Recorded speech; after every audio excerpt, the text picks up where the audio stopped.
Tanjiro Kamado was always fated to be a shonen protagonist. Not because of his lineage or his skills though. Nah, it's because of that sweet-ass green and black Howry.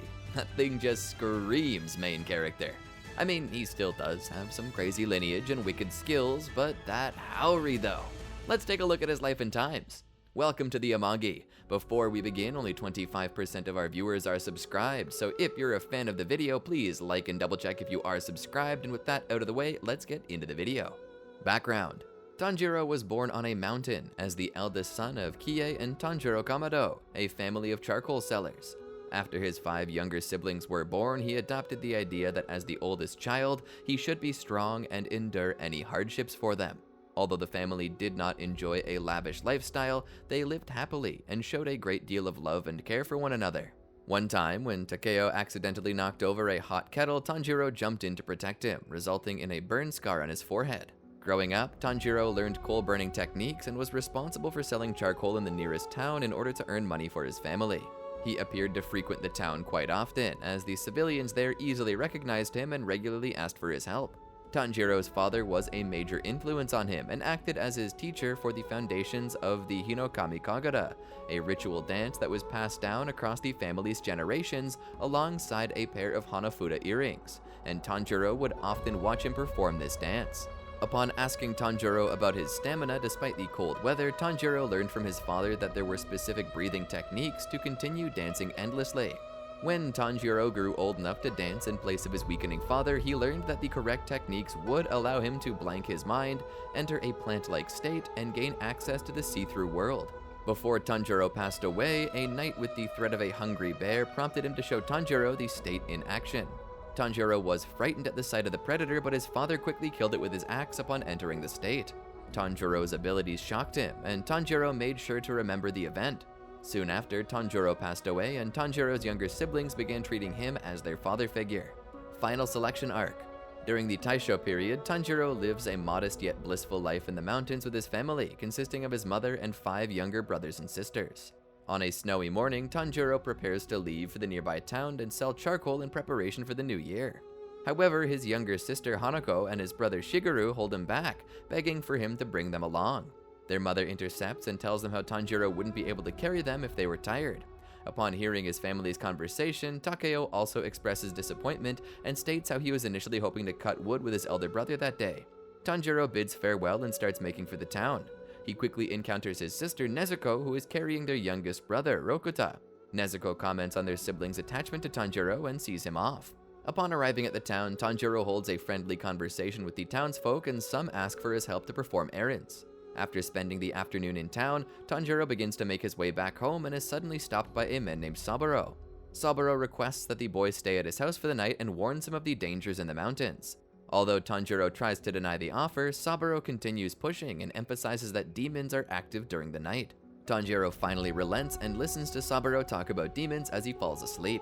When Tanjiro makes his way back home the next day, he returns to see an unconscious and wounded Nezuko lying in the snow, shielding Rokuta with her arms. Devastated, he realizes that the entirety of his family has been slaughtered except for Nezuko. Tanjiro picks her up and, while attempting to carry her to the nearest doctor, discovers that she's been transformed into a demon and is promptly attacked by her.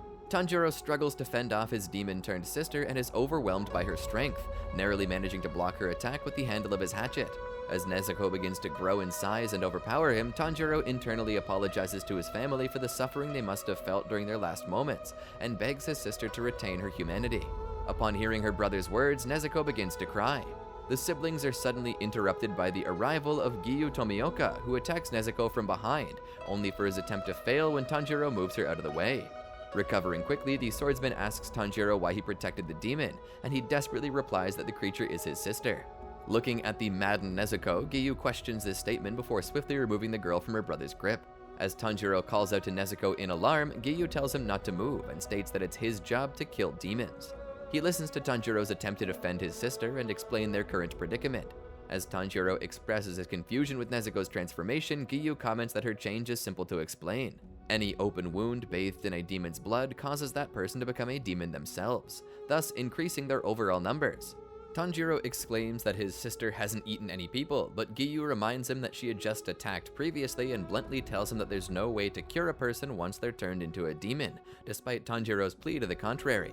As Tanjiro continues begging for his sister's release, Giyu brings his sword up to Nezuko's throat. Tanjiro then bows before the swordsman and begs him to spare his sister's life. Giyu grows angry and yells that Tanjiro has no authority over who lives and who dies, given that he was too weak to protect even his own family. He labels all his talk about finding a cure for his sister's condition and his family's killer as ridiculous, since neither he nor the Demon Lord would have any respect for such a miserable display. Giyu demands that Tanjiro prove his dedication to protecting his sister by drawing his axe. While Tanjiro hesitates upon hearing these words, Giyu silently encourages him to find the resolve necessary to accomplish all of the lofty goals he had placed upon himself. He then stabs Nezuko in the chest, causing Tanjiro to throw a stone at him in fury. Giyu blocks the stone with the hilt of his sword and avoids another one of the projectiles as Tanjiro charges at him empty-handed. Seeing the attack attempt as only a simple act of emotion, the swordsman angrily drives the hilt of his sword into Tanjiro's back, knocking him out. Staring down at the fallen boy, Giyu realizes that his opponent's hatchet was missing and looks up to see the weapon spinning towards him through the air, narrowly dodging it. He muses over Tanjiro's clever strategy and realizes the boy's plan was to defeat him with the flying hatchet after he was knocked out. Distracted, the swordsman is attacked by Nezuko and he dodges backward from her kick. Cursing himself, Giyu watches as the girl reaches for her brother, certain that she was going to devour him. To his surprise, she instead stands protectively in front of his vulnerable body before charging at him in rage. Giyu recalls Tanjiro's previous statement that Nezuko wouldn't eat humans, noting that somebody a long time ago had said the same thing and had been killed regardless. He reflects on the nature of demons, in particular the high amount of stamina lost during the transformation process, and what they do to alleviate the lost stamina and prevent starvation: eat humans, even those closest to them. Seeing that Nezuko was not following this example, Giyu sheathes his sword and incapacitates the unusual demon with a barehanded blow to the neck. While Tanjiro and Nezuko are unconscious, Giyu wraps the latter in a clean cloth and straps a bamboo muzzle-like tube across her mouth. When Tanjiro wakes up after seeing a vision of his deceased mother and siblings, Giyu instructs him to visit a man named Sakanji Urokodaki at Mount Sagiri and not to take his sister out in the sun, vanishing swiftly afterwards. A surprised Tanjiro watches him leave, and he takes Nezuko to dig graves to bury their family and pray for their souls in the afterlife. The pair then leave their home and head towards Mount Sagiri. Later that day, Tanjiro hides Nezuko in a small cave entrance and goes to the nearby farm to buy a broken basket plus straw and bamboo, comically insisting on paying as the owner was willing to give him the materials for free. Reaching the cave entrance, Tanjiro quickly assembles a basket large enough to carry Nezuko on his back with a little help from her shrinking abilities. Near sunset, Tanjiro is told by a villager that to reach Mount Sagiri, he would need to pass through a perilous mountain where people were disappearing. Unafraid, he ignores the warning and encounters the way station with lights on, immediately smelling blood. He goes inside to check in case there were harmed travelers, but instead encounters a demon feasting on 3 humans he had just killed. When the demon notices him, he senses something odd, but nevertheless jumps on Tanjiro and tries to strangle him. Nezuko avoids her instinct to eat the human flesh in front of her and kicks the demon's head off, saving her brother. Even without a head, the demon still commands its body to attack and grows a pair of arms on its head, much to Tanjiro's shock.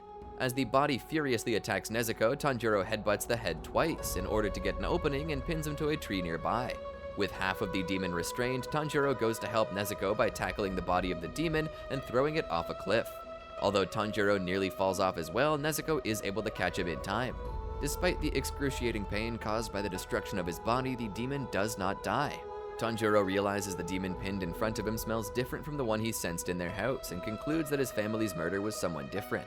As Tanjiro prepares to kill the demon with his knife, the hand of a figure wearing a Tengu mask touches his shoulder and tells him he'd be unable to end the demon's life with such a blunt weapon. Tanjiro questions the man on how to properly kill a demon, but he's told that he would need to figure it out himself. To the man's disappointment, Tanjiro is too compassionate and overthinks, accidentally letting the demon perish by the sun's first rays. After watching the demon's death, Tanjiro notices the man already giving a proper burial to the demon's victims. The masked man introduces himself as Sakanji Urokodaki and asks if Tanjiro was the one Giyu spoke of in his letter, to which Tanjiro confirms. Sakanji follows his question by scolding Tanjiro for his inability to make quick decisions and slaps him when he hesitates to reply about what he would do if his sister decided to consume human flesh. Sakanji states that Tanjiro lacks resolution, stressing that he must not allow his sister to harm another human under any circumstance, else he should both kill her and himself. Sakonji then tells Tanjiro to follow him, saying that he would be tested to see if he could fit the role of a demon slayer. On their path, Tanjiro, while carrying Nezuko on his back, feels short-winded rapidly. Sakonji, despite appearing to be much older than him, keeps an extremely fast pace with his steps seemingly soundless. Glimpses of Tanjiro's past strike his mind as they arrive at Sakonji's house. All worn out, Tanjiro questions if he had passed the test, in which Sakonji replies the test had just begun at that moment as the two start ascending a mountain. While the pair scale the mountain, Tanjiro notices the thinness of the air and thick fog covering their sight. When they reach the top, Tanjiro becomes dizzy and feels weakness in his legs. Sakonji tells him to climb down to the house at the foot of the mountain by dawn, vanishing into the fog afterward. Tanjiro, confident in his sense of smell, easily begins descending as he had memorized Sakonji's scent. However, he immediately encounters several traps, including tripwire triggering rock throwers, ramming wood trunks, and covered pits. Tanjiro notices he's running out of air quickly due to the altitude of the mountain and begins focusing on his breathing. A heavily exhausted and injured Tanjiro manages to reach the house before dawn, and confirming Tanjiro's passage of the test, Sakonji accepts him as a student. After Tanjiro wakes up, Sakonji explains his profession as a cultivator, as well as how to join the Demon Slayer Corps, survive the final selection held at Mount Fujikasane. To prepare him for this trial, Sakonji begins to train Tanjiro in the way of the sword. Tanjiro's training consists of regimens, focusing to practice different skills a core swordsman would use. For endurance, Tanjiro would make his way up and down the mountain on a daily basis, improving his ability to evade traps and sharpening his nose, with Sakonji slowly increasing the danger level of the traps to the point where Tanjiro thought his teacher wanted to kill him. For swordsmanship, Sakonji starts making him perform the same endurance process as before, but instead wielding a katana as a way for him to start thinking of it as a part of his own body. After descending the mountain, Tanjiro stands at the foot of the mountain and swings his sword numerous times until he felt like his arms would fall off. Next, Tanjiro learns from Sakonji about the intricacies of the weapon and the forces behind it as he starts slashing bamboo poles to train aiming and precision. For combat practice, Tanjiro learns how to break his fall and get up quickly with his katana as he spars with an unarmed Sakonji. For breathing, Tanjiro learns the proper forms of breathing, receiving blows to the stomach from his teacher when he fails to get it right. At some point after the training begins, Nezuko falls into an endless slumber, deeply worrying Tanjiro. Sakonji attempts to call a doctor, but he's told that there isn't anything wrong with her. Tanjiro feels an uneasiness that when he wakes up one day his sister would be dead. He keeps a journal which he writes in daily to remember what he learns from Sakonji and also to serve as something Nezuko could read once she wakes up. Finally, after a year passes, Sakonji tells Tanjiro that there's nothing left to teach him and instructs him to prove himself by working upon the basics he'd been taught. He leads the boy to a giant boulder and tells him if he can split it in half with his sword, he would be permitted to participate in the final selection. While Tanjiro hesitates, overcome with doubt, Sakonji leaves without a word, his hand in the boy's training completed. Tanjiro starts training by his own, harder and harder for half a year, but is still not successful. One day, while thinking his skills weren't enough, Tanjiro headbutts the boulder in desperation. A boy with a fox mask appears atop the boulder and shouts at him to be silent, scolding him for his whining. A surprised Tanjiro notices that he appeared out of nowhere and he did not detect his smell. The boy proceeds to attack Tanjiro with a wooden sword, which the latter defends against using the hilt of his sword. Despite wielding a real sword compared to the wooden one, Tanjiro is overwhelmed by the attacks and receives insults from the boy, who knocks him out after a short fight. A girl with a fox mask is present next to Tanjiro as he wakes up. She asks him if he was alright, but Tanjiro is too impressed by the fox-masked boy's combat skills to respond. The girl proceeds to assure Tanjiro that she would watch over him and help improve his techniques. She clarifies her name as Makomo and the boy's name is Sabito. For the next few days, Makomo spends time pointing out the defects and correcting the unnecessary movements in Tanjiro's techniques. Tanjiro comes to know that Makomo and Sabito were not siblings and they were raised by Sakonji, along with other children whom Makomo implies have been watching over Tanjiro as well. She instructs Tanjiro about the concept of the total concentration breathing technique. By expanding his lungs and bringing more air to his bloodstream, his temperature would shoot up and his heartbeat would accelerate to become as strong as a demon. Tanjiro also learns how to smell out an opening thread that goes from his blade to a spot in his opponent. Once he can see this thread, a slash can be made perfectly. For 6 months, Tanjiro uses what he learned with Makomo to spar against Sabito, but is defeated many times. One day, a longer-haired Tanjiro faces Sabito, the latter finally wielding a real sword. They perform the simplest contest, the faster blade would win. For the first time ever, Tanjiro's blade reaches Sabito's mask and splits it in half, revealing Sabito's face. He holds a sad smile and fades away alongside Makomo. After they disappear, Tanjiro realizes he had not just split the mask, but also the boulder. Tanjiro is praised by Sakonji while also being told that Sakonji actually did not want him to participate in the final selection, lest he'd risk another one of his children being killed. Tanjiro cries as they hug, and Sakonji urges him to come back alive. Sakonji cuts Tanjiro's hair and gives him a white mask resembling a fox with a sun symbol in the same place Tanjiro had his mark as a way to ward off evil. While leaving, Tanjiro tells Sakonji to give his best to Makomo and Sabito, surprising Sakonji with the fact that his student knew the names of his long-deceased students. Tanjiro arrives at Mount Fujikasane and gathers around with the other contestants. A young boy with black hair and a young girl with white hair walk in and explain that demons hate wisteria flowers, which grow abundantly in this area, even out of season. From this point on, there would be no more wisteria, and demons captured by the Corps roamed free. Their trial is very straightforward: survive for 7 days. With determination, Tanjiro and the others march ahead. 2 demons immediately start to assault Tanjiro, but he quickly smells the opening thread and avoids their advances, seizing the opportunity to decapitate both in a single strike. Sakonji had bestowed upon Tanjiro a special sword called the Nichiren Sword, which, at the decapitation of a demon, would crumble its corpse, preventing it from regenerating and effectively killing it. Tanjiro smells a rotten scent while praying for the souls of the demons he killed. Advancing closer to the center of the scent, Tanjiro finds a fellow contestant running away from a giant demon with several hands swirled over its body. The demon tries to kill the contestant, but Tanjiro pushes himself to act and unleashes the water-breathing second form water wheel, saving the boy. The demon recognizes Tanjiro as an Urokodaki student by his fox mask. The demon questions Tanjiro regarding current affairs to establish which period of time he was in. Upon discovering 47 years had passed since his capture by the hands of Sakonji during his time in the Demon Slayer Corps in the Edo period, the demon becomes furious. The contestant refutes such a fact, stating that no demon should be that old. However, the demon replies that not only had he survived for so long, he also killed 50 people in his life, including 13 students of Sakonji, referring to Sabito and Makomo as notably strong victims and implying Tanjiro would be the 14th. Tanjiro recalls Sakonji teaching him the strength of a demon is proportional to the number of humans it had eaten. Tanjiro notes his sense of smell had developed to the point where he could detect the strength level of a demon by its decaying scent, explaining the rotten smell felt before. As the demon starts describing how it killed both Sabito and Makomo, Tanjiro starts breathing heavily. In an angry response, he charges at the demon, slicing several of its arms, but is hit by a hook punch on his ribcage and thrown into the nearby tree, hitting his head and fainting. Tanjiro hears a call to wake from one of his deceased brothers while unconscious, regaining consciousness in the nick of time and dodging the demon's onslaught. Shortly retaliating, Tanjiro cuts more arms from the demon, but realizes that no matter how many arms he cut, more would grow. Tanjiro suddenly leaps very high in response to smelling the demon's hands underground. While in midair, the demon tries to take advantage and strike him down, but Tanjiro uses an improvised headbutt in defense, rolling forwards and positioning himself in range of the demon's head. Tanjiro uses the water-breathing first form water surface slash and decapitates the demon. Contrary to the demon's belief that Tanjiro would feel disdain towards its existence, the young swordsman feels sorrow holding the hand of the demon while its corpse crumbled, praying for God to not let it become a demon again when it reincarnates. Tanjiro thinks to himself that all the children trained under Sakonji that perished could be at ease now. On the morning of the 7th day, Tanjiro and 3 other contestants are congratulated for having survived the trial. One fellow contestant seems aloof, another is still frightened about the trial he just passed, and the last one questions about when they would get their official Nichiren swords. The 2 children from the start of the test introduce the Demon Slayer uniforms and the ranking system ranging from lowest to highest rank, in which the final selection survivors were of the lowest. A Kasugai crow is provided, which would fulfill the task of following the new demon hunters at all time for their communication purposes, and a crow lands on Tanjiro's shoulder. Out of impatience for receiving his blade, survivor Genya hits one of the spokespersons. This prompts Tanjiro to roughly grab his arm and ask for him to calm down. The boy does not comply, and Tanjiro breaks his arm in the process.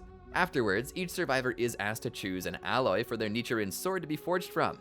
Sometime later, Tanjiro climbs down Mount Fujikasane feeling a wave of weariness, his body in pain from the fatigue he had sustained, with even the new uniform appearing too heavy for him to carry.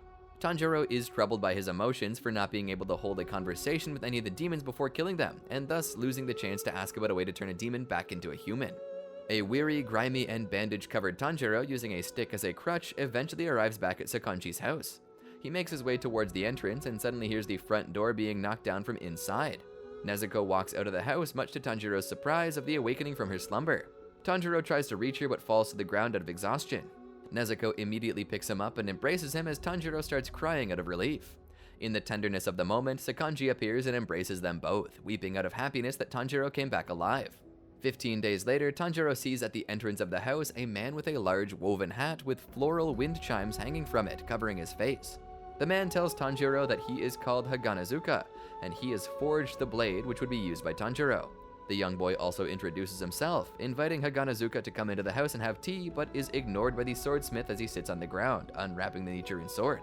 Haganazuka explains to Tanjiro the origins of the Nichiren sword forging. Tanjiro still shows concern about Haganazuka being on the floor as his belongings would get muddy, but he is again ignored. Haganazuka suddenly lifts his head towards Tanjiro, revealing the Hyotoko mask he wore, similar to Sakanji's mask. Once Haganazuka realizes Tanjiro had red hair and eyes, he calls him Child of Brightness, much to Tanjiro's confusion. Inside the house, Haganazuka explains that the blade changes color after being pulled from the scabbard, hinting that by Tanjiro's features, he might finally be able to see a blade turning bright red. Tanjiro unsheaths the sword and the blade turns black, much to the frustration of Haganazuka. Sakanji comments on how he had never seen this shade of black, and Haganazuka jumps on Tanjiro, blaming him for not receiving the chance to see a red blade. In that instant, Tanjiro's crow alerts him to go on his first mission to hunt demons. Kidnapper's Bog Arc. After some time, Tanjiro equips himself with a standard Demon Slayer uniform under his checkered haori. Sakanji explains to his pupil that the outfit he's wearing is made from a special kind of fiber. The fabric is designed to be breathable, moisture-repelling, and non-flammable. It's strong enough to withstand low-level demon fangs and talons.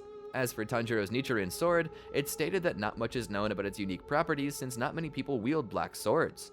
However, it is implied that few black blade wielders have managed to survive as long as others. Tanjiro brushes it off since he is going to do everything in his power to revert his sister to a human again, regardless of what color blade he had. To ease his travels, Sakanji gives Tanjiro a large custom-made wood box for Nezuko to rest in during the day, handcrafted out of an extremely light wood called kirikumo cedar, and coated with rock lacquer to reinforce the exterior and durability. He also mentions his theory that Nezuko sleeps as a way to restore energy instead of eating human flesh like other demons. Tanjiro expresses his gratitude to his master and proceeds to instruct Nezuko to enter the box. Right before Tanjiro disembarks on his journey as a demon slayer, Sakanji straightens his pupil's clothes and bids him farewell. Tanjiro travels to the town and hears about the disappearances of young girls every night, eventually meeting a man named Kazumi who was present during the disappearance of his fiancée, Satoko. He brings Tanjiro to the spot where Satoko vanished, and Tanjiro detects the smell of a demon. Upon sundown, Kazumi questions Tanjiro if they should rest for the night and continue their search tomorrow. The demon slayer refutes, stating he cannot afford to rest when those creatures are active at night. Tanjiro kneels closer to the ground, picking a new scent at their current location. He speculates that the demon he is looking for is somewhere nearby. After confirming the culprit is in fact a demon, Tanjiro sprints past Kazumi and towards the source of the scent. Kazumi is stunned by Tanjiro's speed and soon follows after, but falls far behind. Tanjiro yells out that a demon is at large before jumping onto a nearby rooftop. Arriving at the source of the scent, Tanjiro hops off the roof and lands in an alleyway. He draws his sword, readying himself for battle. Tanjiro detects two different scents, a demon and a female human. Despite the fact that no one is in sight, he's able to tell that the two are underground. Tanjiro finds the exact spot where the demon scent is strongest and proceeds to thrust his blade into the ground.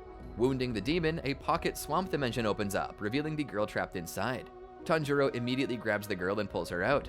A demon's hand sticks out from the ground, holding a torn piece of clothing from the girl's sleeve. The creature pulls his upper body out of the swamp, revealing himself to the demon slayer. Tanjiro confirms that this swamp demon is capable of using the supernatural blood demon art. As the wound on the swamp demon's arm rapidly heals, Tanjiro questions where he was keeping the girls captive. The swamp demon does not answer. Instead, he grinds his teeth before sinking back into the swamp. Kazumi arrives in time to see the swamp demon disappear into the ground, and Tanjiro promptly asks for Kazumi to hold the girl and for both of them to stay close to him for their protection. Tanjiro attempts to use the scent of the demon to detect where it is. While he is able to pinpoint the location and prepares to use the water-breathing fifth form Blessed Rain after the drought, he is surprised by the emergence of 3 bodies of the swamp demon. Switching to the water-breathing 8th form Waterfall Basin, Tanjiro manages to hit all 3. However, none of the wounds are fatal since he switched forms, and he's only able to cut off the arms of the swamp demon. The 3 bodies submerge once again, allowing him to jump back to Kazumi's side and regroup. Tanjiro is able to wound the shoulder of the swamp demon again, however the cut is again too shallow. He attempts to attack further, but protecting Kazumi and the girl at the same time proves to be difficult. One of the 3 bodies tells Tanjiro not to interfere, and another shows off the hairpin collection of the girls the swamp demon has eaten, with Satoko's hairpin among them. Fueled by anger, Tanjiro aggressively slashes at the demon while simultaneously trying to avoid his attacks. The demon attacks him from behind, and before he defends, Nezuko kicks the door of her box open, tearing off a part of his face as the 2 other bodies watch in confusion. Nezuko begins attacking the demon with her kicks, but returns to Tanjiro's side at his call. He remembers Sakanji telling him that Nezuko is capable as a demon and entrusts her with defending Kazumi and the girl as he gets dragged into the swamp. Tanjiro is horrified to see the belongings of the deceased girls floating around, and two of the bodies surround and taunt him about the low visibility, lack of air, and weight of the swamp. Unfazed, Tanjiro sees the opening thread and uses water-breathing sixth form, Whirlpool, to cut the demon into pieces, killing the two bodies. After returning to the surface, Tanjiro witnesses Nezuko fighting the last body, which is already healed from her earlier attack. The demon manages to scratch her face and goes to grab her, but Tanjiro cuts off his arms, rendering him defenseless. He interrogates the demon about the number of people he ate and about Muzan Kibutsuji, but the demon refuses to answer out of fear for Muzan.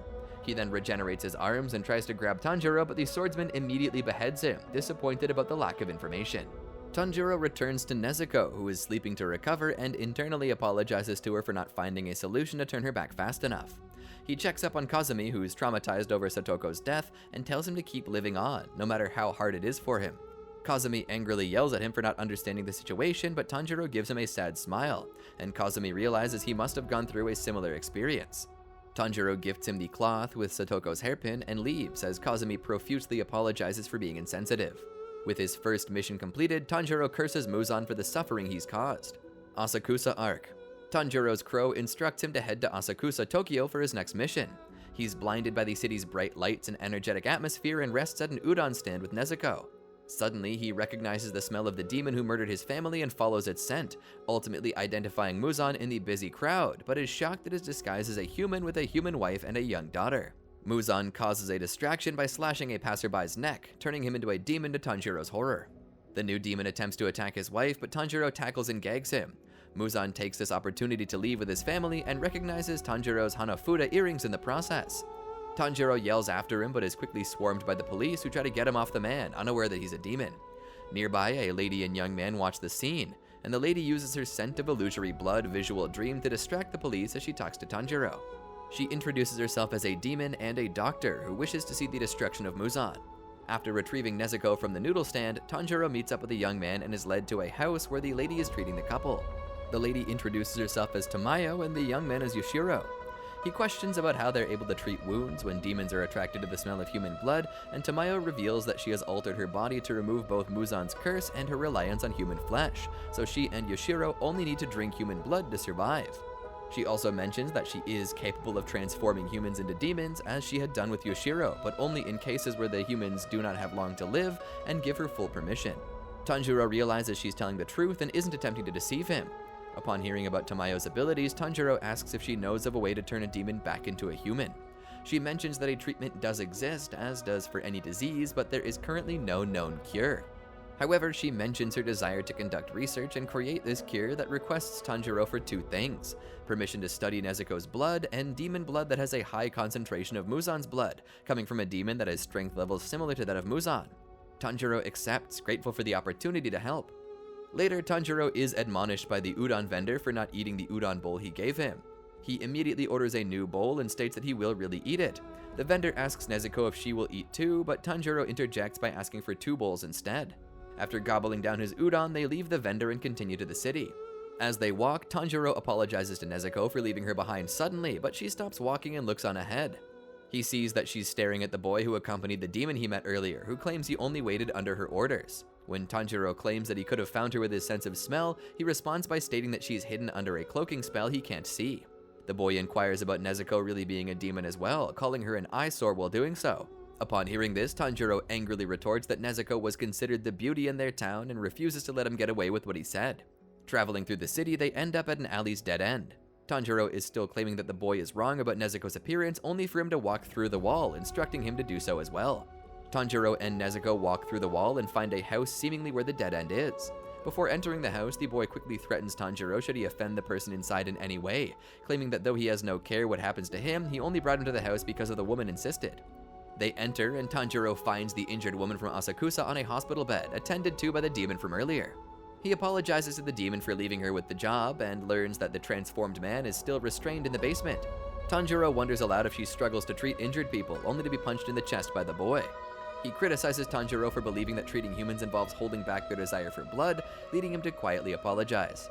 Tanjiro realizes that is why he doesn't smell anything different from the two, despite them not being the obvious demons he has seen. Tamayo adds that Yoshiro can get away with less than her, as she is the one who transformed him.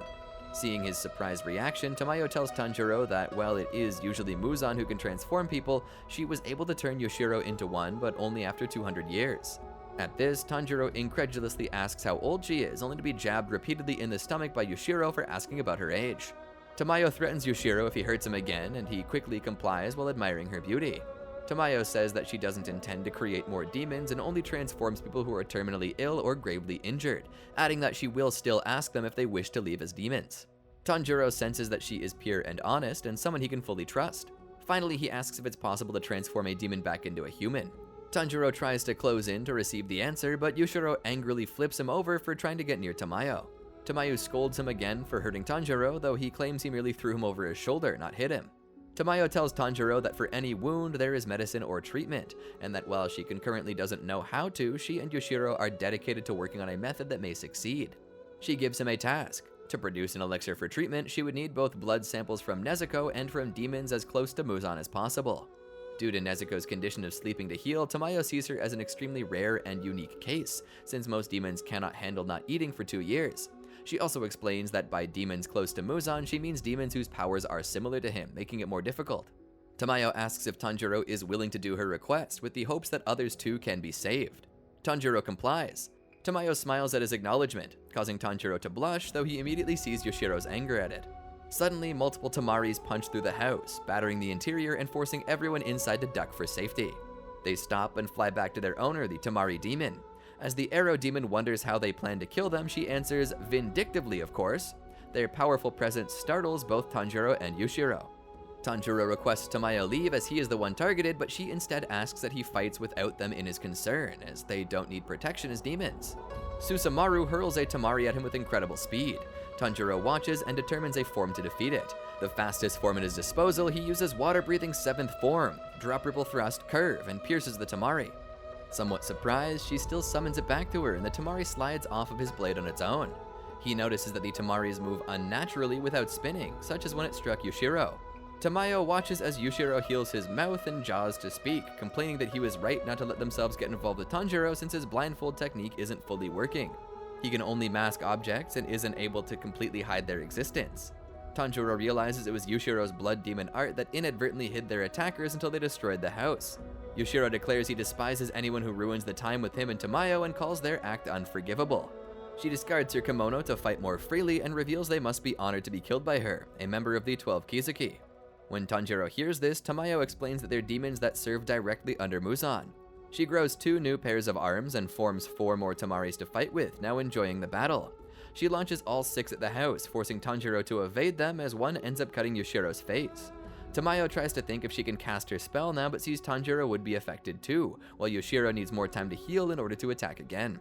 Tanjiro gets overwhelmed by the greater number of Tamaris, which injured Tamayo and Yoshiro upon striking them. As he wonders how he can defeat them to save the demons, he notices there are 2 demon scents present.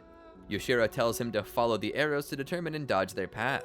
When Tanjiro states he can't see them, Yoshiro irritably gives him a paper talisman imbued with his sight. Upon receiving it, Tanjiro sees that the arrows appear and dictate the path and trajectory of Susumaru's Tamaris. He thanks Yoshiro for this new insight and sees that Nezuko has returned, asking her to join him outside to battle their opponents. He tells her to deal with Yaiba while he deals with Susumaru, and she complies. Susumaru declares she will bring Tanjiro's head to Muzan and launches all of her Tamaris. Tanjiro evades them and runs away as the Tamaris pursue him, waiting for Nezuko's mark. Nezuko finds Yaiba in the trees and kicks him repeatedly. The distraction causes the arrows to fade, stopping the Tamari's movement.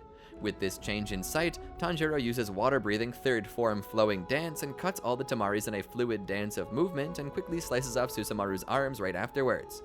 Tanjiro asks Tamayo if these demons are closely related to Muzan, which she surmises must be true. He then declares that he will extract their blood for sure. Susumaru laughs at his intentions and implores Tanjiro to try and extract their blood. Yoshiro warns him that if they truly are 12 Kizuki demons, they will be more formidable than any demon he's faced thus far. Tanjiro charges at Yaiba with the intent of extracting his blood to produce the treatment. He senses the opening thread, but the demon uses his arrows to disrupt his footwork, causing him to miss. Using his arrows, he flings Tanjiro through the surrounded area, causing him to slam into trees and into the ground hard. Yaiba launches him high into the air and disables his arrow to drop the demon slayer to his death. In the nick of time, Tanjiro uses 8th form waterfall basin to stop his momentum and save himself. Tanjiro continues to face the arrow demon, but notices that even sensing the opening thread is pointless unless he can strike with pinpoint accuracy. Yaiba sends multiple arrows at him, forcing the demon slayer to evade them all. He tries to cut the arrows with his blade, but making contact only takes him to the arrow's path, slamming him into a wall. In pain, he drops his sword and sees an arrow wrapped around his arm in order to twist it off. Thinking quickly, he runs up a tree to be midair when the arrow spins his arm, saving himself. After recovering his sword, he hears Yaiba commending him for evading his attack, while realizing he needs to change the arrow's path without touching him. Now enraged, Yaiba prepares his final assault, launching numerous arrows to kill Tanjiro. He quickly thinks of an idea: use 6th form to trap the arrows and the footwork of the 3rd form to close in on the arrow demon. As they converge on him, Tanjiro twists himself into a combined attack, twisting whirlpool flowing water. With his arrows being spun around, Yaiba loses focus. Tanjiro, despite the heavy weight of the combined attack on his sword, gets close to him and uses 2nd form improved lateral water wheel to decapitate the arrow demon. Using multiple arrows, he grabs Tanjiro's body and throws him towards a wall at high speed. Tanjiro realizes the arrows are stronger than before and uses water-breathing 4th form striking tide to stop the attack from splattering him against the wall. As he lands, he's pulled by another arrow high into the air, quickly using 2nd form water wheel to stop the momentum. He's grabbed by another and pulled towards the house, utilizing 8th form waterfall basin to stop his descent. Yaiba relentlessly continues his last stand, forcing the demon slayer to then use water surface slash, drop ripple thrust, curve, and whirlpool continuously to save himself. Using so many forms consecutively saps Tanjiro's energy, but the arrow demon continues his assault while he fades into ash. Tanjiro continues to use various water-breathing forms to save himself from the arrows until Yaiba finally disintegrates for good. Upon his death, the arrows disappear, but Tanjiro plummets to the ground. Exhausted and injured, he's too weak to even grip his sword, but Tanjiro is determined to reach his allies and defeat the Tamari demon, biting his sword and crawling to them. Tanjiro arrives on the scene, where Susumaru is running in utter fear after speaking Muzan's name. Without warning, gigantic demonic arms rupture out of Susumaru's body and mouth. As Tanjiro, Tamayo, and Yoshiro witness the scene in horror, the arms begin to brutally destroy Susumaru's body. After the carnage, they look at what remains of the Tamari demon. Tanjiro asks if she's dead, but Tamayo explains that she still has yet to die and will do so momentarily. She states that is the effect of the curse, and she was killed by Muzan's cells still inside her. She goes on by saying that while demons are normally unable to harm each other, Muzan alone is capable of destroying demon cells. Suddenly, Yoshiro runs over to Tanjiro and pushes a cloth to his nose, warning him not to inhale Tamayo's spell, being harmful to humans, while Tanjiro acknowledges. Tamayo calls over Tanjiro and shows that Susumaru isn't one of the 12 Kizuki. She explains that they have a number engraved on their eyeballs, but points to Susumaru's detached eye and notes that it does not possess one. She surmises that Yaiba also didn't have one and believes they're too weak to be true members. Stunned by her statement of them being too weak, Yoshiro adds that they were stupid demons, admonishing Susumaru for hurting Tamayo and claiming she deserved her demise. Nonetheless, Tamayo extracts a vial of her blood, hoping it will prove useful regardless. She then leaves to tend to Nezuko, who has accidentally inhaled her spell. Yoshiro, unwilling to leave her, runs away and leaves Tanjiro on his own to assist Tamayo. Tanjiro suddenly hears a voice, a girl asking for a Tamari. He hears it coming from Susumaru's remains and kindly places her last Tamari next to it. The voice asks to play with him, while Tanjiro sadly notes that despite murdering numerous people, she was still a little girl. The sun then rises on a new day, as Susumaru's remains and blood burn away. Tanjiro laments that she was manipulated into thinking she was one of the 12 Kizuki, manipulated and compelled to fight just to be killed by a curse. He finds no salvation in her fate, as nothing will remain of her and death is the price she paid for killing others. He blames her demise on Muzan and asks if this is how he treats even those who worship him, deeming him a true demon. With the sun up, the demons have moved to the house's basement. Tanjiro walks down to see them and finds Nezuko all healed. She quickly hugs him in relief, but unexpectedly turns to hug Tamayo as well. Yoshiro becomes incensed at her touching Tamayo, but she brushes aside his concern and states she does not mind. At this, Yoshiro denies what he just said and says Tamayo is kind-hearted, while noting her beauty. Nezuko also begins to pat Yoshiro's head gently, annoying him. Tamayo comments that Nezuko has been behaving like this since waking up and is worried for her. Tanjiro calms her concern and states she probably thinks of them as members of her family. Tamayo states that having come close to Muzan, she and Yoshiro will leave the region. They must conceal themselves again soon or face another risk. She also states that despite hiding her identity, working with people as a doctor, some can determine her true nature as a demon. Tamayo asks if Tanjiro is willing to let them take Nezuko in, while Yoshiro shows his disapproval. Though Tanjiro knows she will be safer not engaging in battle, he thanks her for her concern but states they will be staying together, unwilling to be apart. Having received their answer, Tamayo wishes them good fortune in battles to come, while Yoshira bluntly states that they must now erase all traces of themselves, asking them to depart now. Tanjiro returns the sentiment to the demons. As Nezuko runs away, he chides his sister for running, but is called upon by Yoshiro. He admits that Nezuko is a beauty, causing Tanjiro to laugh at his final acknowledgement. Outside, his Kasugai Crow repeatedly directs him to a new mission south-southeast, constantly nagging the Demon Slayer with his continuous statements. Suddenly, they hear a loud please. They turn to the source and find a yellow-clad Demon Slayer harassing a woman into marrying him, claiming he can die at any time and begging her to marry, as Tanjiro watches the unusual scene in surprise. Tsuzumi Mansion Arc. Tanjiro intervenes, helping the woman. The yellow-clad Demon Slayer shouts at Tanjiro, arguing that he ruined a marriage despite the woman already having a fiancé. The yellow-clad Demon Slayer also reveals their name to be Zenitsu. The two Slayers got assigned a mission nearby and head over. They arrive at a mansion hidden away by a few trees. Two children nearby are very frightened, explaining that their brother had been taken by a monster into the mansion. Zenitsu hears a Tsuzumi drum before Tanjiro hears it as well. The drum gets louder before someone is launched out of the house, falling to the ground and eventually death. Tanjiro tells the two children, Shoichi and Teruko, to stay outside. Tanjiro placing the box containing Nezuko nearby so if they were in danger she could protect them. Tanjiro and Zenitsu being dragged along enter the mansion. Shoichi and Teruko soon appear joining them as they had gotten scared of whatever was inside the box due to scratching sounds.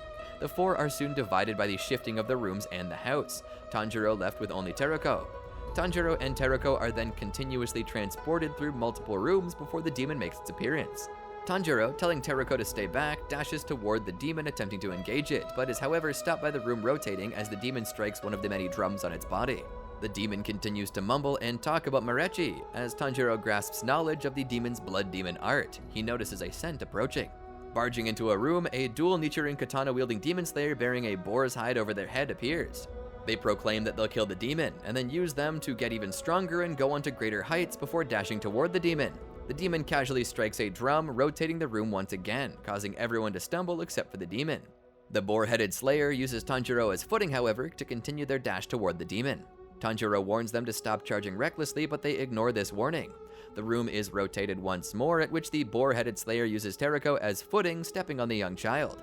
Tanjiro quickly gets up, grabbing the boar-headed slayer's leg and throwing them off of Teruko. Tanjiro questions the slayer, angered by their actions, however the boar-headed slayer gets excited.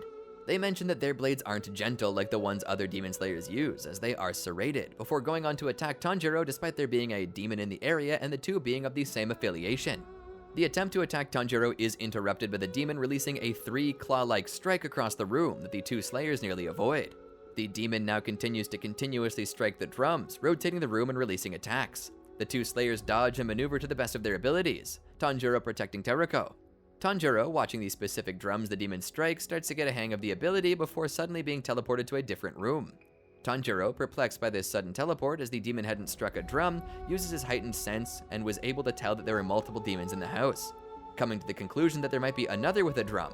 He then detects the smell of blood nearby. He leads Teruko through the mansion, leading her away from any bloody bodies. He soon smells a unique scent near a room, gesturing for Teruko to be quiet, and he suddenly opens the door. In the room, there's a boy with a drum scene, startled by Tanjiro's appearance, and they nearly strike the drum. Teruko yells out toward their brother, yelling his name, Kiyoshi. Kiyoshi stops himself from striking the drum upon hearing her. The two embraced each other upon finally reuniting. Tanjiro introduces himself to Kiyoshi and that he has come to kill demons. Tanjiro then goes on to tend to his wounds while telling Kiyoshi that he did a good job, holding out and working hard to stay alive. Kiyoshi slightly breaks down into tears as Tanjiro continues to bandage him. After he finishes, he asks what happened, in which Kiyoshi explains. He was taken by a monster that came out of nowhere into the house. It wanted to eat him, however, two other monsters came out. The three argued over who would eat him, and a drum was struck by one of the demons. Kiyoshi, knowing that the room switches when the drum was struck, grabbed it and struck it. He continued doing so for the time it had taken until Tanjiro found him. Tanjiro then asked if the demon said anything about Marechi, which Kiyoshi replied saying the demon called him that. Matsuemon, Tanjiro's Kasugai Crow, suddenly appears, explaining that Marechi are those with rare blood. Even amongst the Marechi, there are those whose blood are rarer than others. Some are worth 50 and some are even worth 100 humans. Such blood is a demon delicacy. As the crow finishes, Tanjiro smells the drum demon nearing. He tells the two siblings that he's leaving. He assures them everything will be fine as he's there to kill the demon. He further tells Teruko to strike the drum when he leaves the room and whenever they hear somebody or if someone opens the door. He'll find them with his smell and call out their name when he finds them. The demon peeks their head over the door, and as they do so, Tanjiro immediately dashes towards them. He tells Terako to strike it as he exits the room, which she does. The room changes behind him, and the demon gets annoyed and calls them bugs. At first, Tanjiro struggles due to the injuries he sustained in Asakusa. After regaining his spirit, Tanjiro is able to adapt to the changes by changing the form of his own water techniques. He sees fit not to trample on Kyogai's writing, and even compliments his blood demon art before severing his head. Kyogai dies in peace knowing his talents were acknowledged by someone. Everyone regroups outside, where Inosuke comes to blows with Tanjiro and Zenitsu over Nezuko's box. Inosuke tries to slay the demon without understanding the situation. Even though Zenitsu is in the same boat, he tries his best to protect the box for Tanjiro. Tanjiro had mentioned earlier that this box was more precious than his own life. Tanjiro and Inosuke get into a ferocious battle. That ends with Tanjiro giving the wild boar a concussion with his rock-hard head. The demon slayers and the children go their separate ways, and the new trio recovers at the house with the Wisteria family crest. There, they get to know each other and clash personalities. Mount Natagumo Arc. After discovering the demon in Tanjiro's box is in fact his younger sister, Zenitsu becomes furious and admonishes him, claiming the Demon Slayer Corps isn't to be joined for fun. He becomes smitten by Nezuko's beauty and chases her around, only for Tanjiro to stop him. Instead, Zenitsu plays nice with him to get close to her and chases him too, while Inosuke sits outside listening to them and soon gets hungry. The woman caring for them, Hisa, appears next to him and gives them new clean clothes to wear. She also offers to make them tempura for dinner. Inosuke barges into the room and headbutts Tanjiro in the back. Upon being asked why, he only laughs in delight and chases him together with Zenitsu. After a doctor's visit confirms they're all fully healed, Tanjiro's Kasugai Crow appears shortly afterward. The three are informed that they must head north-northeast to Mount Natagumo. As they leave, Tanjiro thanks Hisa for taking them in. Hisa sees them off by striking a Kiribi flint to make sparks. Inosuke becomes annoyed and questions her actions aloud. Tanjiro grabs him in response, and Zenitsu tells him that she's striking sparks to bid them good luck for their mission. Finally, she tells him to live their lives with great pride and wishes them luck in battle. As they travel, Inosuke wonders what she means by good luck and luck in battle, shocking Zenitsu with his cluelessness. Tanjiro answers by saying it means one knows their place and behaving in a way to never be ashamed of themselves. Inosuke remains confused and becomes more so when Tanjiro adds that she prayed for their safety, causing him to then ask what the meaning of place, never ashamed, behave properly, and asking aloud why she would pray for them. Tanjiro is annoyed by his tact rudeness and speeds up just to ignore him. Inosuke sees this as a challenge and runs after him while Zenitsu lags behind. As night falls, the three reach Mount Natagumo. Zenitsu becomes frightened and sits on the road while Tanjiro and Inosuke question him. Zenitsu adamantly refuses to enter the mountain and asks if they don't feel creepy vibes from it, as the trio stare at the dark forest-riddled mountainside. They ignore his words, and Zenitsu claims they're being abnormal for not being scared. Tanjiro suddenly detects a scent and runs off. Inosuke follows, and Zenitsu eventually gets up to join them. They find an injured demon slayer begging for help, but witness him suddenly pulled back into the forest, yelling out, "They were attached to me too," as he's abducted. Seeing this, Zenitsu becomes more frightened, but Tanjiro senses the demon scent again, now motivated to enter the forest. Inosuke then cuts him off by claiming that he will lead and Tanjiro can follow. They run into the forest while Zenitsu remains at the forest's border, unwilling to continue. Mount Natagumo's forests are riddled with white spiders, ensnared demon slayers, and white spider-like demons. Inosuke and Tanjiro find the forest covered in numerous webs, annoying the former. Unexpectedly, Tanjiro then thanks him, confused. Inosuke is told he's thankful for him joining him in the forest, as the demon scent of earlier had unsettled him. Inosuke suddenly remembers the kind words Hisa said to them and seemingly understands their meaning now. Tanjiro spots something moving in the distance and signals his partner to follow. They find an anxious-looking demon slayer, and Tanjiro claims they were sent as backup, then introduces himself and his Mizunoto rank. The demon slayer doesn't find comfort in this and claims they should have sent a Hashira instead, stating that adding Mizunotos is pointless. Inosuke suddenly punches him in the face and claims that his existence is pointless instead, criticizing him for his fear. The demon slayer informs them that a Kasugai Crow had given orders to head to the mountain, and 10 of them entered the forest. Soon after entering, one of them suddenly drew his sword and slashed another in the throat. To his horror, he watches around him as the demon slayers suddenly begin killing each other, barely escaping the massacre. Elsewhere, an exhausted Kasugai Crow has reached a man in a shrine and informs him of the massacre. He wonders if they will find the 12 Kizuki on the mountain and decides to send some Hashira. Behind him are Giyu Tomoyoka and Shinobu. They acknowledge his decision. Shinobu asks Giyu about whether demons and humans could get along. Giyu only retorts that it's impossible as long as demons eat humans. Sitting on the road by himself, Zenitsu wonders if Tanjiro and Inosuke actually hate him, believing friends wouldn't leave him behind and would have talked him into joining in on a mission. Instead, they left him behind to enter the mountain. His sparrow appears next to him and tries to encourage him by chirping that sulking isn't going to help and that his friends need him. Zenitsu dismisses his words only for the sparrow to begin biting his hand. Annoyed at the sudden change of mood, he criticizes the bird for not being cute, pointing to Nezuko as an example. Suddenly, he remembers that Tanjiro had taken her along and is now in the mountain, motivating him to enter the forest with fury. A strange rattling travels through the air, unsettling Tanjiro. The Demon Slayer informs him that it was after this sound that the massacre began. As the sound continues, they see emerging from the fog are the dead Demon Slayers, walking towards them. They attack the three, but they manage to dodge their blows, with Inosuke scoffing at their inability to understand the taboo of harming them. Tanjiro notices their strange movements and claims they're being manipulated by something. Inosuke decides to slash them all away, but Tanjiro claims they're still alive and they can't harm the corpses of their teammates regardless. Angered, Inosuke yells at Tanjiro for denying him each time and headbutts him in annoyance. With the surviving Demon Slayer close to getting harmed, the two work together and pull the attacker off of him. Tanjiro senses a strange, sweet scent and slashes near it. His blade manages to slice several threads, dropping the Demon Slayer to the ground. He realizes that the others are ensnared too. Thinking quickly, Inosuke rapidly slices above the other Demon Slayers' heads, cutting the threads and releasing them from control. As he looks around for the source, the demonic scent appears again momentarily.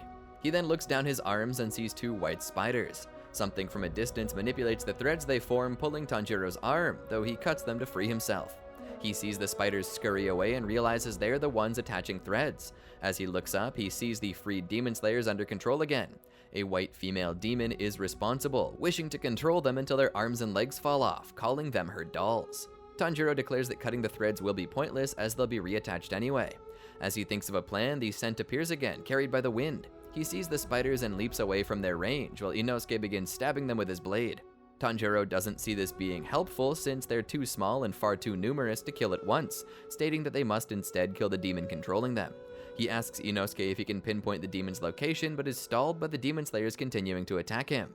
With the demon's scent continually appearing, his sense of smell isn't helpful now. Tanjiro and the lone surviving Demon Slayer, Murata, continue to hold off their attackers until he sees something. High in the trees, treading on a web of threads, a pale, childlike demon appears. It threatens them into staying away from their family's peaceful life.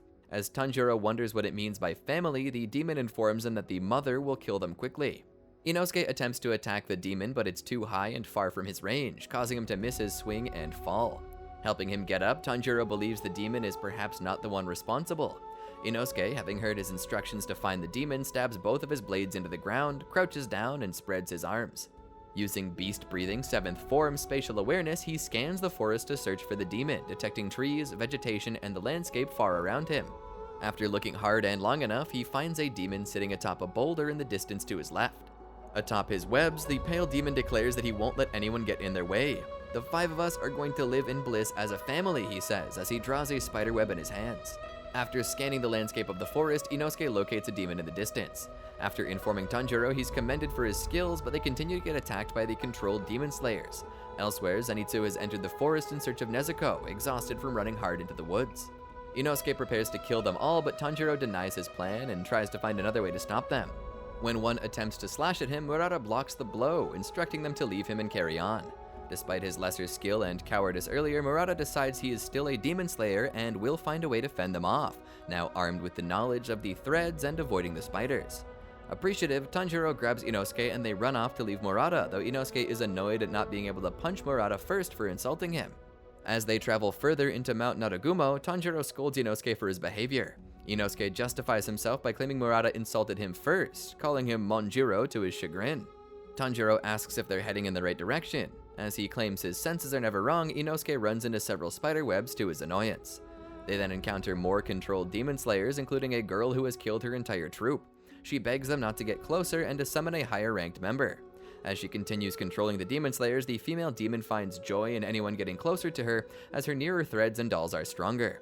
Suddenly, a voice calling for her mother resounds from behind, startling her. The short, pale demon from earlier asks if she's able to kill them. Terrified, Mother initially doesn't answer the demon, Rui. Rui claims that she's taking time and asks she hasten her efforts or he would tell Father. Frightened at what might happen, Mother claims she can win and that she will protect him, begging Rui not to tell Father. Rui only tells her to hurry up before leaving. Now with the threat of punishment present, Mother forces her dolls to fight harder, unwilling to suffer the consequences. The controlled girl yells for Tanjiro to run, but she suddenly swings her blade at incredible speed. She states she's being controlled and was never this strong normally. The threads on her body suddenly contort her arms back, breaking them at the joints. As she screams in pain, she continues to attack Tanjiro, who denounces the demon's actions as cruel. Mother then decides to use the rest of the dolls, and several more demon slayers appear to face Tanjiro and Inosuke. One of them begs for death as his arms and legs are broken and his bones are piercing his organs, leaving him in agony. As Tanjiro regards this scene in horror, Inosuke runs in and offers to kill him. Tanjiro, still wanting to help, signals for him not to. Annoyed, Inosuke calls him out for repeatedly denying his attacks, stating that this person is blatantly wanting to die. He's forced back as the controlled demon slayers corner him with Tanjiro. Knowing the threads will only be attached again when cut, Tanjiro thinks of a new plan. He lures the controlled girl by running away, forcing her to chase him. He spins back around and grabs her in his arms. Using his total concentration breathing, Tanjiro uses his enhanced strength to fling her into the high branches, entangling the threads and preventing them from controlling her. Seeing this, Inosuke becomes excited and wants to copy this move. He lures the other demon slayer into running after him and throws him into the branches. Unable to control the tangled threads, Mother deems the controlled demon slayers useless and decides to use a different doll. Now too scared to continue walking, Zenitsu feebly calls out to his friends and his sparrow, Chuntaro. He apologizes for his burdens and suddenly hears Chuntaro atop his head. Chuntaro turns his head to ignore him, but Zenitsu excitedly grabs his friend and thanks him for coming back. He calls the little bird cute, but only second to Nezuko, and sets out to find her again. With just one demon slayer left to restrain, Inosuke and Tanjiro close in on him to tangle his threads in the trees. Inosuke had been making their objective a game to beat Tanjiro, seeing who can disable more dolls. Mother curses her human dolls as useless and manipulates the threads attached to their heads, snapping their necks to Tanjiro's horror. Inosuke curses the fact that they all died despite their efforts, but Tanjiro only approaches the closest demon slayer's body. As he kneels down, he releases his rage and anger without saying anything, startling Inosuke into silence. Tanjiro gets up and states they must go on, to which Inosuke quietly agrees. They continue traveling through the forest. Inosuke leads them in the right direction, and Tanjiro finds that his sense of smell is returning.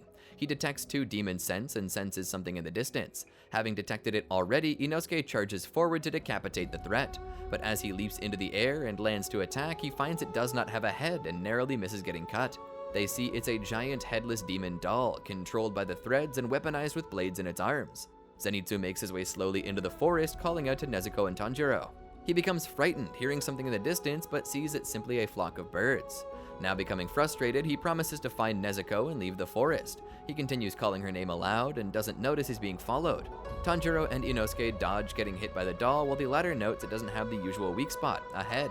As he wonders how they'll attack, Tanjiro states that they'll slice its body diagonal from its head to its waist with a monk's hood cut.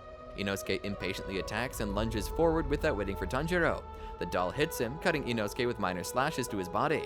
Deeming the doll fast but still manageable to attack, he fails to notice the spiders on him and is restrained by numerous threads.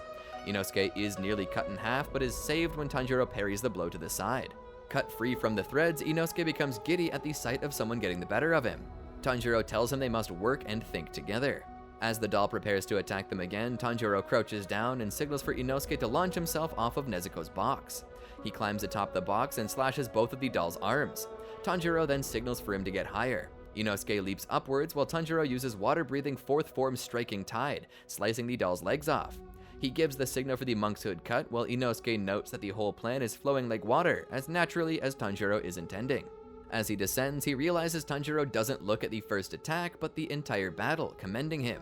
Inosuke lands down and uses both of his blades to slice the doll's body in half, killing it to Mother's shock. Tanjiro congratulates him for the finishing blow, but Inosuke stays still, ignoring his praises. Instead, he sprints towards him and declares that he can do anything Tanjiro can do. Grabbing him, he hurls Tanjiro high into the air. As he's launched, he detects the scent of a demon, realizing it's what Inosuke has detected. As Mother becomes scared that even her most powerful doll was killed, she shifts the blame to Roi's earlier threats and why she panicked. She then looks up and sees Tanjiro descending towards her. He breathes in and positions his blade to use first form Water Surface Slash to kill her. She becomes terrified at her impending death, but suddenly calms herself, realizing that with death she can be released and know peace.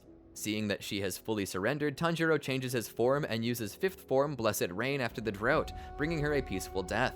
Mother notices that she feels as if she's showered by a gentle rain, not in any pain, but instead feeling warm. Never imagining her death could be so peaceful, she states she can be released. Mother remembers a moment in the past when she was harshly wounded by an immense spider-like demon, Father. She apologizes to him and asks why he's mad. Rui only taunts her for not knowing that she displeased him. Another demon appears from behind, laughing that Mom's in trouble with Dad again. Mother is then grabbed by the hair by Father and hoisted up, causing her immense pain as another pale female demon watches the scene. Mother looks at Tanjiro's eyes and comments on their kind appearance. She remembers that while she was human, someone had looked at her with the same expression, but as she tries to remember her past, she fails to recall the details, instead stating it must have been someone who treasured her. She then wonders what that person's doing now, with tears in her eyes. In her final moments, Mother thanks Tanjiro by informing him that a member of the 12 Kizuki is on the mountain, wishing him to be careful as she fades completely. Tanjiro, hearing her last words, becomes stunned that a genuine member is on the mountain. With a true member of the 12 Kizuki present on Mount Natagumo, Tanjiro realizes it must possess a higher concentration of Muzan's blood, reaffirming his goal to extract it for the medicine for Nezuko. He runs back to Inosuke, who asks if he had defeated Mother. Tanjiro tentatively answers so and asks if he's alright, noticing his numerous cuts. Inosuke ignores his showering of sensitivity and kindness, proudly proclaiming he can beat him at anything. Despite this, Tanjiro blames himself for Inosuke's injuries, and then remembers Mother's final moments, how she gave off the scent of suffering and terror and when she willingly surrendered. Tanjiro attempts to patch Inosuke's wounds to his annoyance and ponders on the strange nature of the mountain, as it has both a 12 Kizuki member and a demon family within, despite the fact that demons don't group together. Tanjiro hears the sound of a lightning strike in the distance, Zenitsu's attack. Confused since he doesn't smell a thundercloud, he asks Inosuke, who brushes aside his concern. As he's about to cross a river, Tanjiro offers to investigate further and asks if he's descending the mountain. Inosuke asks why he would give up, and Tanjiro points out his injuries. Inosuke irritably denies being hurt, to his friend's bewilderment. At that moment, they spot a pale demon across the river, Tanjiro noting that he was unable to sense her because of the demon scent throughout the mountain. Inosuke gives chase and pursues her, only for her to suddenly call out "Father." Wondering what she means, Inosuke is answered by the appearance of an enormous spider-like demon leaping into the water. As Inosuke and Tanjiro stagger back at the sight of the new threat, Father angrily demands they don't come near his family. As the female demon leaps to escape, Father prepares to strike a vulnerable Inosuke. Tanjiro responds with water-breathing second form water wheel, but his blade is barely able to cut into his arm. Father attempts to punch Inosuke, but Tanjiro intervenes. The demon's arm is too hard, leaving Tanjiro stuck in place and unable to slice through. Father tries to punch him with his free arm, but Inosuke slices into it to prevent him from attacking. Father flings them away simultaneously. Tanjiro lands on a nearby boulder and tries to think of a new solution. The demon runs towards him, yelling at the demon slayer to stay away from his family and destroying the boulder he was atop of. Inosuke leaps from behind and tries to stab Father, only for the demon to punch him with incredible force. Hurt by the impact, Inosuke mutters that he isn't at full power and feels the bleeding of his wounds worsening in his state. He runs away and is chased by Father. Tanjiro sprints alongside the river and uses water-breathing second form improved lateral water wheel. He slices a nearby tree and it falls on top of Father, pinning him down. Initially confused, Inosuke sees it was Tanjiro who had done so, amazed with his skills. With the demon pinned to the riverbed, Tanjiro sees his chance to slice its neck with the final and most powerful form. He rushes in to strengthen himself as Inosuke watches in anticipation of seeing something incredible. He runs towards Father and uses water-breathing's 10th form, only for Father to block his blade using the fallen tree. With Tanjiro stuck in the trunk, the giant demon flings him far away. Inosuke calls out to Kentaro, and Tanjiro warns him that Father is a 12 Kizuki, begging him not to die till he returns. As he sees his friend hurtling away in the distance, Inosuke is left to battle Father alone. After being hurled a great distance, Tanjiro uses water-breathing second form water wheel to slow down his momentum, allowing him to hit the ground without severely injuring himself.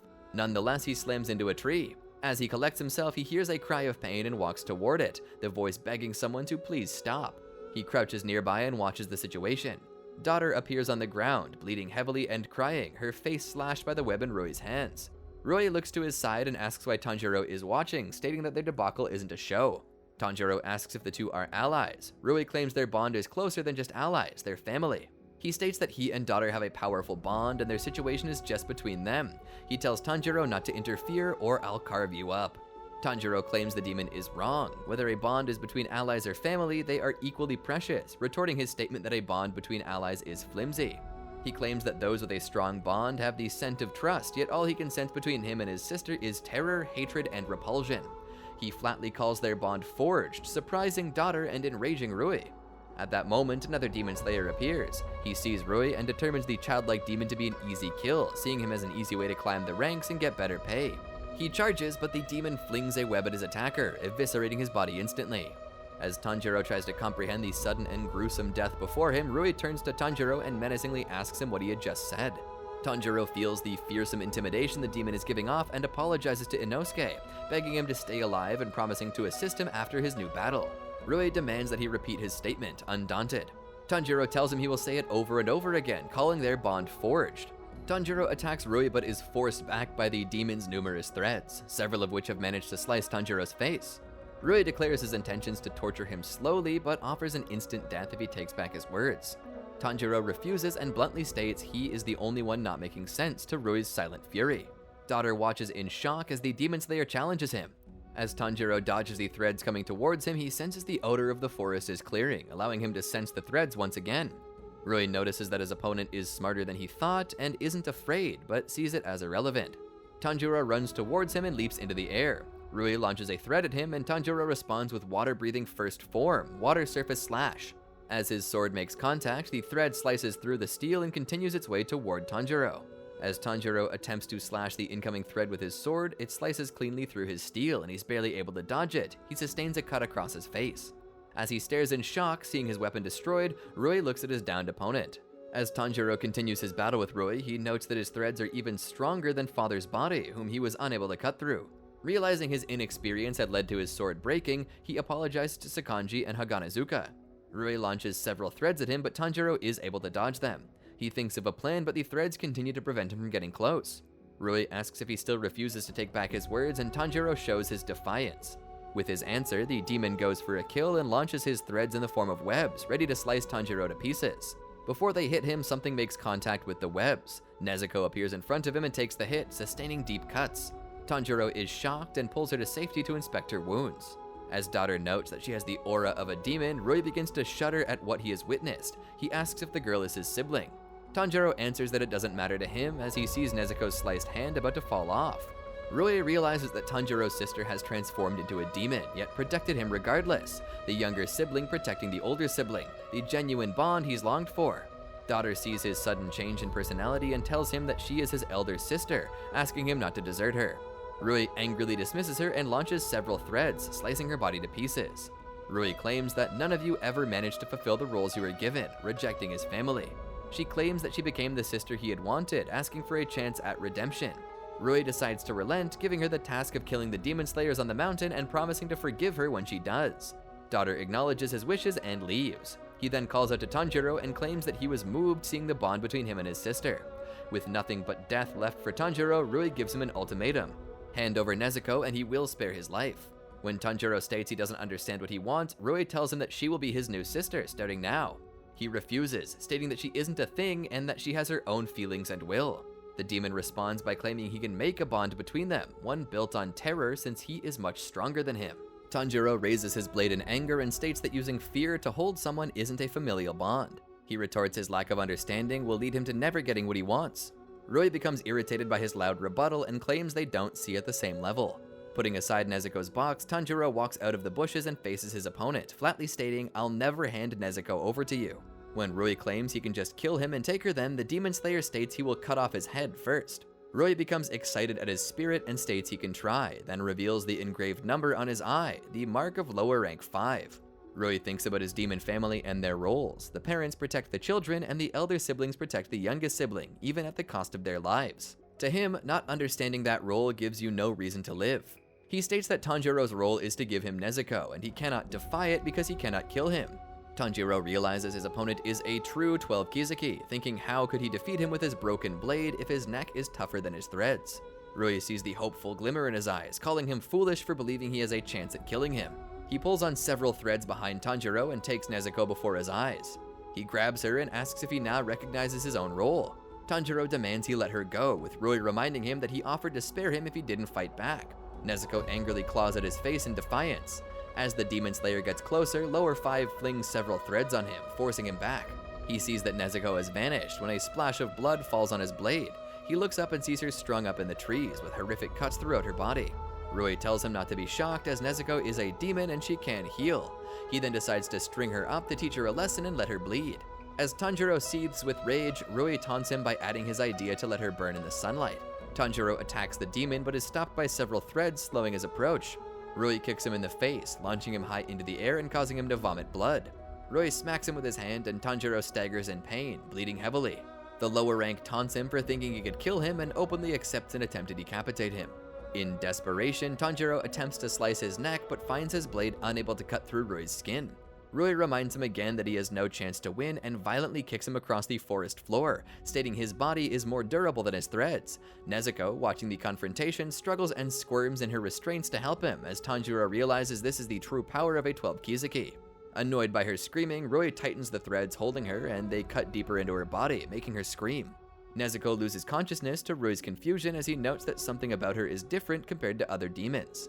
Despite being enraged, Tanjiro calms himself down and decides to use the final and most precise form at his disposal. Lunging at the demon with renewed speed, he successfully parries the threads by gathering momentum with each swing. He uses water-breathing 10th form, Constant Flux, and is able to slice through the threads, giving him the motivation to defeat the demon.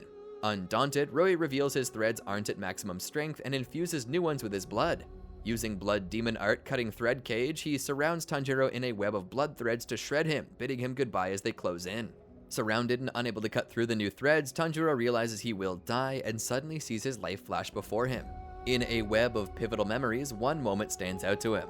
During a moment of his childhood, playing and dancing with Nezuko, he sees his father, who tells him to breathe.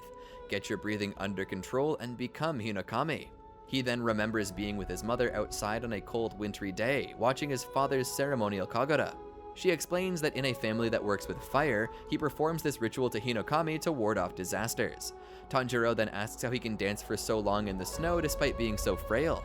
In another time, his father answers that he uses a special breathing technique, one that can allow you to move without ever exhausting yourself. If he can master it, he can dance forever and even ignore the cold. Tanjiro then asks for his son to, if nothing else, pass the kagura and his earrings down to his descendants that he had promised before. After gathering the knowledge from his memories, Tanjiro begins to breathe in a different pattern. His water breathing ignites into fire as he uses his new Hinokami kagura, using the form Dance to slice through the blood threads. Seeing his strongest threads cut, Rui deploys even more and strews them in front of the Demon Slayer's path. Though he sustains several cuts, Tanjiro continues to press onwards, aware that stopping now after switching between water breathing and Hinokami kagura will render him immobile. Pushing himself to rescue Nezuko, Tanjiro attacks lower rank 5 with renewed ferocity, slicing the blood threads in his way as he closes in on Rui. Shocked, Rui backs away and is forced to defend himself, weaving around the forest to escape. He tries to use more blood threads, but Tanjiro is now able to chase him down and cut through them all. He detects the opening thread and sees his chance to slice his neck, ignoring the threads now close to cutting into him. As Nezuko hangs in the threads, she's visited by a vision of her mother. Kie begs her to wake up and save Tanjiro. She says she can do it and do her best. She tearfully asks for her to awaken, or your brother will be killed too. At that moment, Nezuko regains consciousness and stretching out her hand causes droplets of blood on the threads to glow. Using her own Blood Demon Art Exploding Blood, she ignites the droplets and the threads burn away. The flames race down the webs, reaching Rui and Tanjiro. The fire burns away the threads in Tanjiro's path and allows his blade to make contact with Rui's neck. In disbelief, the demon can only watch as the Demon Slayer proclaims, "The bond between Nezuko and me can't be severed by anyone." As the drops of blood on his blade ignite, Tanjiro slices through Rui's neck, decapitating lower rank 5. In a combined effort, Tanjiro and Nezuko defeat Rui. As the demon's body falls, Tanjiro collapses in exhaustion, while Nezuko's body lands on the ground, having burned away her restraints. He knows that he has succeeded thanks to his father's kagura, yet he remains unsure how its memory has helped him beat Rui. His vision blurs from pushing himself to the brink and his body is in physical agony. He slowly crawls to his sister and remembers that Inosuke still needs help. Suddenly, he detects the scent of blood from behind him, noting that he doesn't smell ash, the scent present during a demon's death. To his horror, he hears something walking toward him, despite believing he had decapitated Rui. The demon taunts him for believing he had won, revealing that he cut off his head using his threads to avoid dying. Now deciding to kill both the siblings, he exclaims he hasn't been this enraged in a long time. As he attempts to crawl away faster, Tanjiro decides to get his breathing under control. Rui mentions that he doesn't know why Tanjiro didn't get burned by Nezuko's flames when he and his threads did, but he doesn't dwell on it. He declares that he can now carve him to pieces without a second thought. As Tanjiro thinks that using the right technique can help him despite being exhausted, Lower 5 draws a web in his hands and uses Blood Demon Art Murderous Eye Basket. Blood threads begin to encircle Tanjiro. He desperately tries to calm himself and use his breathing technique, but finds he's unable to even raise his arm. As the threads close in on him, they slice both his hands and shred his uniform, but before Tanjiro can be killed, Giyu enters the scene and slices apart the blood thread web, saving him. As Tanjiro weakly sees someone has saved him, believing it to be Zenitsu, Giyu commends him for holding out till his arrival, telling him to leave the battle to him. Upon seeing him, Rui angrily denounces the Demon Slayers as an endless stream of lowlifes getting in my way. Using Blood Demon Arc cutting thread rotation, he forms a spinning web of blood threads and launches it at his attacker. Giyu responds with water-breathing 11th form, dead calm, and ceases all movement. As Tanjiro watches, not knowing an 11th form existed, Rui deems his technique irrelevant. As the rotating web reaches Giyu, it suddenly breaks apart before it can hit him. Confused, since he wasn't moving when the attack got to him, the demon tries again but is easily decapitated by the Hashira in the time he has blinked. As Tanjiro makes his way to Nezuko, Rui's severed head falls, still wanting to kill the siblings. Initially, he sees Mother asking what are his intentions with his family. He states that he isn't sure, but that he has no human memories. Mother asks if that's why he made them pretend to be his family. Rui believed he could regain them if he felt a familial bond. He sees Tanjiro hugging Nezuko and realizes he did everything to get what they have. As he dies, Rui's headless body talks to Tanjiro. Even as he understood he was solely to blame, Rui missed his parents every single day. Even after creating a fake family, the feeling of emptiness never left him, and because he was the most powerful demon in his family, no one could truly protect him like he wanted. As Giyu watches, Rui's disintegrating body makes its way to the injured Demon Slayer.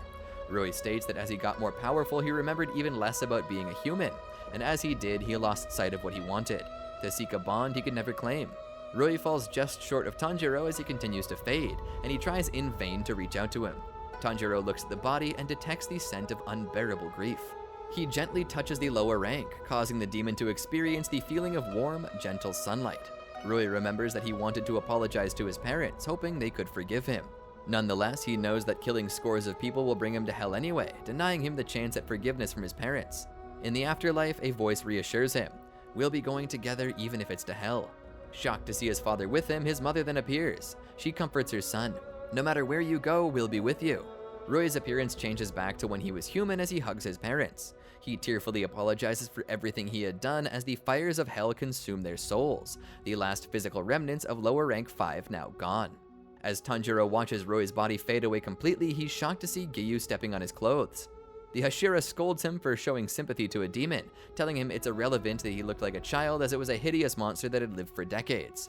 Tanjiro responds that to avenge those killed by demons and to prevent more victims, he will kill without mercy, but to demons who despaired and regretted their actions, he would never trample on them because they were human too, begging Giyu to step off Rui's clothes. He claims that demons are not hideous monsters, but tragic and hopeless creatures. As Giyu looks at him and sees Nezuko as well, he suddenly remembers the two from their encounter years before. At that moment, butterflies surround Giyu, though he quickly understands the situation and lowers his stance. From the trees, Shinobu speeds in and attempts to kill Nezuko. Giyu quickly blocks her blade and she becomes confused. She asks why he had interrupted her attack after stating himself that demons and humans could never get along, further stating that his actions are why he is disliked. Elsewhere, a transformed demon slayer is given a dosage of medication and the poison quickly disappears. The person who administered it, a man wearing clothes titled Kakushi, claims his amazement at its effectiveness, as it's Shinobu's making, while his partner adds that Shinobu had determined it after one look of the situation. She calls the Hashira amazing, but adds that Zenitsu is too, as he's brought down from the suspended house. He had killed the demon responsible, and its death had slowed the poison circulation. As Tanjiro looks at Shinobu's unusual blade, she asks Giyu to move again. He responds that he isn't disliked by people, to Tanjiro and Shinobu's surprise. She gives an apology and states that she's unaware he has not realized it, to Giyu's chagrin and Tanjiro's further shock at the situation. She calls out to Tanjiro and tries to tell him that he's protecting a demon. Tanjiro states he is aware, but adds that the demon is his little sister, but Shinobu's way of showing pity is offering a gentle toxin to kill her without pain, worrying him. Giyu asks if he can move and instructs him to take his sister and run, to which Tanjiro thanks him, takes Nezuko, and flees. Shinobu claims that it's against the core rules, but Giyu ignores her. With Nezuko in his arms, Tanjiro runs far away through the forest, taking his box upon spotting it. Despite being in intense pain, he forces himself to keep running. As Nezuko wakes up, he wonders if he must quit the Demon Slayer Corps, as they would surely not allow a swordsman to travel with a demon. Unbeknownst to Tanjiro, someone is pursuing him through the trees. Shinobu and Giyu clash swords, with her in disbelief at a Hashira protecting a demon. As Tanjiro continues to make his way down Mount Natagumo, a girl descends from behind him and lands on his back, causing him to fall down and lose hold of his sister. He sees Nezuko, but also sees another demon slayer has appeared. Before she can behead Nezuko, Tanjiro grabs the girl's cloak to make her lose balance. He tells Nezuko to run but is knocked unconscious. She gets up and attempts to behead the demon, but Nezuko shrinks down to avoid the swing. Soon, a crow gives a message from headquarters. Tanjiro and Nezuko are to be taken into custody and brought back.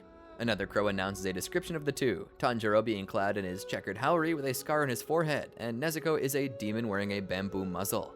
The demon slayer chasing the two hears this and asks Nezuko about her identity. Giyu and Shinobu sheath their swords and leave Mount Natagumo, while Tanjiro is found by Kikuchi, going by his description from the crow. Another pair find Inosuke still tied to a tree, but are wary after seeing his boar mask. They eventually discover he is indeed a demon slayer and take him down, shocked at the extent of his injuries. As he's taken, Inosuke laments his inability to kill even a single demon, beginning to doubt himself. Elsewhere, Zenitsu, with Chuntaro as company, is put alongside the other treated demon slayers.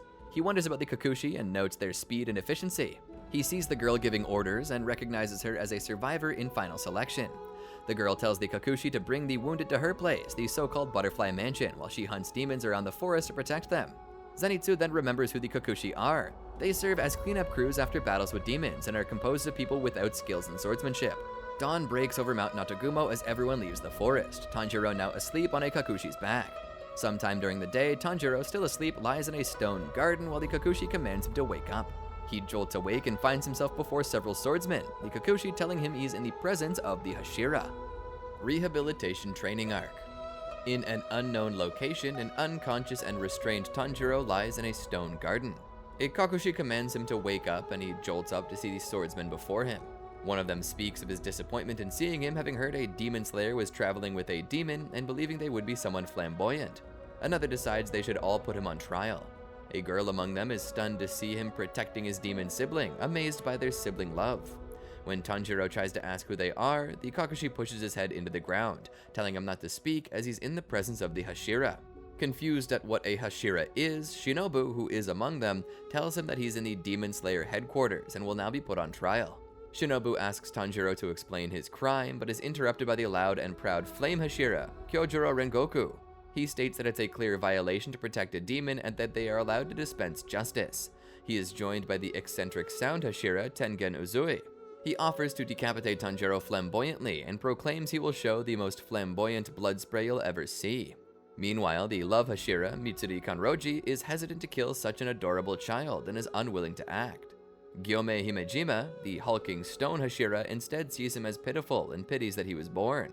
The Mist Hashira, on the other hand, Muichiro Tokito, is looking and wondering at the shape of a cloud in the sky, ignoring the situation. When Tanjiro looks around the garden, the Kikuchi asks him why he's ignoring the Hashira, stating that they are the 9 most powerful swordsmen in the Demon Slayer Corps. Gyome decides they should kill him, and his decision is joined by Kyojuro and Tengen. Tanjiro looks for Nezuko, Zenitsu, Inosuke, and Murata, but is unable to see them. One Hashira instead wants to question Giyu. Tanjiro looks into the trees and sees someone, who states that he's annoyed at seeing him unrestrained, as Shinobu said that Giyu had violated the rules as well. He is the Serpent Hashira, the cold and harsh Obanai Iguro. Obanai asks how they can punish him and asks Giyu if he has anything to say to defend his actions. Giyu, revealed as the Water Hashira, doesn't respond to his question. Shinobu, the Insect Hashira, insists that they can deal with him later since he willingly came along. Instead, she's curious about Tanjiro's story, wanting an explanation despite the clear violation of rules. She plainly asks him why he's traveling with a demon as a demon slayer. Though he is given ample time to explain, Tanjiro attempts to say who the demon is but then struggles to speak and breathe. Shinobu gives him medicated water to help with the pain. She asks him not to push himself as his wounds have not healed yet. Tanjiro tells his story. The demon is his younger sister. When he was away, his family was attacked by a demon and Nezuko was transformed. Despite this, she has never devoured anyone. Obanai states that if she's family, then he will obviously defend her and doesn't believe his claims. Gyome, upon hearing that she is transformed, adds that they must kill her too so that she can be liberated. Tanjiro begs them to listen and explains he became a swordsman to find a cure for Nezuko, adding that she has not devoured anyone for 2 years. Tengen retorts that his story lacks any flair, and if he's going to plead his case, he should spice it up a bit. Tengen demands him to prove himself with max flamboyance. Muichiro ignores them, instead looking and wondering about a bird he sees flying above. However, Mitsuri is unsure they can proceed, not believing the master is unaware of the situation and asking if they can act without his permission. Seeing them still unwilling to listen, Tanjiro claims she can fight alongside him in battle and protect people as a demon slayer. They're then joined by someone carrying Nezuko's box. He enjoys the tense situation and insults Tanjiro as the moron demon slayer with a demon.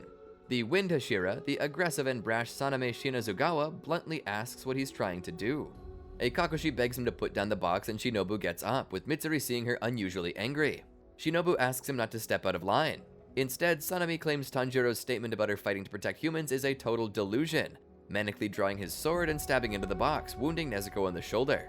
Tanjiro gets up and claims he will not let anyone hurt Nezuko, Hashira or not. Sanami mocks his threats, causing Tanjiro to run towards him. Giyu then announces that the master is arriving. Shocked, Sanami loses concentration and misses his swing, allowing Tanjiro to leap into the air and headbutt him square in the forehead, knocking him down. Everyone is shocked to see someone attack Sanami. Obanai mentally notes that Giyu's outburst was likely a distraction, but Tanjiro still managed to get a blow in and is impressed.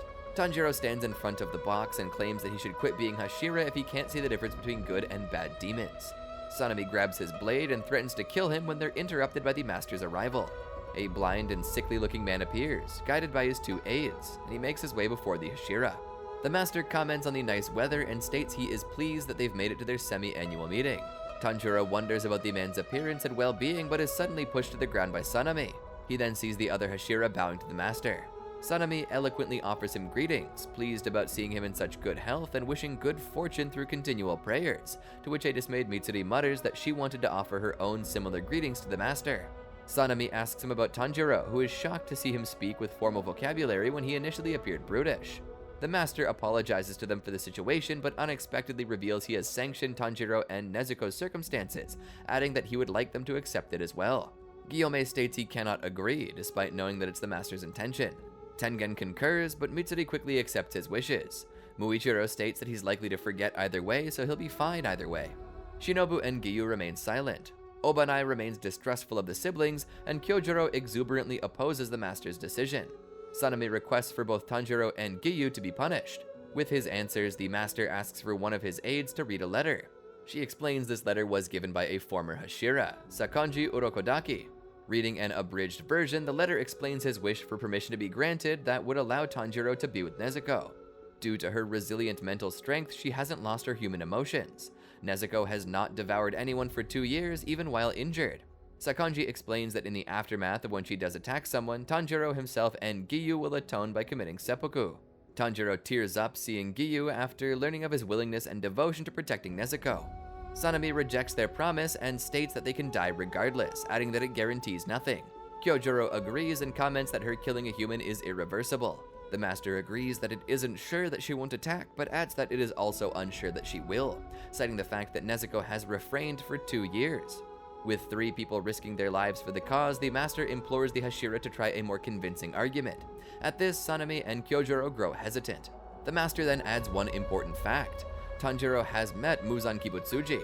The Hashira are in disbelief, with Tengen even stating that they have not crossed paths with him. He asks Tanjiro about his appearance and powers, and Muichiro asks if he fought him. Sanami's way of asking involves handling Tanjiro's head by his hair and bombarding him with questions. When he and Tengen raise their voices in an argument, the master calmly signals for them to be silent, leading the Hashira to cease their questioning and silence themselves. He states that Muzan had sent demons after Tanjiro, though it may simply be to kill him. The fact that he had revealed himself for the first time cannot go unnoticed. The master also believes that something happened to Nezuko that even surprised the demon progenitor. He asks if the Hashira understand their importance, but they don't respond. Sanami speaks up and disagrees. He bluntly states that if Nezuko were still human, then he'd have no problem with sparing her, but it's completely unacceptable to let a demon live, much less house one, especially not with all the demon slayers have gone through and the countless lives of humans lost because of demons. He suddenly draws his sword and slices his forearm, shocking everyone. Sanami aims to prove a demon's true nature in front of the master. He allows his blood to drop onto Nezuko's box and taunts her, the blood seeping through the wood and falling on her hand, causing the demon to groan. As Tanjiro calls out to her, Obanai adds that it might not be wise to do it in the sunlight, advising him to do it in the shade. Sanami apologizes to the master for his discourtesy and leaps into the headquarters before proceeding to stab Nezuko again. Tanjiro calls out to Nezuko, but Obanai leaps up and slams his elbow into his back to hold him down. As Sanami continues to stab Nezuko through her box, Tanjiro yells and begs for him to stop. She emerges from the box, salivating as she stares at the bleeding Hashira. He goads her into attacking him, waving the scent of blood in her face as the rest of the Hashira watch. Shinobu notices that Obanai is driving his elbow harder into Tanjiro's back and asks him to ease up, though he claims it's to stop him from moving. She warns Tanjiro not to use breathing techniques while his lungs are being pressed down or his veins could burst. Tengen hears this and happily asks for it to happen. Gyomei calls Tanjiro a weak, pathetic child and pities his soul. As Nezuko struggles to hold herself together to Sanemi's enjoyment, Tanjiro forces himself to breathe and successfully breaks his restraints, shocking Shinobu and Obanai. As he runs to his sister, Obanai is grabbed by Giyu to stop him from interfering. Knowing he cannot physically stop Nezuko, Tanjiro calls out to his sister. Nezuko sees herself back in the snowy forest where she transformed, with herself at Tanjiro and Giyu's mercy. She hears his plea that she's different from the other demons. More memories of her family appear, and she suddenly hears Sakonji Urokodaki's message to her, protect humans, and she recalls the words as Tanjiro appears in front of her, humans are to be protected and saved. I will never hurt them. In front of everyone, Nezuko turns away from Sanemi's blood and resists the temptation, to his shock and Tanjiro's relief. The master, being blind, asks what happened. His aide informs him that Nezuko has rejected Sanemi's taunting, looking away in disgust, and despite being stabbed 3 times, was able to restrain herself. He's pleased that it's proven she won't attack humans. Obanai pulls his hand away from Giyu and demands to know what he's doing. The master then speaks to Tanjiro. He informs the Demon Slayer that there will be those who will not accept Nezuko and ask him to prove to them that he and Nezuko can fight as Demon Slayers. Tanjiro quickly bows down as he hears his words, noting the floating feeling and calming voice of the master. He tells the boy to defeat a 12 Kizuki to prove his worth, allowing others to accept and take him seriously. Tanjiro vows that he and Nezuko will defeat Muzan Kibutsuji without fail, though the master implores him to start small with a 12 Kizuki, still being ill-equipped. Caught up in his confidence, Tanjiro embarrassedly agrees, to Mitsuri and Shinobu's laughter. The master tells him that the Hashira of the Demon Slayer Corps are phenomenally skilled and have defied death through hellish training in defeating 12 Kizuki demons. He states they receive special treatment and kindly asks him to mind his manners while speaking. Tanjiro acknowledges their importance and agrees with his message. Finally, the master addresses Sanemi and Obanai, gently asking not to torment those weaker than them too much. Though hesitant, the two nonetheless agree to his wishes and acknowledge them. With Tanjiro's trial finished, Shinobu steps up and offers to take both siblings to her house. She signals for them to take them away, although a Kakashi is hesitant to approach Nezuko. Another one quickly bows to the master and the Hashiras before grabbing Tanjiro and quickly leaving the scene, with the second Kakashi in tow with Nezuko's box. As the Hashira meeting is about to commence, Tanjiro unexpectedly interrupts them and asks for the master's permission to headbutt Sanemi again. The Kakashi pin him to the ground and demand that he be quiet, but he wishes to headbutt him as many times as he had stabbed Nezuko, reasoning that it isn't against the rules. As he continues to struggle against their hold, 3 pebbles fly towards Tanjiro without warning, hitting him in the head and knocking him down. Muichiro, who flung them, tells him not to interrupt the master. The Kakashi repeatedly bow an apology to the master and Muichiro, while Mitsuri is amazed at him being so cool. As Tanjiro is taken away a second time, the master asks him to give Miss Tamayo my regards, stunning the Demon Slayer. As they run away from the headquarters, Tanjiro tells the Kakashi that he heard them mention Tamayo's name. Instead, the female demands him to be quiet and punishes him, frightened from being yelled at by the Hashira. She and the male tell him that what he has done is unforgivable and demand an apology, leaving him to quietly apologize. The Kakashi eventually reach Shinobu's house, the Butterfly Mansion, but find no one at the front. They decide to walk to the back. The man carrying Tanjiro tells him to walk on his own, but he responds that his body is still aching. He sees numerous butterflies giving its name, and they eventually see a young girl in the back. The Kakashi see her and realize she is a Sugoko. Her name is Kanao Suyuri. Tanjiro suddenly recognizes her as the sole girl who survived final selection. He tells the Kakashi this, but he doesn't believe him, perhaps believing that he had forgotten that it was Kanao who knocked him unconscious on Mount Natagumo. He tells Tanjiro she is a Suguko, a swordsman trained by a Hashira, and that only those with amazing skills and talent get to be chosen. The female Kakashi approaches Kanao and informs her that they arrived under Shinobu's orders. Upon asking for permission to enter, she's ignored by Kanao, not speaking a word. Slightly confused, she asks Kanao if she minds, but receives no answer again. Suddenly, a loud voice asks who they are, startling the Kakashi and Tanjiro. The girl who called out to them sees that they are Kakashi and directs them into the mansion. Inside the hospital ward, Zenitsu discovers that he must take terrible-tasting medication 5 times a day for 3 months, to the concern of an attendant. Though he knows his arms and legs can heal by taking it, he still demands to know how and why. The girl leading the Kakashi sees him complaining loudly again, while Tanjiro is relieved to see his friend. The girl angrily reminds him he's been explained numerous times previously to take his medication and threatens to tie him up should he complain again before walking away. Tanjiro asks if Zenitsu is okay, realizing he truly did enter the forests of Mount Natagumo. Zenitsu loudly retells that he was stung by a spider and is now being yelled at by that girl. Tanjiro looks at him closer, and if he had gotten smaller. Zenitsu responds by speaking about his near transformation into a spider as snot hangs from his nose to the Kakashi he'd been crying on, disgusting him. Tanjiro asks about Inosuke and Murata's whereabouts. Zenitsu doesn't know who Murata is but points to Inosuke, who's lying in the bed beside him. Tanjiro gets off the Kakashi's back, crawls to Inosuke's bed, and apologizes for being unable to rescue him. Answering in a weak and coarse voice, Inosuke tells him it's fine and not to worry about it. Tanjiro is shocked to hear him speak, and Zenitsu answers with how he heard about him losing his voice through being hit in the neck and yelling at the top of his lungs, but remains unsure of the details. He then states that Inosuke being depressed has made him calm and gentle, to Zenitsu's delight, leading Tanjiro to ask why he's laughing creepily. Inosuke apologizes for being weak, leading both of them to give words of encouragement, Tanjiro stating that he's happy to see him alive. Suddenly, Zenitsu worriedly asks him if they had seen him take his morning medication, unwilling to taste it again and yelling at his misery. With him and his friends in bed and resting, Tanjiro speaks of his thankfulness to see them alive. As night begins to fall, he closes his curtains and opens Nezuko's box, allowing her to walk out of the room she'd been provided with. When he attempts to sit on the bed, Tanjiro hunches over in pain, leading him to realize how severely injured he got on Mount Natagumo. He thanks his sister for protecting him, stating that it was not just her, but Sakonji and Giyu risking their lives for them. As he reaffirms his goal to get stronger, he thinks back to the master and how his voice seemed so soothing that made his head feel light. Nezuko eventually falls asleep, and Tanjiro promises to turn her back into a human once again. That night, during the meeting at the headquarters, the master, Kaguya Ubayashiki, meets with the Hashira to discuss the threat of demons. As they have reported, increasing damage caused by them will inevitably lead to human life under more and more threat. Sanami comments that the incident on Mount Natagumo has shown that the skill of demon slayers has plummeted greatly, deeming most of them useless. When he wonders whether the trainers could tell if someone could at least be competent, Tengen jokingly reminds him that Tanjiro landed that flamboyant blow on you, earning his ire. Shinobu adds that as the human population grow, it would become harder to unify them all. Gyomei states that since only those whose loved ones were killed by demons choose to join the Corps or have done so through generations, they can't simply have people without the drive or resolve to do so join them, and would be cruel to ask such of laymen. Kyojuro chimes in that Tanjiro encountering a 12 Kiseki only months after joining could mean that he has the power to draw them, envious since even they rarely get to face them. Kaguya notes that the lower five's drastic actions mean that Muzan isn't near Mount Natagumo, referring to the incident in Asakusa and how he draws attention to cover his tracks. Though frustrated at how demons continue to freely devour humans and get stronger, Kaguya expresses his faith in them, believing he has assembled the strongest Hashiras since the feudal era. One by one, he says the names of all the Hashiras and states that he looks forward to their success, addressing the swordsmen as his children.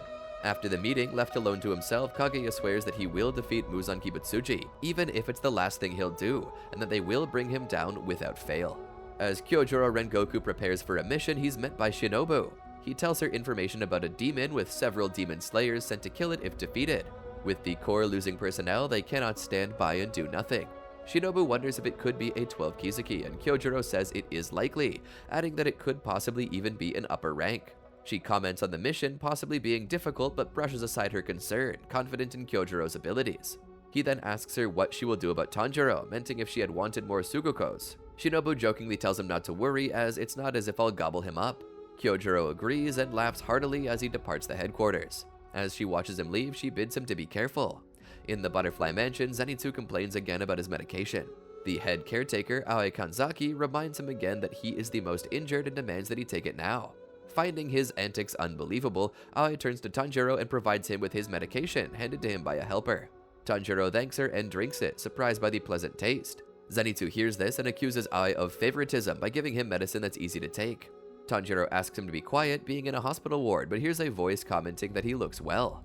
Murata appears to Tanjiro's relief, and they begin chatting. When asked if he's feeling alright, Murata comments that he was close to melting but is otherwise okay, though he adds that the same cannot be said for them. He tries to talk to Inosuke about his injured throat, but Tanjiro tells him to let him be, having been through so much. Zenitsu interrupts the conversation and asks who Murata is, to which Tanjiro states how he fought with them on Mount Natagumo. Murata asks about his arm, and Zenitsu replies with how he nearly transformed into a spider, causing Aoi to jump in and remind him to take his medication to his plight. Zenitsu tries to reason with her and claims there's only so much growth a person can take, leading Aoi to respond to not come crying to her when his arms don't return to normal. He responds that she's being too cold, but she states that he has it easy. By taking the medication and getting plentiful sunlight, he won't have to endure lasting effects. Zenitsu runs to Tanjiro, unwilling to take more of Aoi's verbal lashing, only for Murata to sarcastically say they seem to be having fun, shocking the two with his despondent and frightful expression. He mentions how he was summoned to report the Mount Natagumo incident at the Hashira meeting, claiming that they are too terrifying. He speaks about how they were angered about the weaker new demon slayers because some of them didn't follow orders on the mountain, and how he was unfairly asked so much for someone of his rank. As he speaks about how the Hashira terrify him, someone walks up behind Murata, the insect Hashira herself. Frightened by Shinobu's sudden appearance, he quickly greets her and leaves the room in a hurry. Shinobu, amused by his scared reaction, asks Tanjiro about his recovery, and he responds that he's feeling a lot better. Hearing this, she states how he can now begin his rehabilitation training involving him and Inosuke. 2 weeks later, a recovered Zenitsu sits alone in his room, waiting for the two to finish. He comments on Shinobu's unique voice and how it both seems irregular and slightly scary. Despite this, he remembers when she came to Mount Natagumo and how she seemed like a goddess to the transformed people, who came to her teary-eyed. Zenitsu also comments on her pretty appearance, but as he begins to wonder about the cute lady taking his friends to help them regain stamina, he suddenly sees them enter the room, both extremely exhausted and despondent. The two slide into bed without saying anything, scaring Zenitsu as he knows he'll be joining them tomorrow. The next day, he joins his friends in their rehabilitation training. With the two appearing to dread the next session, Zenitsu is nervous to commence. In a large room, Aoi explains to Zenitsu the 3 tests to help them rehabilitate. First, he will be stretched out to help his body from being in bed for so long, the process done by 3 helpers and demonstrated on Inosuke, who promptly tears up from the intense procedure. The next station involves reflex training with Kanao Suyuri. On a table with cups of medicated water, the goal is to throw them onto their opponent before they can, but the opponent can block the cup to stop their throw. Tanjiro attempts this but promptly fails, with Kanao proving too quick to defeat. In the 3rd and last station, their goal is full body training, simply a game of tag involving Aoi and Kanao. Now informed, Zenitsu asks Aoi a question before calling Tanjiro and Inosuke over. When they don't move initially, Zenitsu angrily grabs the two and drags them outside the mansion. In the yard, he demands that they listen to what he has to say and suddenly punches Inosuke into the wall. When Tanjiro checks on his friend and asks he apologize, Zenitsu instead tells them they need to apologize to him for acting like you'd come back from hell when you were in heaven. He asks why after frolicking with girls they look so haggard, demanding that they bow down, apologize, and commit seppuku. When Tanjiro incredulously asks why he's saying something so absurd, Zenitsu yells at him to listen and grabs his hair, proceeding to list the various things he enjoys about girls. Zenitsu goes insane with happiness, and Inosuke criticizes him for not making sense, adding his own thoughts by claiming that losing to someone smaller than you destroys your soul. Zenitsu sarcastically pities him for not being with a girl because he lived on a mountain, angering the boar-headed demon slayer. Inosuke states he's been with girls by stepping on them, with Zenitsu furiously telling him that that's not how you get girls. Inside the room, the entire argument is heard by the girls inside, much to their bewilderment. Back inside, Zenitsu enthusiastically asks to be trained, enjoying being stretched out as Tanjiro and Inosuke look at him dumbfounded. In the reflex test with Aoi, Zenitsu grabs his cup first but decides not to splash her to be courteous, much to her chagrin. In the full body training while facing Aoi again, Zenitsu uses his superior speed and grabs her, leading Aoi to punch him in the face. Despite this, Zenitsu is satisfied holding her. Watching his success, Inosuke becomes re-motivated. He quickly beats Aoi in the reflexes test and grabs her by the legs in the full body training, albeit hurting her. With his friends able to best Aoi, Tanjiro begins to lag behind them and continually loses. Despite this, none of them are able to defeat Kanao. For the next 5 days of training, she continues to beat them without the trio able to challenge her at all, leaving Zenitsu and Inosuke to stop attending the sessions. After one session, Tanjiro tries to think about how she's so fast, surmising that even going all out wouldn't mean success. He notes that she possesses a scent similar to the Hashira, and as he thinks about Kanao, one of the attendants calls to him. He asks what they wanted to call him over for, and at first they seem hesitant, giving him a towel to dry himself with instead. He happily takes it. As he dries his wet hair, she asks if he maintains total concentration breathing all day. Confusing him, she tells him to do so all day and night, even while asleep. Tanjiro states he does not, wondering whether it's even possible. One of them says it is, and it can make a big difference. He says that even using the technique for a short time takes a toll. The girls respond by saying the Hashira and Kanao have already mastered it. They all tell him to work hard at it, and he thanks them for the information. The next day, Inosuke and Zenitsu still refuse to join Tanjiro in training, with the former sulking over losing and the latter asking him to tell them that he got re-injured. Outside on his own, Tanjiro makes the first attempt to use total concentration breathing longer, before promptly collapsing in physical exhaustion. As he feels the agony of using it for extended time, he becomes startled by a loud sound in his eardrums. He thinks back to the basics and continues, with the 3 girls watching his process. Later, as he's eating, the girls show him a set of gourds Shinobu and Kano blow into to help her. Initially believing they are a strange instrument, Tanjiro becomes shocked to know how Kano actually makes them explode, tapping one and noting that it's a very hard structure. He's aghast to learn that she's able to do something so difficult, and becomes more so upon seeing the gourds she's currently able to destroy, which are nearly as big as him. The next day, a dismayed Tanjiro tells Aoi that his friends won't be training again. Though apologetic, she brushes aside his sincerity and tells him not to concern himself. Throughout the entire day, while redoing the drills Sekonji Urokodaki had given him, Tanjiro works to maintain total concentration without stopping. He later uses the mansion's obstacles as a training ground similar to Mount Fujikasane. 15 days later, Tanjiro's stamina has improved. He's able to run farther than ever before and can feel his lungs getting stronger. On the rooftop of the mansion, he focuses on slow breathing into the night to counteract his rapid breathing during the day. He meditates to help concentration, as Sekonji had advised. He thinks of him and his smith Haganezuka, only to imagine the anger of the latter about his broken sword, something he's not willing to go through. He loses concentration and tries again, only to hear a voice call out to him. Shinobu suddenly appears beside him, commending him for working hard while his friends are elsewhere, with Tanjiro blushing at the sight of the young woman. She asks if he feels lonely, and he responds he doesn't mind it, wanting to teach his friends after mastering the technique, earning her praise. He asks why she had brought them in. She states it's because of Nezuko's official recognition and due to the 3 being severely injured. Shinobu tells him that she has wanted to entrust her dream to him, for demons to be friends with humans, and believing him capable of accomplishing it. Tanjiro suddenly senses something and turns to Shinobu. He asks if she's angry, shocking her. He says he senses an angry scent from her despite her smiling. She confirms he is right and says that she is perhaps always in a constant state of anger. Since the death of her sister by the hands of a demon and seeing the pain of others going through the same thing, her anger has only continued to build. She mentions that she and the other Hashira all have a deep disgust for demons that they cannot fight. When they saw Nezuko and found she truly doesn't eat humans, they memorized her presence. It is only out of respect for Kaguya that they will not harm her. She talks about her older sister who, like Tanjiro, was a kind-hearted person who was sympathetic to demons. Even until her death, she had pity for them, whereas she herself was unable to feel the same, asking how someone can pity for something that kills people. But since it was how her sister felt, Shinobu continues to carry the same feeling today. For her sister's memory, she's always tried to find a way not to kill demons, but is exhausted by her efforts, believing demons are completely irredeemable. Shinobu asks Tanjiro to give his all and always protect Nezuko, adding that his unrelenting sympathy for demons in her place greatly reassures her and claiming she can now rest. Shinobu comments his total concentration breathing has stopped, surprising him, and she disappears. Shocked by her story, Tanjiro reasserts himself to continue working hard and regains focus on his total concentration breathing. He remembers the murder of his family and uses his pain to push himself, remembering his promise to turn Nezuko back into a human. To help him maintain total concentration constant, Tanjiro enlists the help of the mansion's 3 helpers, Naho, Kyo, and Sumi. He gives the girls carpet beaters and instructs them to hit him if he ever stops his breathing technique whilst he's asleep. The girls agree to help him. Later that night, they watch Tanjiro in his bed and see that he is still maintaining total concentration. Soon he begins to snore, leading to the girls enthusiastically beating him awake, startling him. While being watched by Zenitsu, Tanjiro tries again to maintain total concentration. At first, he succeeds again in doing so whilst asleep, only to end up snoring again, to which the girls beat him awake again as told, causing him to ask for another attempt.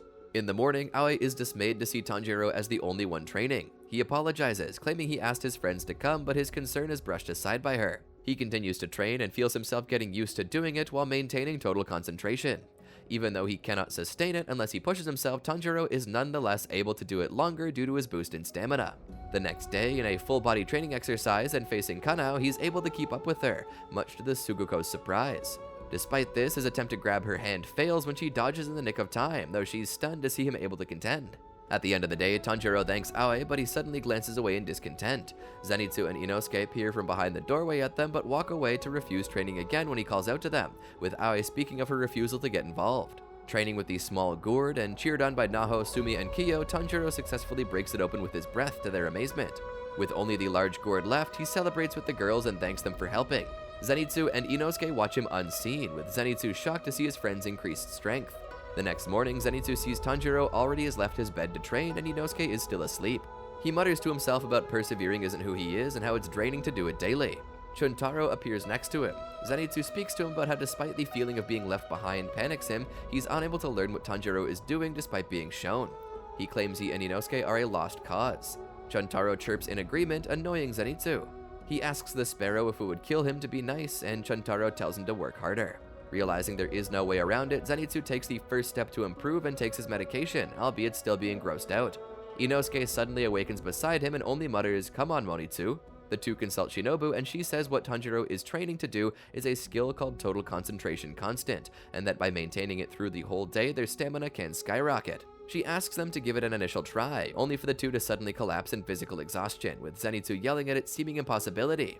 They ask Tanjiro, and he states that he can only maintain it by pushing himself. He describes the process of strengthening his lungs, but his simple words and use of sounds only confuse the two. Shinobu appears behind him and claims the skill is basic, or even a beginner's skill, asking why they're unable to do it, though she adds that mastering it takes great effort. Addressing them one after another, she motivates them in their own unique way. She playfully mocks Inosuke for being unable to do total concentration and claims he can't be helped even being unable to do something simple, enraging him and giving him the push just to prove her wrong. She then gets close to Zenitsu, holds his hand, and encourages him by being his biggest cheerleader, causing Zenitsu to become overjoyed at being touched by the young woman. Outside, Zenitsu and Inosuke are doing the exercises Tanjiro has been doing, sprinting along the fence to build stamina and lifting rocks to gain strength. Soon, Tanjiro receives a message from his Kasugai crow. He finds Inosuke and announces that their new swords have arrived. He senses Haganazuka's scent and runs outside the mansion to greet him, seeing he's accompanied by another person. Unfortunately, the swordsmith is less than happy to see him and attempts to stab Tanjiro for snapping his blade. He tries to defend himself by mentioning he was close to dying and that the demon who did so was incredibly powerful, but Haganazuka only smacks his face and pins all the blame on the young demon slayer, claiming his weakness is why it broke. He continues to chase him in the mansion's yard. Shinobu wonders if it's a new training regiment, and Ai responds it's likely not. Inside, Tanjiro is told by the second smith that Haganazuka is very passionate about his creations. Tanjiro agrees while worriedly looking at Haganazuka staring at him in anger. The man introduces himself as Kanamori and states he is the smith who forges Inosuke's swords. They watch as the new blades turn blue, to Kanamori's admiration at the color. Tanjiro tells Inosuke that he's glad to see him with new blades, but they see him walk outside onto the yard. Kanamori asks him what he's doing, and he, Tanjiro, and Haganazuka watch as Inosuke picks up a stone and chips gouges into the edge. Kanamori becomes enraged at the sight of his work being destroyed and threatens to kill him. Inosuke is satisfied at the chips in the edge, angering his smith, and he proceeds to chip his second blade in the same way, infuriating Kanamori even more. Outside, Kanamori and Haganazuka leave the mansion, with the former yelling about the audacity of his client to break his swords with a stone, as Tanjiro incessantly apologizes on his and Inosuke's behalf. That night, Tanjiro sleeps while being able to maintain total concentration. The three girls commend his success, and they decide to treat him to rice balls when he awakens. Now adept at Total Concentration Constant, Tanjiro faces Kanao in the full-body training exercise once more. He's able to chase her throughout the match without slowing down, claiming he can't wait to swing his sword. He's able to grab her hand and win the match. Next, they face off in the reflexes test, with both Demon Slayers seemingly neck and neck. Eventually, he grabs a cup of water and avoids Kanao's attempt to stop him. As he's about to splash her, he rationalizes that it would be cruel to splash Kanao with the unpleasant-smelling liquid. Instead, Tanjiro puts the cup on her head, effectively achieving the same result. Sumi, Naho, and Kyo see him succeed and they celebrate. His victory is seen by Zenitsu and Inosuke, giving them the last motivation to push themselves. Outside, Zenitsu runs on the fences with new vigor and speed, while Inosuke lifts more weight than ever. In a final medical exam in Shinobu's office, she determines he's now fully healed and can take missions without any misgivings. Happy that his rehabilitation is complete, Tanjiro takes the time to ask Shinobu what she knows about Hinokami Kagura. To his surprise, she knows nothing about it. He tries to ask her if she knows anything about fire breathing, but receives the same response. After being told of what happened to him and how his father influenced him, Shinobu states that perhaps his father had used fire breathing, which is different than the similar flame breathing, though she notes it is important not to misname each breathing style with the other. She states that he can perhaps ask the flame Hashira, though he is away on a mission. He thanks her for the help and makes his way out, but before Tanjiro can exit, Shinobu tells him that she expects great things from him. That night in Nezuko's room, he sees that she's still asleep, having been so for the entire day. He sits down on her bed and confides in her about his unease in seeing her asleep for long periods, despite knowing she's simply regaining stamina. He tells her he'll be going soon on his next mission now that he's healed and mastered Total Concentration Constant. He mentions how having both Zenitsu and Inosuke gives him confidence, believing that Nezuko thinks that both of them are good as well. He remembers his goal to bring down the strongest demons and to give its blood samples to Tamayo. As he becomes unsure if he can succeed in his goal, Nezuko unexpectedly encourages him. "I know you can do it, big brother." He looks back and sees she's still asleep. Regardless, the sudden message is enough to give him hope, thanking his sister. Meanwhile, on a moving train, a woman is killed and devoured by a giant three-eyed demon on board. Tanjiro and Kanao now face each other again at the reflexes test, with the match now very close, Zenitsu and Inosuke noting their incredible speed. She edges out a win by grabbing her cup before Tanjiro can block it. Aoi calls the test finished. Tanjiro compliments Kanao for her speed, and Aoi states that she now has 10 wins and 10 losses. Despite this, he claims he's not done. He asks his friends if they can run with him while maintaining total concentration to Zenitsu's reluctance and Inosuke's excitement. In the early morning, the trio are awoken by Tanjiro's Kasugai Crow giving them information about their new mission. The casualties of the Mugen Train are increasing, with 40 now missing. They must join Kyojuro Rengoku on site and travel west. At noon, Kaguya Ubayashiki speaks to Shinobu about his decision to send Tanjiro and his companions to the Mugen Train mission, which he was recommended to do so by her. Inside the mansion, Tanjiro is preparing to depart for his mission when he hears someone approaching him in the hallways.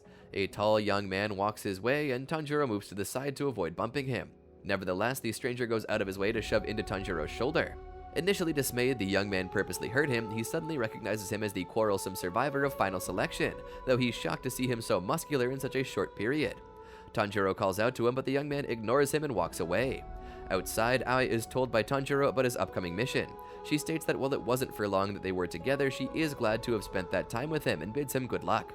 He thanks her for looking out for him while being busy, and that through her, they can go back out to battle once again. Aoi brushes aside his gratitude, claiming it was because of luck that she survived Final Selection and ended up too afraid to go into battle.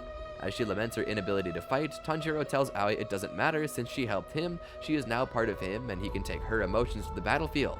Tanjiro leaves her by asking her to look after him should he be injured again, and Aoi stands still, awestruck by his sincerity and kindness.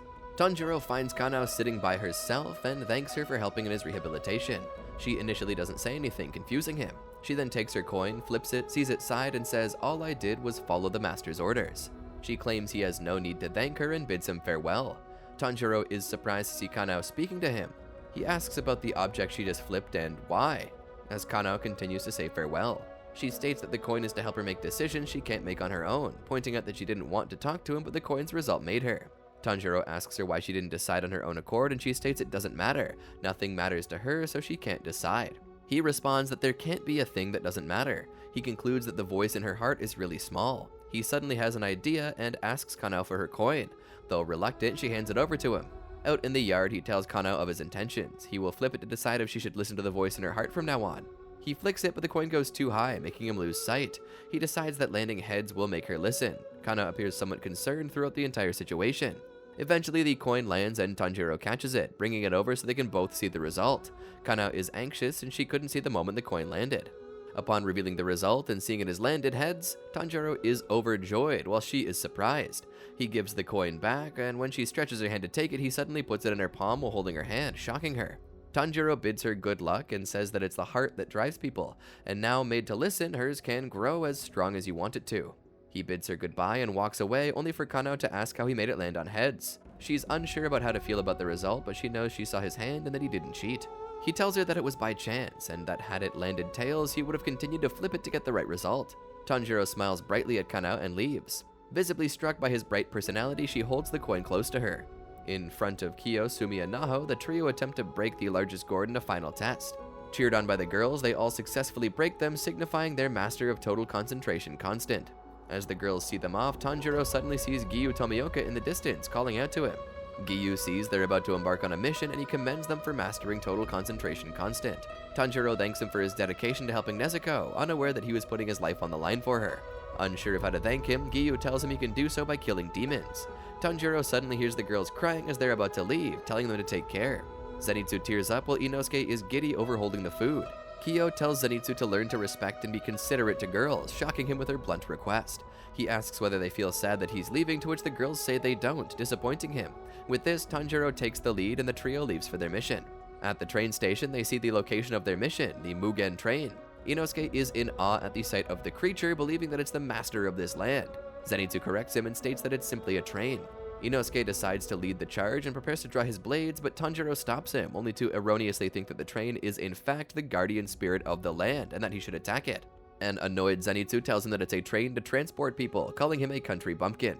In front of all, Inosuke headbutts the train's carriage to attack it, causing the police to arrive. They see the trio have swords and attempt to arrest them. After evading the authorities, Zenitsu explains that the Demon Slayer Corps isn't recognized by the Japanese government, hence they can't have their weapons exposed in public. Tanjiro is dismayed to learn that all their work goes unknown, to which Zenitsu agrees as well. They decide to hide the swords in their back, which does not work on the shirtless Inosuke. At that moment, the train begins to move, forcing the trio to chase it to climb aboard. Zenitsu lags behind, forcing his friends to help him get on. As Inosuke becomes amazed at the train's speed, Zenitsu asks Tanjiro whether it was wise to take Nezuko with him, believing the Corps' headquarters to be the safest place. He reassures him of Nezuko's safety. "Wherever we go, Nezuko and I will be together. We're never going to be apart again," before reminiscing on the long journey they had taken to reach this point. On board the train with them are the Flame Hashira and the lower rank 1 of the 12 Kizuki. Mugen Train Arc. After leaving the Butterfly Mansion, Tanjiro, Nezuko, Zenitsu, and Inosuke approach the train they were told to go to. After some trouble dealing with Inosuke, Tanjiro and his group board the train. Inside, Zenitsu asks Tanjiro about Kyojuro Rengoku, the Flame Hashira, who they were instructed to meet. Tanjiro then hears a loud sound in the distance and then figures out that it is Kyojuro eating bento. Tanjiro and Zenitsu walk up to him, trying to get his attention. Kyojuro then turns around and then Tanjiro sits next to him while Zenitsu goes back with Inosuke. Tanjiro asks Kyojuro about the Hinokami Kagura, the breathing style that he used to defeat Rui with. Kyojuro says he's never heard of it, and Tanjiro gets confused. Kyojuro then tells Tanjiro that it's great that his father mastered it and ends the topic quickly. Shortly after Tanjiro and Kyojuro's conversation, Kyojuro asks Tanjiro if he wants to be his Suguko. Tanjiro turns down his offer, but Kyojuro keeps talking. Kyojuro explains that flame breathing is one of the primary breathing styles along with water, wind, stone, and thunder. He then asks Tanjiro what color his sword is. Tanjiro answers black. Kyojuro says that there isn't a Hashira with a black sword, so he could be the first. Kyojuro says that he would train Tanjiro at his place as well. Later, the train conductor walks up to them, asking if he can punch their tickets. Tanjiro picks up a suspicious smell from the man. After the man punched their tickets, Kyojuro smells a demon at the back of the train. It used its blood demon art to hide itself. He stands up and uses flame-breathing first form unknowing fire to decapitate this demon. After Tanjiro witnesses his attack, he immediately asks if he could be his Suguko, along with Zenitsu and Inosuke. Kyojuro agrees and they all celebrate, calling Kyojuro Big Brother Rengoku. Kyojuro, Tanjiro, Zenitsu, Nezuko, and Inosuke then all fall asleep. Tanjiro has a strange dream where he's back with his family. He walks inside and talks to them for a while, and then his mother asks him if he can go get some water for a bath. Tanjiro gets his jacket on and heads out with 2 baskets. Once he reaches the river, he sees his reflection in the water. Meanwhile, Zenitsu is stuck in a dream where he's frolicking happily with a human Nezuko, while Inosuke dreams he and his companions, all appearing as goofy animals, are set to fight the spider-like train. Kyojuro sees himself with his family as well, such as with his unsupportive father Shinjiro and his younger brother Senjuro, whom he always tried to encourage. One of the minion children enters Kyojuro's dream and finds the edge of the dream to find his spiritual core. Before she can destroy it, Kyojuro manages to grab her by the throat, even as he still sleeps, which weakens and prevents her from attacking. In Tanjiro's dream, one of the children that has tuberculosis finds Tanjiro's core, but is stunned to find how calm and serene the projection of Tanjiro's heart is. Dream Tanjiro is told by his siblings that Nezuko has gone up the mountain to pick fruit. As he goes by the river, he sees his reflection pulling him underwater and telling him to wake up since he's trapped in a dream. After he goes back to his home, Tanjiro starts to realize that the world around him is false. Outside, Nezuko emerges from her box and tries to wake up her brother. She even headbutts him, which causes her to bleed and activates her blood demon art, which Tanjiro feels in his dream. Knowing what he must do, he runs away from the family, even as he sees human Nezuko and Rokota tearfully running toward him. Tanjiro sees his father, who tells him that there's something he must cut in order to reawaken. Tanjiro cuts his own neck and manages to wake himself up. Tanjiro has Nezuko use her power to sever the binds to the other demon slayers, but he still has to find a way to wake them up. The minion children rise up and antagonize Tanjiro because they all know that Enmu won't reward them with dreams if they fail. Tanjiro incapacitates the children and speaks to the boy who saw inside his heart, and he realizes that Tanjiro is pure.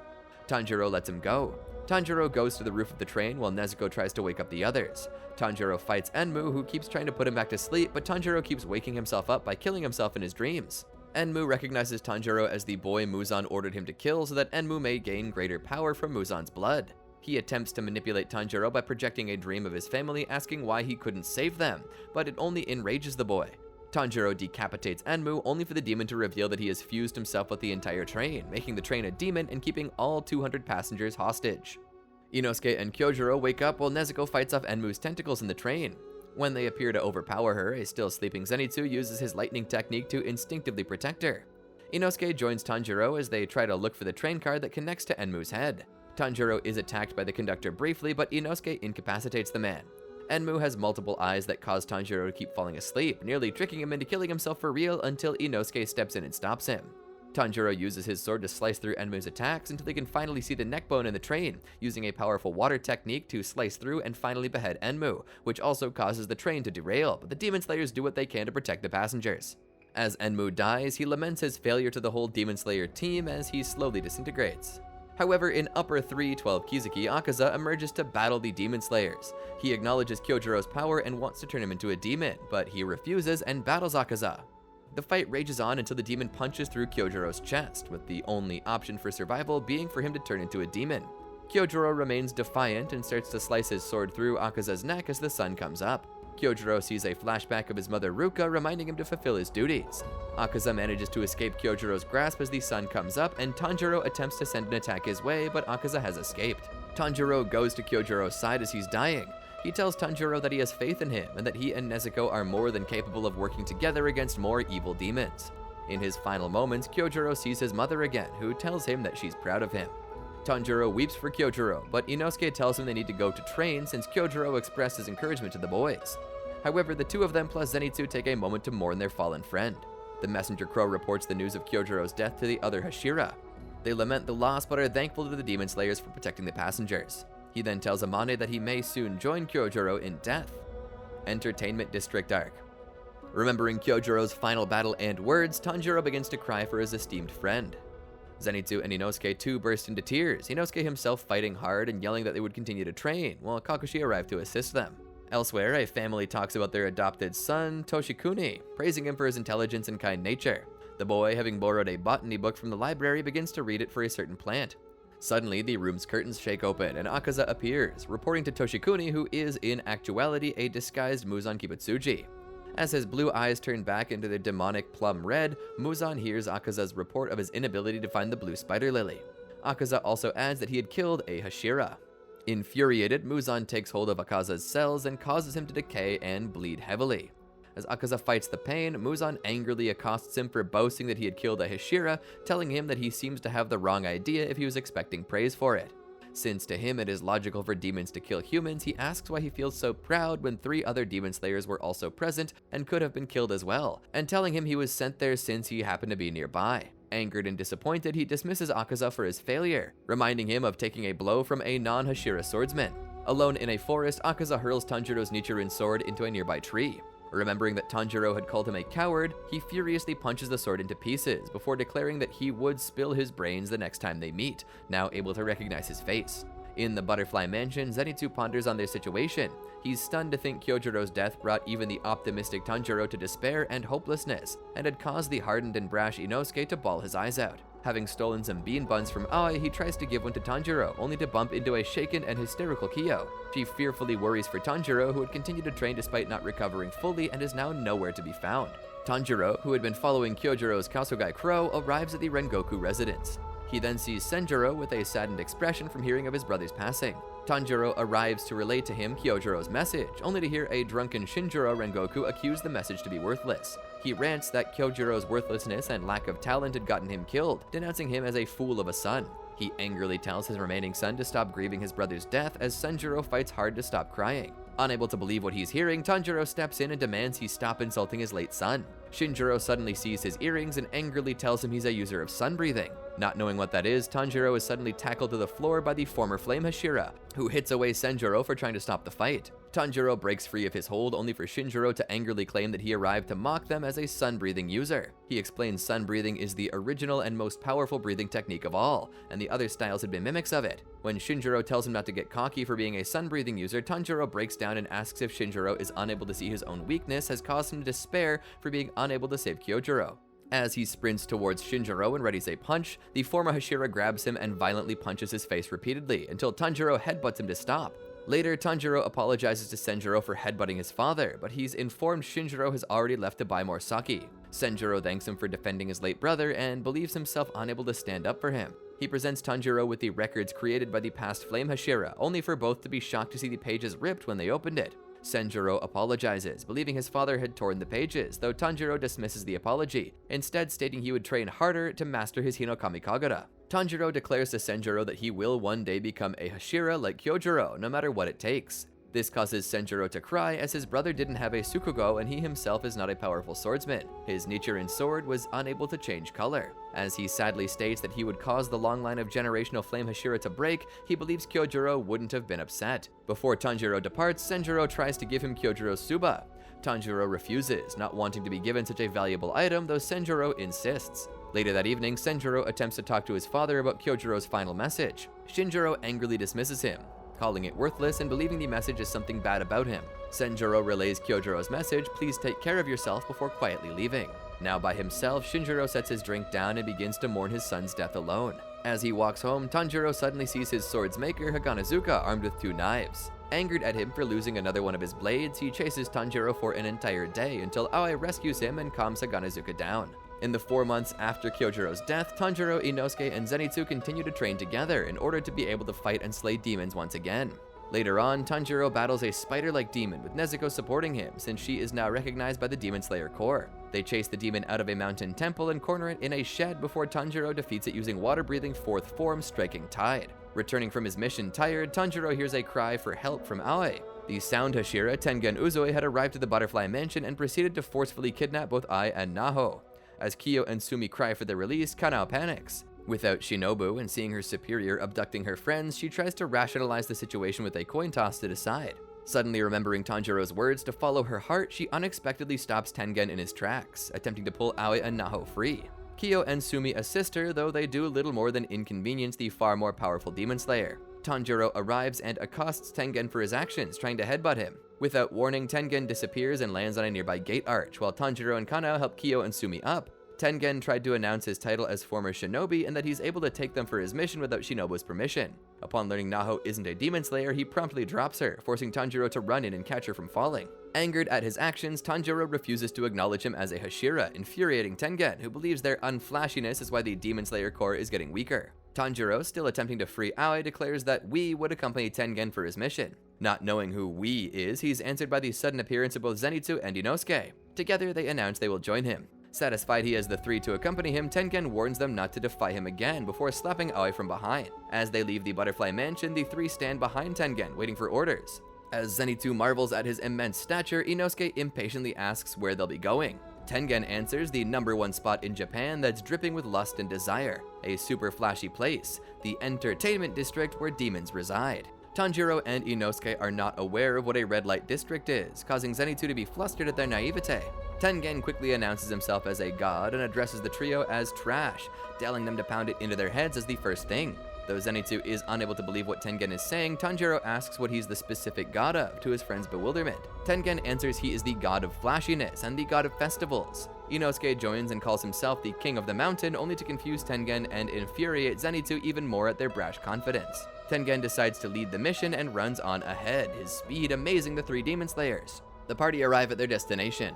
Tanjiro looks on in wonder of everything unfamiliar to him. Though Tengen instructs them not to stray, the 3 immediately leave him to look around, angering him. He explains that they're in the Yoshiwara red light district. Inosuke is ecstatic at the numerous people, and Zenitsu becomes infatuated with the women beckoning him, causing the Hashira to chase after the 2 to keep them off track. Tengen explains the district becomes active only at night, making it ideal for a demon to hide in. In a house, Tengen instructs the 3 to look for his wife while he gathers intel on the potential demon. Zenitsu angrily refuses to cooperate, believing he's sending them out to find a bride, only for Tengen to clarify she's been gathering intel as well. When presented with the letters he's been given, Tanjiro initially thinks she's been undercover for a long time, only for Tengen to correct him by saying he has 3 wives, infuriating Zenitsu even more and causing Tengen to punch him in annoyance at his antics. Reading the letters, Tanjiro asks what it's meant by not to stand out. To this, Tengen informs them that their job is to disguise themselves. He states that his first attempt to investigate their district was as a customer, which proved unsuccessful. He then sent his 3 wives to 3 houses to gather information. Suma at the Tokito house, Makio at the Ogimoto house, and Hinatsuru at the Kyogoku house. Inosuke suddenly barks out his wives might be dead, causing Tengen to angrily punch him as well. An attendant then arrives with a box of items for Tengen. Tengen presents the 3, crudely dressed in makeup, to the Tokito house, hoping one of them would be taken in and begin the mission. Though the owners are shocked at their appearance, the house's madam happily agrees to take one in, taken aback by Tengen's handsomeness. Tanjiro, with the cover name Sumiko, is taken. Tengen scolds Zenitsu and Inosuke for the hopelessness of being put into a house, whereas Zenitsu refuses to talk, angered not at having to be dressed as a girl, but by Tengen's attractive appearance. The three witness Tokito House's Oiren, Koinatsu, and her Yujo courtesans walking next to her client through the process of Oiren Walk Dochu, with Zenitsu asking if she is Tengen's wife. Tengen answers with a no and another punch. Inosuke is suddenly approached by a woman, a chaperone to the Ogimoto house. When asked if she's able to take Inosuke, Tengen obliges. Thus, Inosuke, with the cover name Inoko, is the second to be taken. This leaves a shocked Zenitsu in last.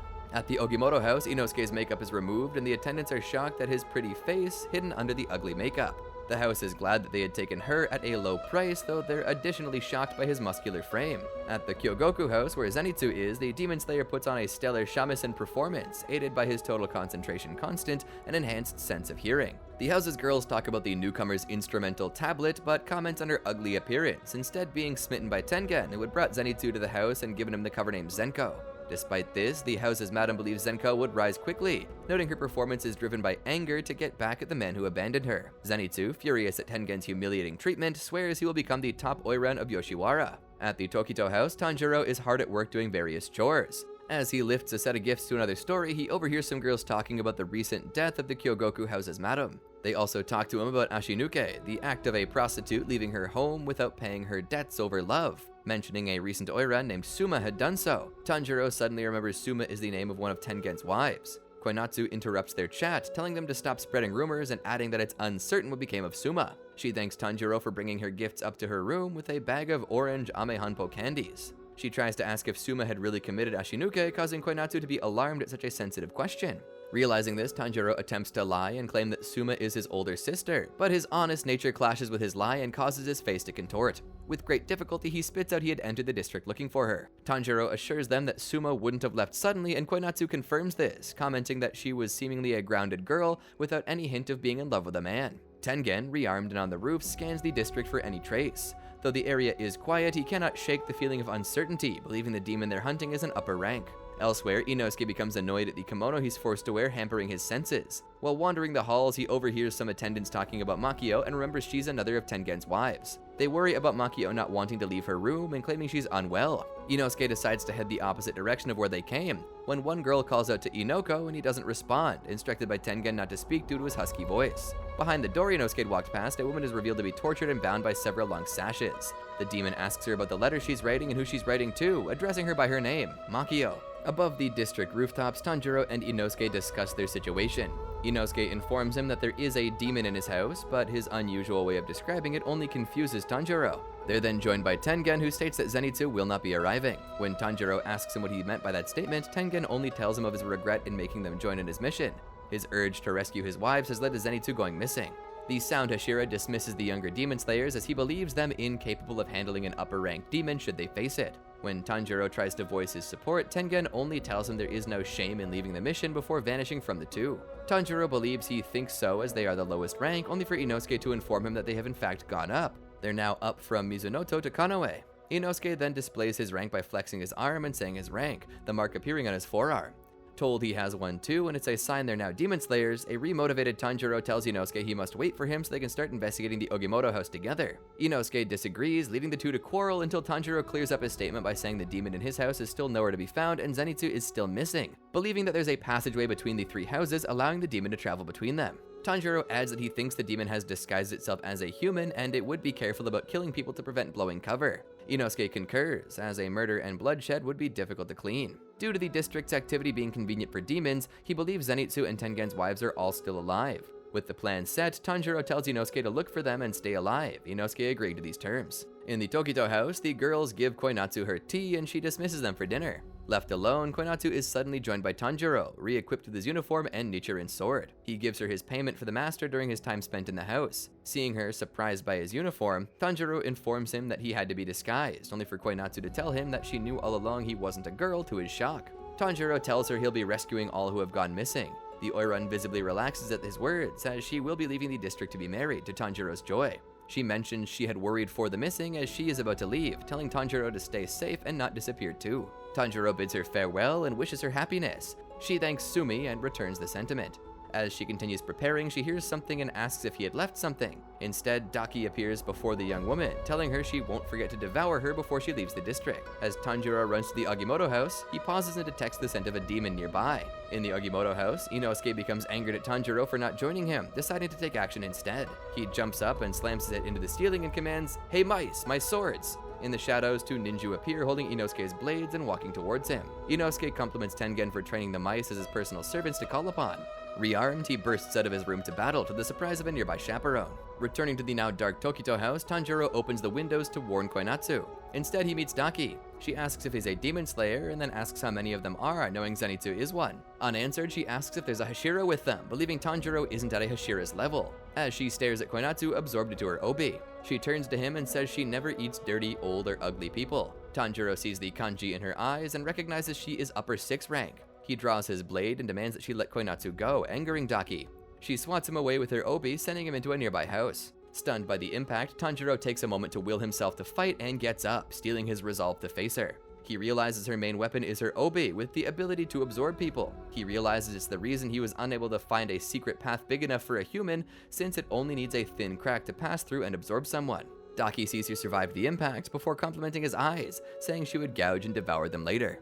The strap holding Nezuko's box breaks, leading him to set it down. Tanjiro tells Nezuko not to leave the box unless her life is in danger. Using water-breathing fourth form striking Tide Turbulent, Tanjiro leaps into the air to face her. Daki retaliating by sending her obi sashes. Tanjiro attempts to cut them, but the obi prove initially too durable for his blade. Eventually he slices one, but Daki punches him toward the ground. As he slows his fall, Daki lands down too and compliments him for his decent mid-air battle, as well as for separating the one sash containing Koinatsu. As he tries to regain his breath, the demon comments of her fondness of him. Trying to rationalize he's now facing upper rank 6, Tanjiro reasons whether he can battle her without Tengen, Zenitsu, or Inosuke. He then declares it's not a matter of could he do it, but that he has to do it. Raising his blade, he prepares himself to face Daki alone. Running across the rooftops, Tengen reaches the Kirimise section of Yoshiwara. He quickly sees his unconscious wife, Hinatsuru, still bound by demonic sashes. He cuts them away and gives Hinatsuru an antidote to help her recover as she apologizes. She states that she suspected Warabi-hime to be a demon, but she soon became suspicious of her too. She had drank poison in order to leave the Kyogoku house, only for a belt that had been gifted to prevent her from contacting Tengen. Hinatsuru quietly asks him to leave her and battle the demon, having heard the battle. When he asks if she'll be okay, Hinatsuru silently answers before apologizing for being of no use. Tengen silences her and instructs her to leave Yoshiwara the moment the antidote works, to which Hinatsuru complies. He leaps across the rooftops of the district to scan for a demon. He hears something and triangulates its position, getting close to the ground and detecting the sound of an underground battle. He unsheathes his blades and uses sound-breathing first form roar, causing a large explosion. This shockwave is heard by Daki. Annoyed at another interference, she asks Tanjiro how many of them there are, to which he refuses to answer. She offers to spare his life if he answers, noting that their short clash has already damaged his sword. Hearing another mock Kaganazuka's craftsmanship, he rebuffs her claims and declares he's amazing. Another explosion rattles the district, causing Daki to grow more annoyed and declare that she will instead kill him. Realizing subpar usage causes swords to get damaged, Tanjiro admits his body isn't suited for water breathing and realizes he's simply stronger using Hinokami Kagura. He recalls a moment of training in the Butterfly Mansion. As Inosuke spars with Zenitsu, Zenitsu asks if he could slightly suppress his ferocity, to which Inosuke claims holding back is no way to train. Suddenly, they hear Tanjiro attempting to train with Hinokami Kagura. Though he successfully performs the Form 4 dance, swinging again to try clear blue sky hurts him greatly, causing him to drop his sword and collapse. As his friends rush over to his aid, Tanjiro internally voices that he can't slash continuously due to its sheer force. Now facing Daki, he commits himself to using it. Remembering Kyojiro's words to set your heart ablaze, Tanjiro swings at Daki's approaching obi and performs Hinokami Kagura Raging Sun. She becomes startled by the sudden change and realizes his skills have just sharpened. Tanjiro charges towards the upper rank and uses Flame Dance, narrowly missing her neck. Daki retaliates by stabbing her obi through his throat, only for the Demon Slayer to suddenly vanish. She loses track of him as he had used Hinokami Kagura Fake Rainbow. He senses the opening thread at her neck and uses the Hinokami Kagura Fire Wheel. Daki reacts in time and swats him away with her obi. Suddenly, his body feels the fatigue of using multiple Hinokami Kagura forms and Tanjiro collapses. Seeing him on the ground, Daki rushes towards him, dragging her obi to rip him to shreds. He quickly uses recovery breathing, building the strength to parry the attack, and escapes. She sends multiple obi at him, but he desperately blocks the blows, realizing the overwhelming attacks are preventing him from dealing a clean strike. He surmises that he needs to raise his body temperature and breathes in the style of Hinokami Kagura. Previously, Kiyo had worried about his temperature rising and believed consulting Shinobu to be the right measure. Tanjiro tries to calm her down and says he's alright. Kiyo notes his temperature is 100.4 degrees Fahrenheit, having been so for the past 2 days. She begins to cry and claims that since something must be wrong, only Shinobu can help him. Realizing his worsening condition is upsetting Kiyo, Tanjiro states that it's only when he has a fever and that he performs at his best, and he begs her not to tell Shinobu for only slightly longer. Kiyo relents and allows him not to lower his fever. Tanjiro backs away and realizes his body temperature is indeed rising, giving him the motivation to use his Hinokami Kagura again. Facing Daki alone, Tanjiro uses Hinokami Kagura Raging Sun to slice her incoming obis. He charges towards her and evades her frontal attack with Fake Rainbow before using Fire Wheel in an attempt to slice her neck. Daki sees the incoming attack and hits him away, sending him flying into the dirt. He narrowly dodges getting ripped to pieces by the attacking upper rank with recovery breathing due to the fatigue from using multiple Hinokami Kagura forms. She then sends blow after blow with her obis, forcing Tanjiro on the defensive. Daki approaches Tanjiro as he tries to regain composure and order his breathing again. Angrily calling him an ugly piece of trash, she sends her obi ripping across the district, forcing Tanjiro to defend her attacks again. Daki leaps into the air, and 2 obi sashes suddenly connect to her, to Tanjiro's surprise. From the cave, the slashed obi begin to escape out the hole made by Tengen's sound breathing and fly into the sky, reattaching themselves to Daki. Wondering if they're the obi she had previously sliced off, he watches as she absorbs them into her body while he tries to compose his breathing. He swings at the demon, but Daki vanishes instantly. Reappearing on the rooftops, she exclaims she was right that a Hashira has indeed arrived as her hair turns white.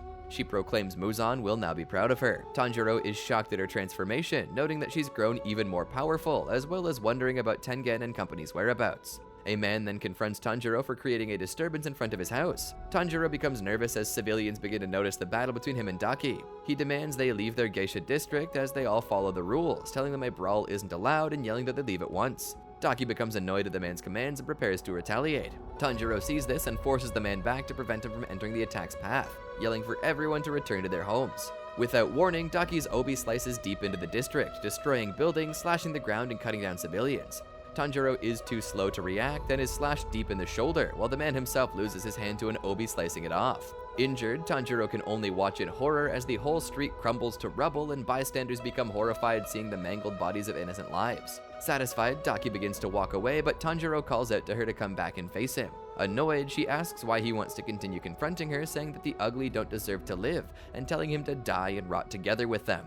The survivors try to comprehend the massacre before them, crying as they hold their dead loved ones and pulling the corpses free from the debris. The man weakly calls out, asking everyone to return inside. Daki's insults strike a nerve in Tanjiro, causing his eyes to grow bloodshot and making him seethe with intense rage. A few days prior, Shinjiro Rengoku wrote a letter addressed to Tanjiro, apologizing for his errors and thanking him for mourning Kyojiro's death. He apologizes for the way that they first met and added that Senjiro is now much better. He writes that his own incompetence was only the start of his downward spiral, as his wife Ruka's death had caused him even more anguish. Drinking himself into a stupor since then, he claims that there isn't a fool bigger than him. To him, Kyojiro is a fine son, unlike himself. He notes that while he has abandoned his training, Kyojiro instead taught himself into becoming a Hashira, despite only 3 volumes about flame breathing. Shinjiro comments he seemed to have more of Ruka's blood than his own, and that Kyojiro and Senjiro are fine boys. He then writes that Tanjiro himself is even more impressive as he must be a sun-breathing user, noting the mark on his head, and that sun-breathing users are born with such a mark.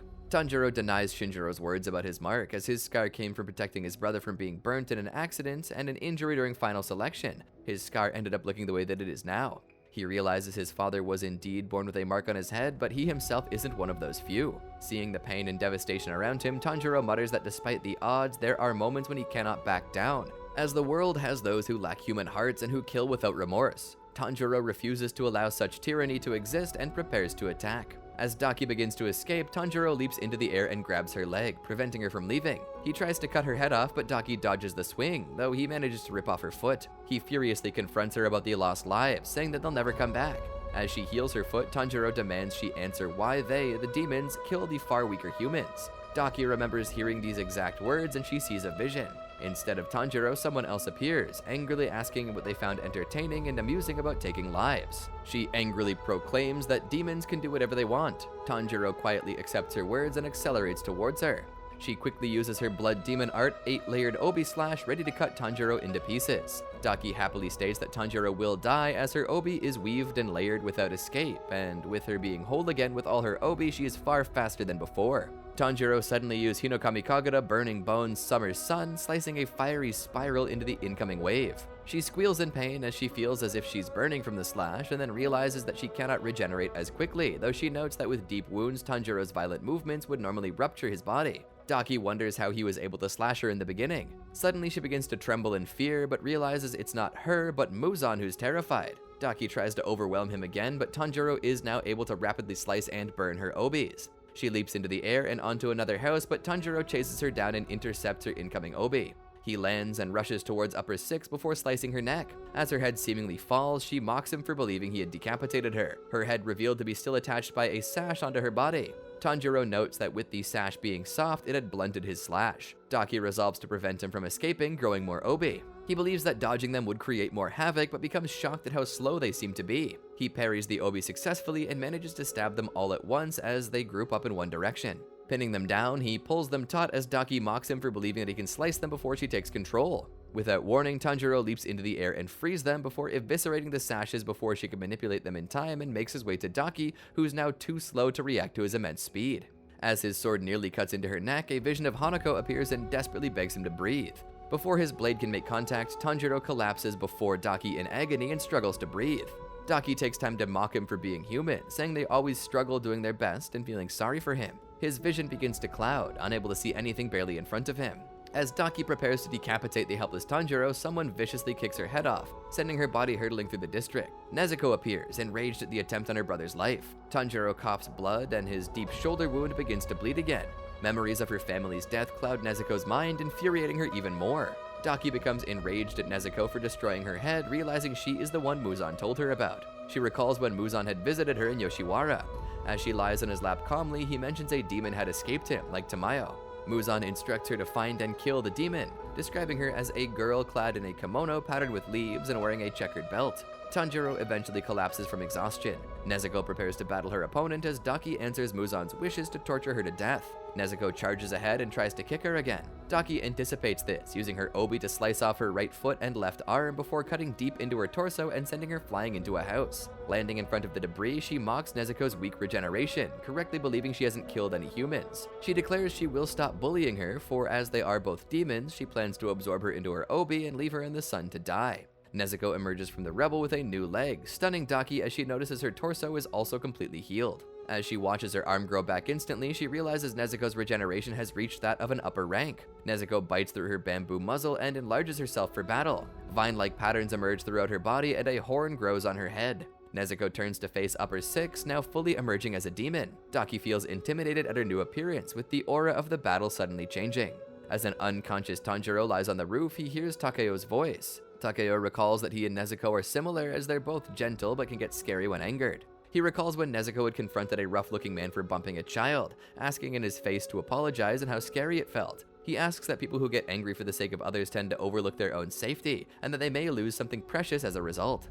As Daki reels from the shock and pain of the impact, Nezuko stares menacingly at her. Nezuko breaks off Daki's other arm and mercilessly continues her assault. Daki uses her obi to stave off Nezuko, slicing and decapitating her attacker. The upper rank backs away and sends her obi toward the young demon, who unexpectedly stops the attack while still not whole, using her congealed blood to maintain form and fight. Suddenly, Nezuko's splattered blood ignites, setting Daki ablaze. Remembering a horrific incident in her childhood, she screams in agony as she is roasted alive. Seeing this, Nezuko rejoins her pieces of herself and stares in delight at Daki's torment. Nezuko leaps into the air as her blood demon art finishes, slamming her leg down onto the burned and frightened Daki. She forces her down into the ground repeatedly before kicking her down the road and chasing the hurtling demon with her new speed. Unable to do anything, Daki is forced to watch as Nezuko violently kicks her again, driving the helpless demon through several houses with great force. As she approaches her, Nezuko suddenly smells the blood of an injured bystander. As she tries to fight back the urge, her teeth chatter as she loses control and walks towards the wounded girl. She succumbs and moves forward to kill her when Tanjiro arrives just in time, using his scabbard as a muzzle. Nezuko tries to fight her brother off, scratching him as he begs her to fight the urge and apologizes for forcing her into the battle. Sensing that Nezuko's blood is strewn around the area, Tanjiro realizes just how injured she is and asks her desperately to stop and sleep to heal. She gets down on all fours and leaps to an upper story of the house with Tanjiro on her back. Still fighting the pain from his lack of breath using Hinokami Kagura, Tanjiro begs her to go to sleep. Daki enters the scene, her healing still hampered by Nezuko's fire. With innocent lives nearby, Tanjiro is forced to choose between a rampant Nezuko and facing the upper rank. When she uses her obi to attack him, Tengen rushes into the house and cuts them before they can hit. The sound Hashira calmly asks if this is truly Nezuko, now a flashy demon. With Tanjiro asking for help, Tengen can only growl angrily at her new state, in spite of showing her resistance to humans in front of Kaguya and the Hashira. Daki asks if Tengen is here to fight her, but he only tells her to shut up and claims she isn't an upper rank. As she angrily retorts this, her head suddenly falls off, sliced in the neck by Tengen earlier. As Inosuke and Zenitsu stand alone on the rooftops, the former rants at losing sight of Tengen. Using his hearing, Zenitsu detects a distant explosion and runs toward it, while Inosuke follows suit. As Tanjiro stares in disbelief, seeing Daki truly beheaded, Tengen reminds him the battle isn't over and instructs him to control Nezuko. As he half-heartedly suggests singing her a lullaby, she kicks into the floor and flings herself and Tanjiro outside. Realizing she isn't listening to him, he asks his mother for help and thinks of an idea. Still reining her in, Tanjiro sings a lullaby sung by their mother and holds her hand as she struggles. Nezuko suddenly sees herself not in Tanjiro's arms but her mother's. Kie sings the lullaby and the demon remembers a time when her family journeyed into the mountains. As they walk up the mountain, Nezuko asks about the song she sang, innocently wondering if her brother's eyes were red because her mother had eaten red berries while pregnant, causing Kie to smile brightly at her fun question. Nezuko begins to cry and eventually controls herself, becoming smaller and falling asleep, exhausted. Tanjiro tells their mother that she's finally asleep. Preparing to walk away, Tengen hears Daki calling to him, saying that he will pay for beheading him. Uninterested, Tengen tells her that she is of no use to him and to die an unflashy death. Daki tries to claim she's truly an upper-rank demon, only for the sound Hashira to condescendingly ask why she's holding her head. She tries to claim again that she's an upper 6, but Tengen doesn't listen. Insulted, Daki begins to cry and whines that she's upper 6 and she's amazing. Unable to believe he's witnessing a demon throw a tantrum, Tengen suddenly realizes she isn't disintegrating despite being beheaded. As she rants and pounds the floor in anger, Daki suddenly calls out for her brother. At that moment, something emerges from the stump of her neck and grows out of her body. Tengen speeds forwards to decapitate the new threat, but the demons vanish before his swords could reach. When Tengen turns around, he stares in horror at the sight of two demons. Daki's brother calms her crying and heals her burns instantly. Tengen attacks the new demon, blocking his blow but sustaining a cut to the head. As they face each other, the demon compliments his face, body, and musculature. When he claims Tengen receives lots of attention from women, he claws himself in envy, telling him to die a horrendous death. Daki tells her brother that there are more demon slayers, asking that he kill Nezuko, who burned her, and claiming she tried to do her best, but everyone got in her way and bullied her. He calls hurting Daki unforgivable and prepares to exact his revenge, while threatening that Tengen will spin around as he dies. Because my name is Gyutaro. Gyutaro hurls his kamas toward Tengen, causing a large explosion and decimating the house. As Tanjiro watches from below, he sees the flying kamas boomerang back inside and suddenly smells Tengen's blood. To his relief, Inosuke and Zenitsu emerge to assist. Taking Nezuko away, he instructs the two to enter the house and help the Hashira. Having stopped the attack with his blades, Gyutaro sees this and takes time to compliment Tengen as a good-looking guy, and noting the frightened bystanders next to him must believe he's their savior. At this, Tengen agrees and adds that he even has 3 wives. Infuriated, Gyutaro angrily calls this unforgivable and infuses his blood into his kamas, before using Blood Demon Art Flying Blood Sickles to slice him to pieces. Analyzing the razor-thin blood blades, Tengen deploys bombs to blow the demons away and destroy the floor. The Hashira lands to the bottom and urges the civilians inside to flee. Seeing this, Gyutaro causes his blood blades to bend and chase after him, forcing Tengen to fend them off as they lock on. Running away with Nezuko asleep in his arms, Tanjiro takes her back to her box and whispers for her to sleep tight. Tying the torn strap into a knot, he declares he will fight to the end and carries her box again as he heads on to continue the fight. Gyutaro sarcastically compliments Tengen for his looks, 3 wives, and confident swagger, further mentioning none of the Hashira he has killed are like him. The demon makes the claim he was born special, cursing him for being chosen talent and hoping he will kill him quickly. Tengen shoots down his words and declares he isn't anyone special. He mocks Gyutaro and Daki for their lack of awareness living in Yoshiwara their whole lives, and they know nothing. Gyutaro claims Tengen will fail in the end as the poison will eventually kill him. At that moment, Inosuke and Zenitsu appear to assist him. Daki and Gyutaro stare in wonder at the two before them that they're joined by Tanjiro. Yoshiwara is evacuated in its entirety, the operation led by Makio and Suma. Hinatsuru recovers from her ordeal and slowly makes her way out of the Kirimise. Tengen applauds the trio for their flashy entrances, while Gyutaro mocks them and claims they'll all die anyway. Tanjiro realizes that Daki is indeed alive, but Gyutaro is emitting a stronger demonic scent and must be the main unit of upper rank 6. Daki claims they can't win with the Hashira poison, to Tanjiro's horror. Tengen instead proclaims that they will succeed and dares them not to underestimate humans, claiming the 3 are as brilliant Tsukugo. Tengen reveals that he has identified that to kill them means simultaneous decapitation of both, his excitement and will reminding Tanjiro of Kyojuro, to his amazement. Gyutaro mocks their plan, as none of the Hashira they face have ever succeeded in beheading them, Gyutaro personally devouring 15 and Daki having devoured 7.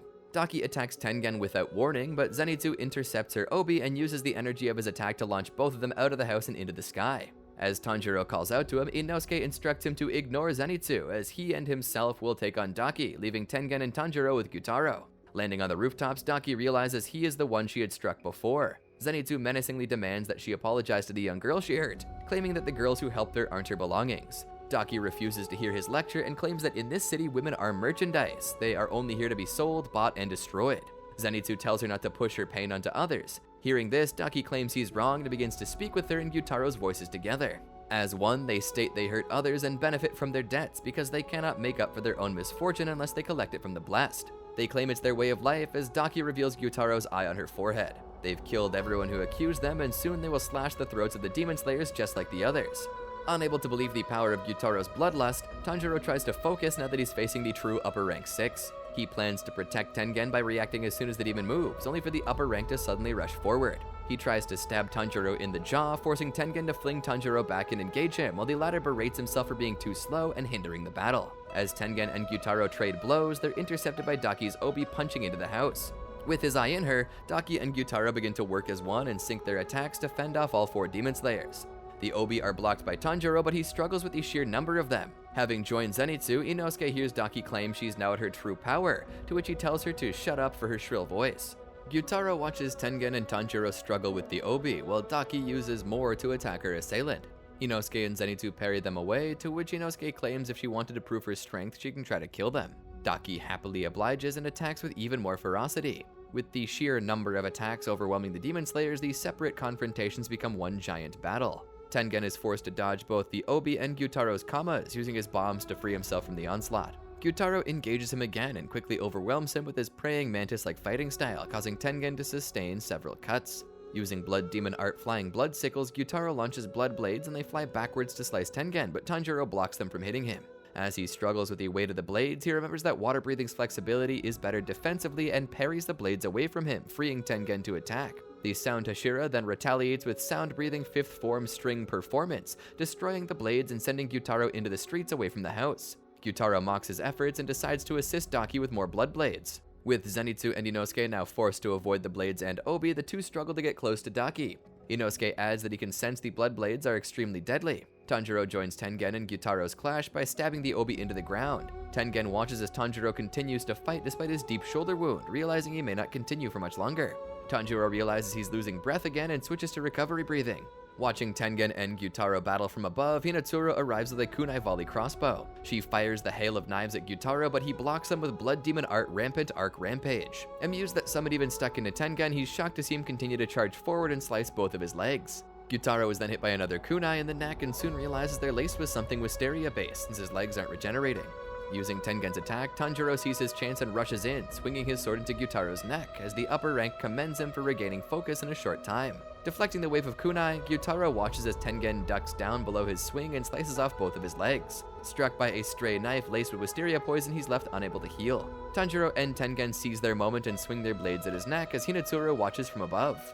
Gyutaro forces the kunai out of his neck and regenerates his legs. The Sound Hashira realizes the wisteria poison has already been neutralized. Gyutaro remarks this poison will pack a punch and seeps blood from his arms. Using Blood Demon Art rotating circular slashes, flying blood sickles, he spins the blood blades around his kamas. Tanjiro narrowly misses the spinning blades, destroying his uniform sleeve. Tengen retaliates with Sound Breathing 4th Form, constant resounding slashes, rapidly twirling his swords and dispersing the blood blades. Seeing Gyutaro has vanished, he hears Hinatsuru call to him and sees Daki's incoming obi. As the obi nearly wraps around him, Hinatsuru hurls a kunai at the sash and tells Tengen she will lure them to herself alone. At that moment, Gyutaro appears behind her and wraps his hand around her mouth. Tengen tries to save her, but the obi blocks his path and encircles around him. Seeing his wife in danger causes Tengen to relive another memory, where he was at a sunset-lit field with his wives. Tengen angrily rips the obi apart and yells at Hinatsuru to be left alone. His pleas startle Tanjiro and he sees Hinatsuru in Gyutaro's grasp. Unwilling to lose another innocent life, he forces himself to run towards her despite his severe wounds and exhausted state. Telling himself to stop always being the one to be saved, Tanjiro realizes that Gyutaro doesn't see him as a threat because he's weak, and a surprise attack could save Hinetsuru. He fends off incoming obis and comments that he can reach her quickly with Hinokami Kagura. As he tries to breathe with the style again, it causes him pain, and he notes his depleted stamina. Thinking quickly, he combines water breathing and Hinokami Kagura in an immense burst of speed, slices off Gyutaro's hand, and saves Hinetsuru. Gyutaro is stunned by the lightning-fast move, but sees the exhausted Tanjiro and believes he can no longer repeat it. Tanjiro commends himself for blending the two styles and the higher attack power over normal water breathing. He comments that the best swordsmen only become great after they thought long and hard and found the style that best suited them. He remembers he was taught by Sekanji Urokodaki to modify the style into any form, and though he can never master it like Gyo Tomioka, he resolves not to let the lessons go to waste. Gyutaro leaps at Tanjiro and prepares to kill him, blocking his sword with his left kama and attacking with the right. Tengen appears suddenly and exclaims that Tanjiro has his gratitude as he swings his sword into Gyutaro's neck. Elsewhere, Inosuke and Zenitsu struggle with the sheer amount of obis to look out for. Inosuke becomes intensely annoyed that he's also unable to attack them directly, with the obi being too slithery and hard to cut. Launched into the sky by Daki, he panics seeing Tengen about to make contact with Gyutaro. Zenitsu warns him of an incoming obi and narrowly dodges it. Realizing they need to get Daki and cut her head off too, an angered Inosuke begins to charge towards her, erratically swatting the obis away. Regardless, he's forced back again, and Zenitsu tells him to calm down as they still need to attack despite Tengen and Tanjiro beheading Gyutaro, causing Inosuke to remark about his friend's sudden seriousness. Tanjiro swings his sword together with Tengen, but upper rank 6 blocks the blades with his kama, mocking them for believing they could behead him. Flesh from the kamas attaches to their blades, and the two are unable to free them. Using his second blade, Tengen tries to behead him, but Gyutaro twists his head around and bites down onto it. With the two locked in place, Gyutaro seeps more blood into another wave of rotating circular slashes. As Tanjiro and Hinetsuru brace for impact, Tengen pulls himself and Gyutaro away from them, sending the two to the ground, where the blood blades burst and nearly hit Tanjiro and Hinetsuru. With Tengen fighting the demon above, they call out to him but are suddenly warned by Inosuke as the obi now converges on them. He and Zenitsu fend them off while the two fall back. With Inosuke incensed that the obi is forcing them to change tactics, Zenitsu reminds them that Daki is still weaker than Gyutaro and they can behead her. Asking if Tanjiro can still move, he's answered when Tanjiro escapes being cocooned again with his water breathing. Suddenly, blood blades fly and nearly hit him, making Tanjiro realize that Gyutaro is still actively attacking him while fighting Tengen. Hinetsuru retreats to safety while Daki happily notes that their movements are now slower. Inosuke laments that with Tengen and Tanjiro both badly wounded, it's up to him and Zenitsu. Remembering all of their training since Kyojiro's death, he angrily states it was all for nothing. Tanjiro tells him it'll take incredible speed to take down Daki, and they would need to slash her from multiple directions or risk failing. Watching as the obi closes around Tanjiro, Inosuke sees the attack is seemingly slowing down as well. Reinvigorated, Inosuke leaps into the sky and deflects all the obi around him. As he exclaims it's up to him, being the dual wielder, to attack in multiple directions, he declares that the three of them will beat her. Tanjiro acknowledges the plan and informs Zenitsu they will both protect Inosuke from the obis, which he acknowledges. Daki hears this and denies that adding one more ugly freak would mean they could beat her. She launches even more obis towards the trio, sending them back. As Tanjiro calls out to Inosuke, he tells them not to be late as he prepares to lead the attack. With the obis deflected by his friends and his path freed, Inosuke breathes in deep, strengthens his body, and uses beast-breathing 8th form Explosive Rush. As he speeds towards the obi demon, he's saved from getting slashed by Tanjiro and Zenitsu flanking his sides. Charging behind Inosuke, Tanjiro uses water-breathing 3rd form Flowing Dance and leads on, while Zenitsu simultaneously uses thunder-breathing 1st form Thunderclap and Flash 8-fold together. The two eviscerate all the obis in Inosuke's path. He continues to charge to his target and ignores sustaining multiple cuts to focus on his goal. Unable to hit him moving too quickly, Daki is forced to watch as Inosuke swings both of his swords into her neck. As she tells him there's no way he can behead her, Inosuke uses 6th Fang Palisade Bite, sawing the chipped blades and decapitating Daki. As her head falls, Inosuke catches it and sprints away to prevent her from reattaching it to her body. When the obi chase him, Tanjiro and Zenitsu parry them away from him, while Inosuke instructs them to grab Tengen. As he runs away with Daki's severed head, she demands he let her go and tries to grab the Demon Slayer with her hair. He slashes them away and calls her attacks lame, infuriating her. Without warning, Gyutaro appears and stabs him through the chest from behind with his kama, retrieving his sister's head in the process. As a shocked Tanjiro watches from afar, he realizes Inosuke is now both wounded and poisoned. Wondering how Gyutaro managed to reach him, he looks around for the sound Hashira, and he stares at horror at the sight of Tengen's severed left hand and unconscious body. Too slow to react, Tanjiro hears Zenitsu suddenly call out to him as the area begins to glow brightly. Daki's obi slashes into the surrounding houses as Zenitsu pushes Tanjiro away from the attack's path. Tanjiro tells his friend to forget about him as he laments his lack of focus that has led to Inosuke and Tengen both being mortally wounded, apologizing to everyone and Nezuko. Tanjiro lands hard on the ground and apologizes again for his mistakes. Drifting out of consciousness, he sees himself back in his home forest with Nezuko before him as she appears before her transformation. She begs him not to apologize and asks why he keeps doing so. She reminds him their father had died of his illness, but it wasn't his fault. Being human, they can never expect everything to go their way, and she reminds him what is most important is the now. Transforming back into her demon appearance, she asks that they fight harder and urges him to stop blaming himself while crying out that she wants him to understand how she feels. Tanjiro reawakens and witnesses Yoshiwara district in flames. Seeing the devastation, he can't help but ask if the people living here are fine. He turns back to see Nezuko and is relieved to see her still asleep.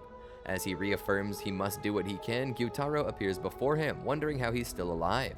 Upper rank 6 mocks him for his luck, seeing it as the only thing he has going for him, as Daki contentedly watches them from the rooftops. Gyutaro says he pities him for being the only survivor and tells him of his friend's fates.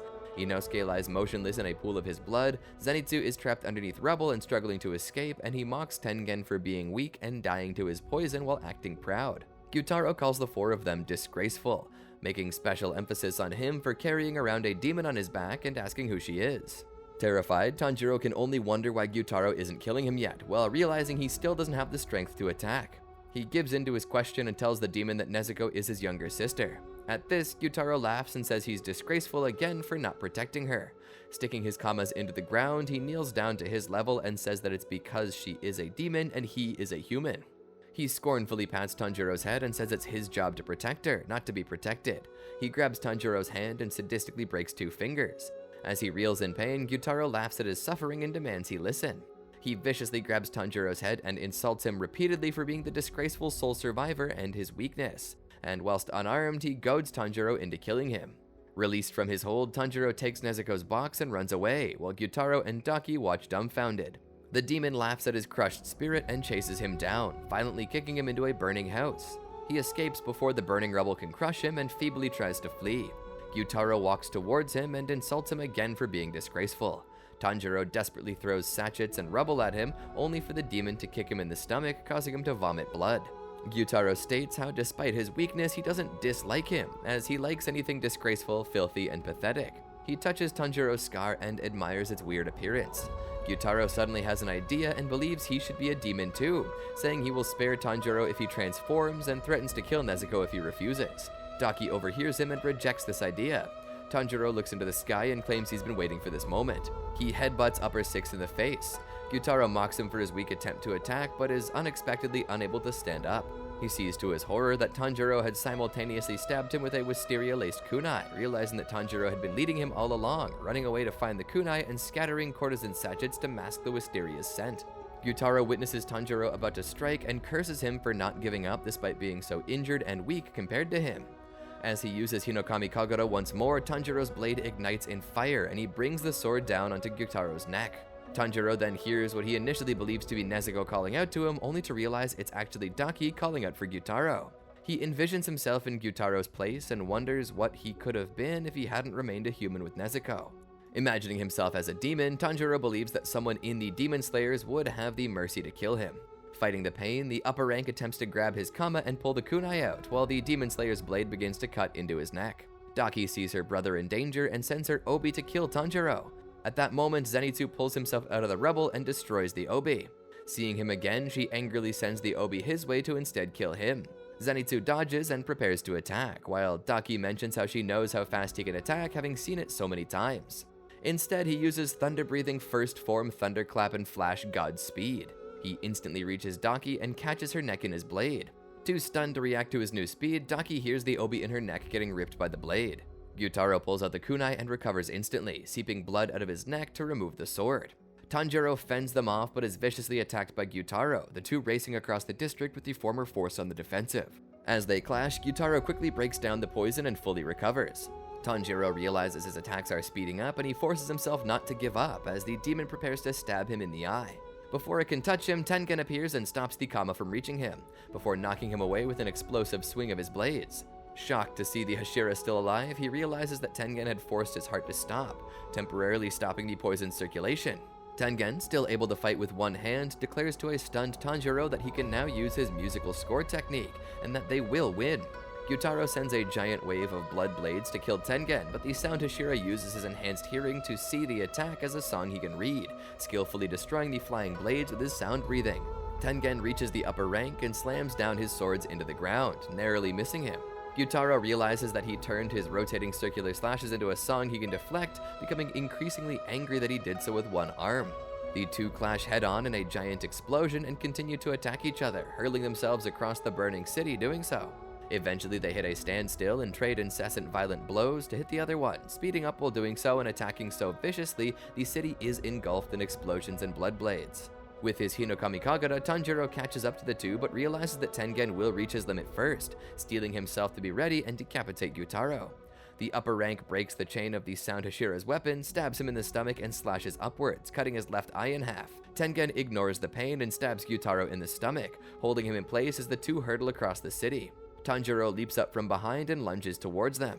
Gyutaro mocks Tanjiro for being too slow and stabs him in the jaw, saying he's still a loser despite Tengen's assistance, and he will eventually die to the poison. Tanjiro fights the pain and successfully brings his blade down onto his neck. Using the last remains of his power, Tanjiro forces himself to fight even harder, the scar in his head becoming a fiery mark. With his new strength, he cuts deeper into Upper Six's neck, who curses himself for being decapitated by a brat like him. Gyutaro then realizes he can still survive if Daki's head remains intact. Elsewhere, Zenitsu, with Daki in his grasp, races along the skies, still using his Godspeed's energy to try and behead her.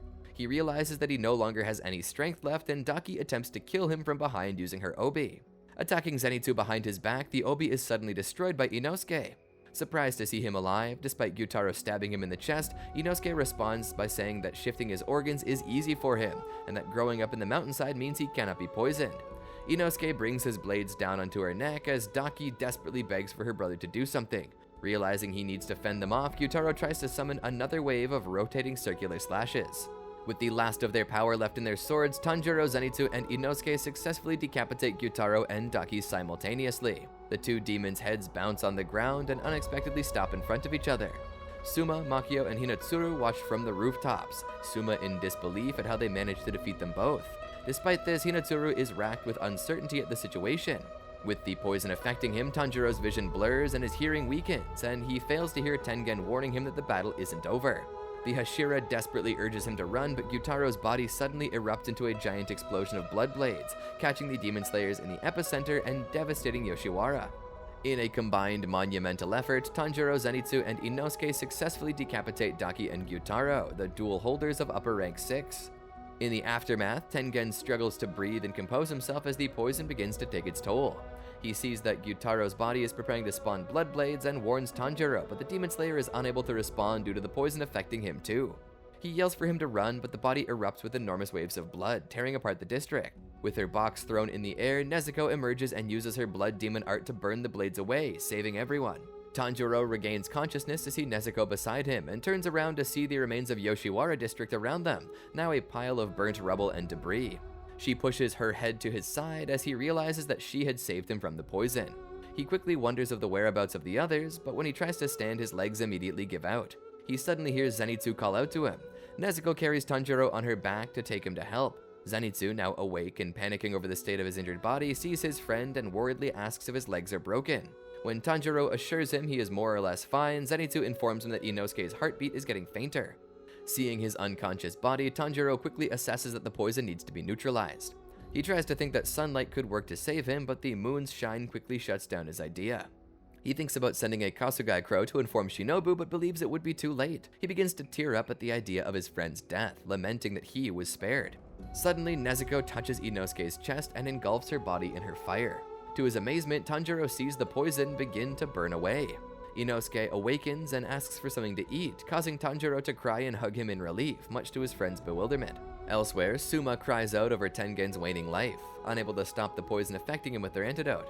Makio and Hinatsuru sit behind him in shock, seeing their husband dying.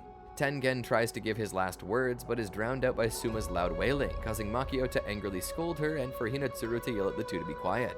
Now annoyed, Tengen wonders if he'll ever say his last words when Nezuko approaches him.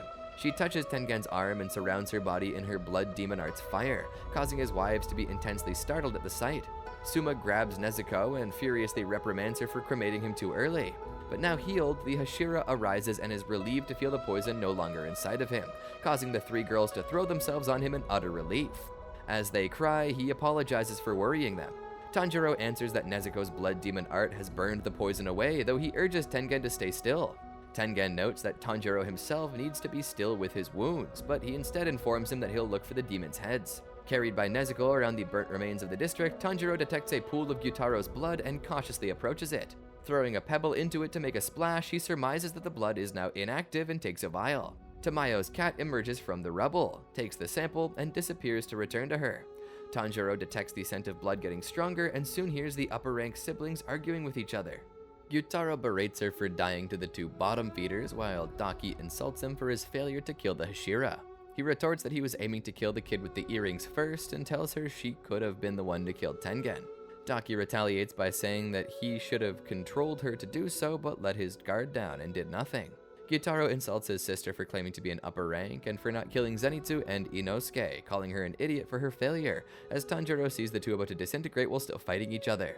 Daki calls him the true idiot and responds that no one as ugly as him could be her brother, tearing as doing so. Tanjiro and Gyutaro are shocked upon hearing these words, but she continues, insisting that they were never siblings to begin with. She states that his strength is his only saving grace and that he has no value when he dies, calling him a worthless, ugly freak. He seethes with rage at her insults and tears into her by claiming that she would have been long dead without him, calling her the true worthless one and insisting that she too knows it. As she hears his response, Gyutaro wishes he had never protected her at all and he curses her for causing his life to be what it is now. Daki begins to cry and Tanjiro runs over to the siblings. As he laments always cleaning up her messes, Tanjiro gently closes his mouth when he wishes she had never been born, claiming it to be a lie. Tanjiro insists that all he said was untrue and urges Gyutaro to get along with Daki before dying. He tells the upper-rank siblings that with all they've done, they would be despised and resented by all in the world without anyone but themselves, lamenting that they shouldn't be cursing each other in their final moments. Daki wails at his message and insists that Tanjiro shouldn't be lecturing them. She becomes scared at her fate and begs her brother to come fix the situation before disintegrating completely. Gyutaro sees her disappear and calls out her name, Ume. He remembers it as her original human name and curses her demon named Daki, though he also insists that Ume was a terrible name too, being the disease that killed their mother. Ume reiterates a promise they had made when they were young, causing Gyutaro to remember that moment again. With just each other, he had insisted that they couldn't be beaten together, and promised they would always be together. As she cries, Gyutaro lifts her legs up, and changing back into his human appearance, the two enter the fires of hell together.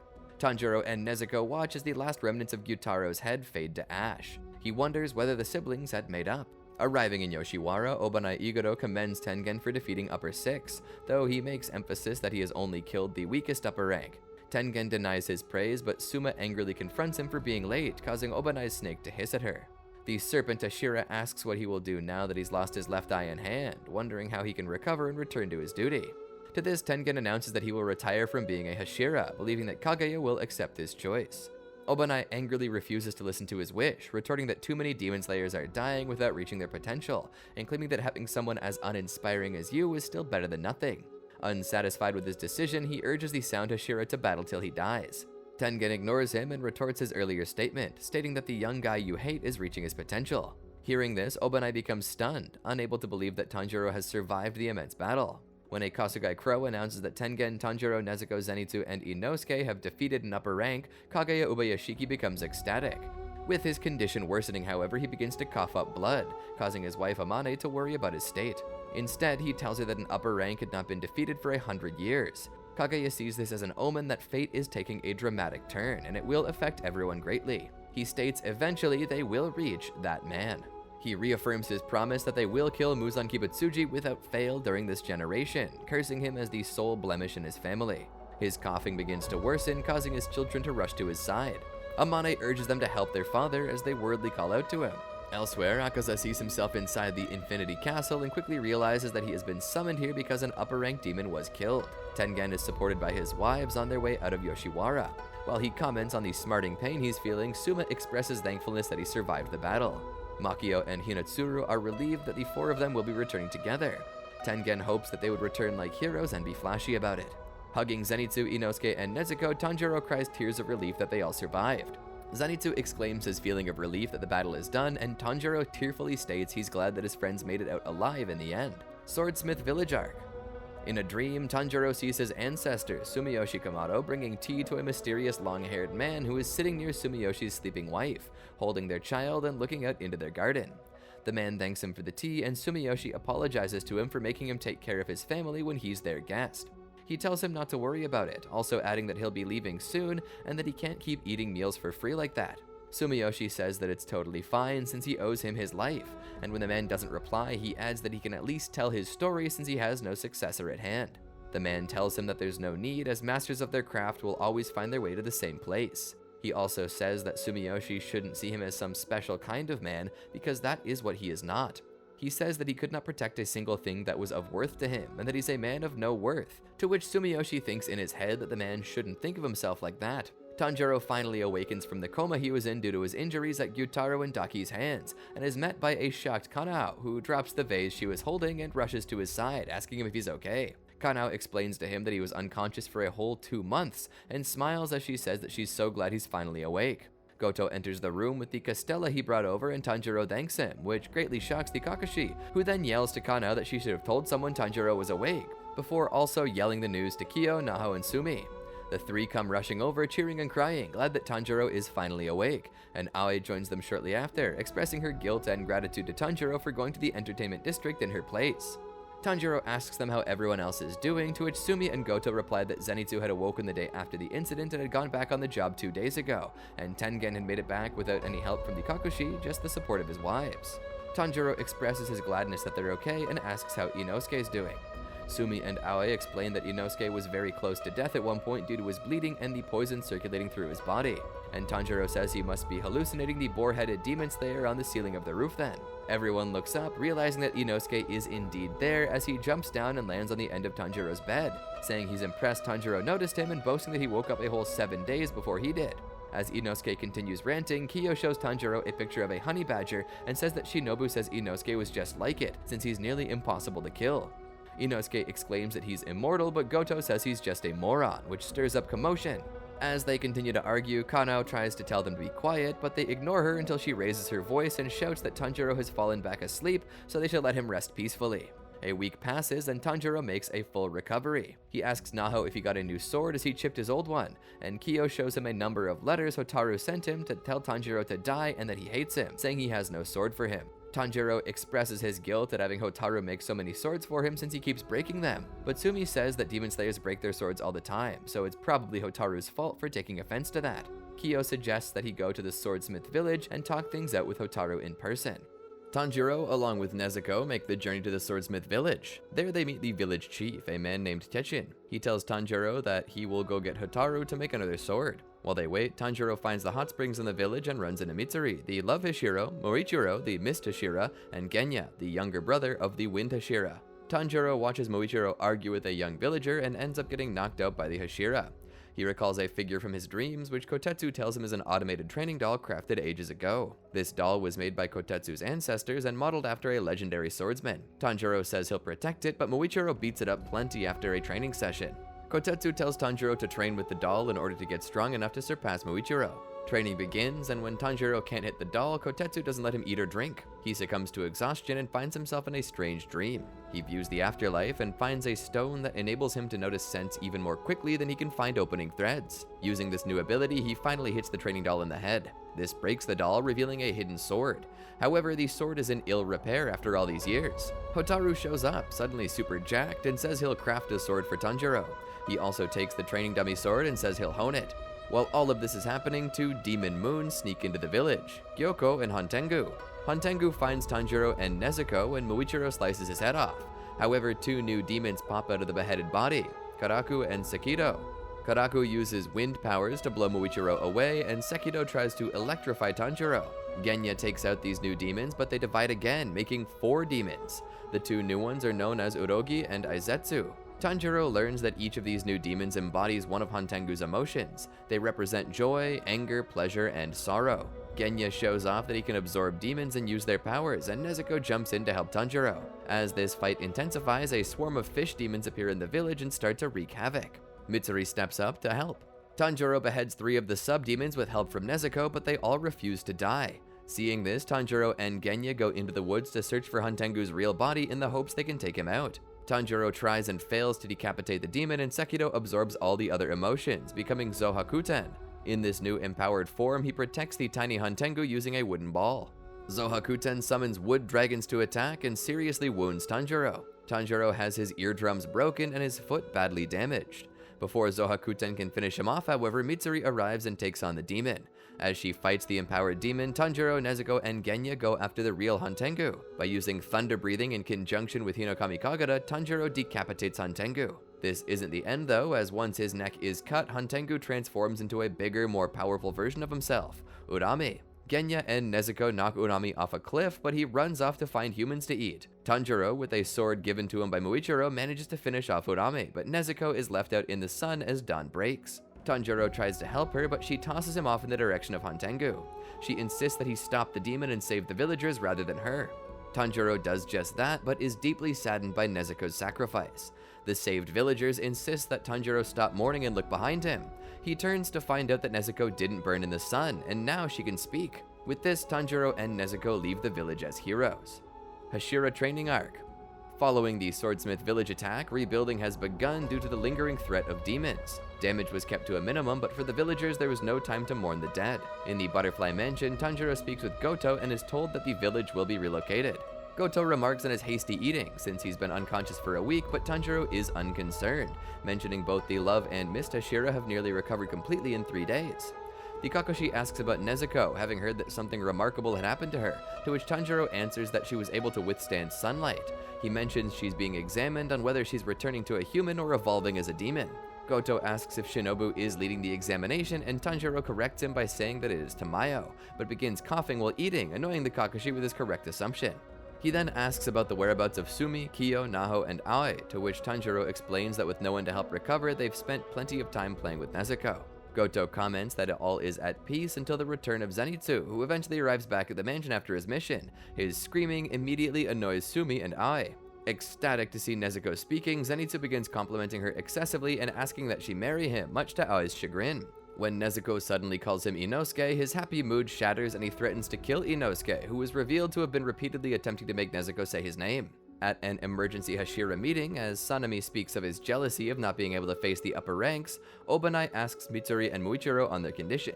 Mitsuri happily answers that she's much better, and Muichiro answers so, but adds he's not fully himself. Gyomei is relieved they have survived and successfully defeated the higher-ranked demons, while Shinobu is astounded by their speedy recovery.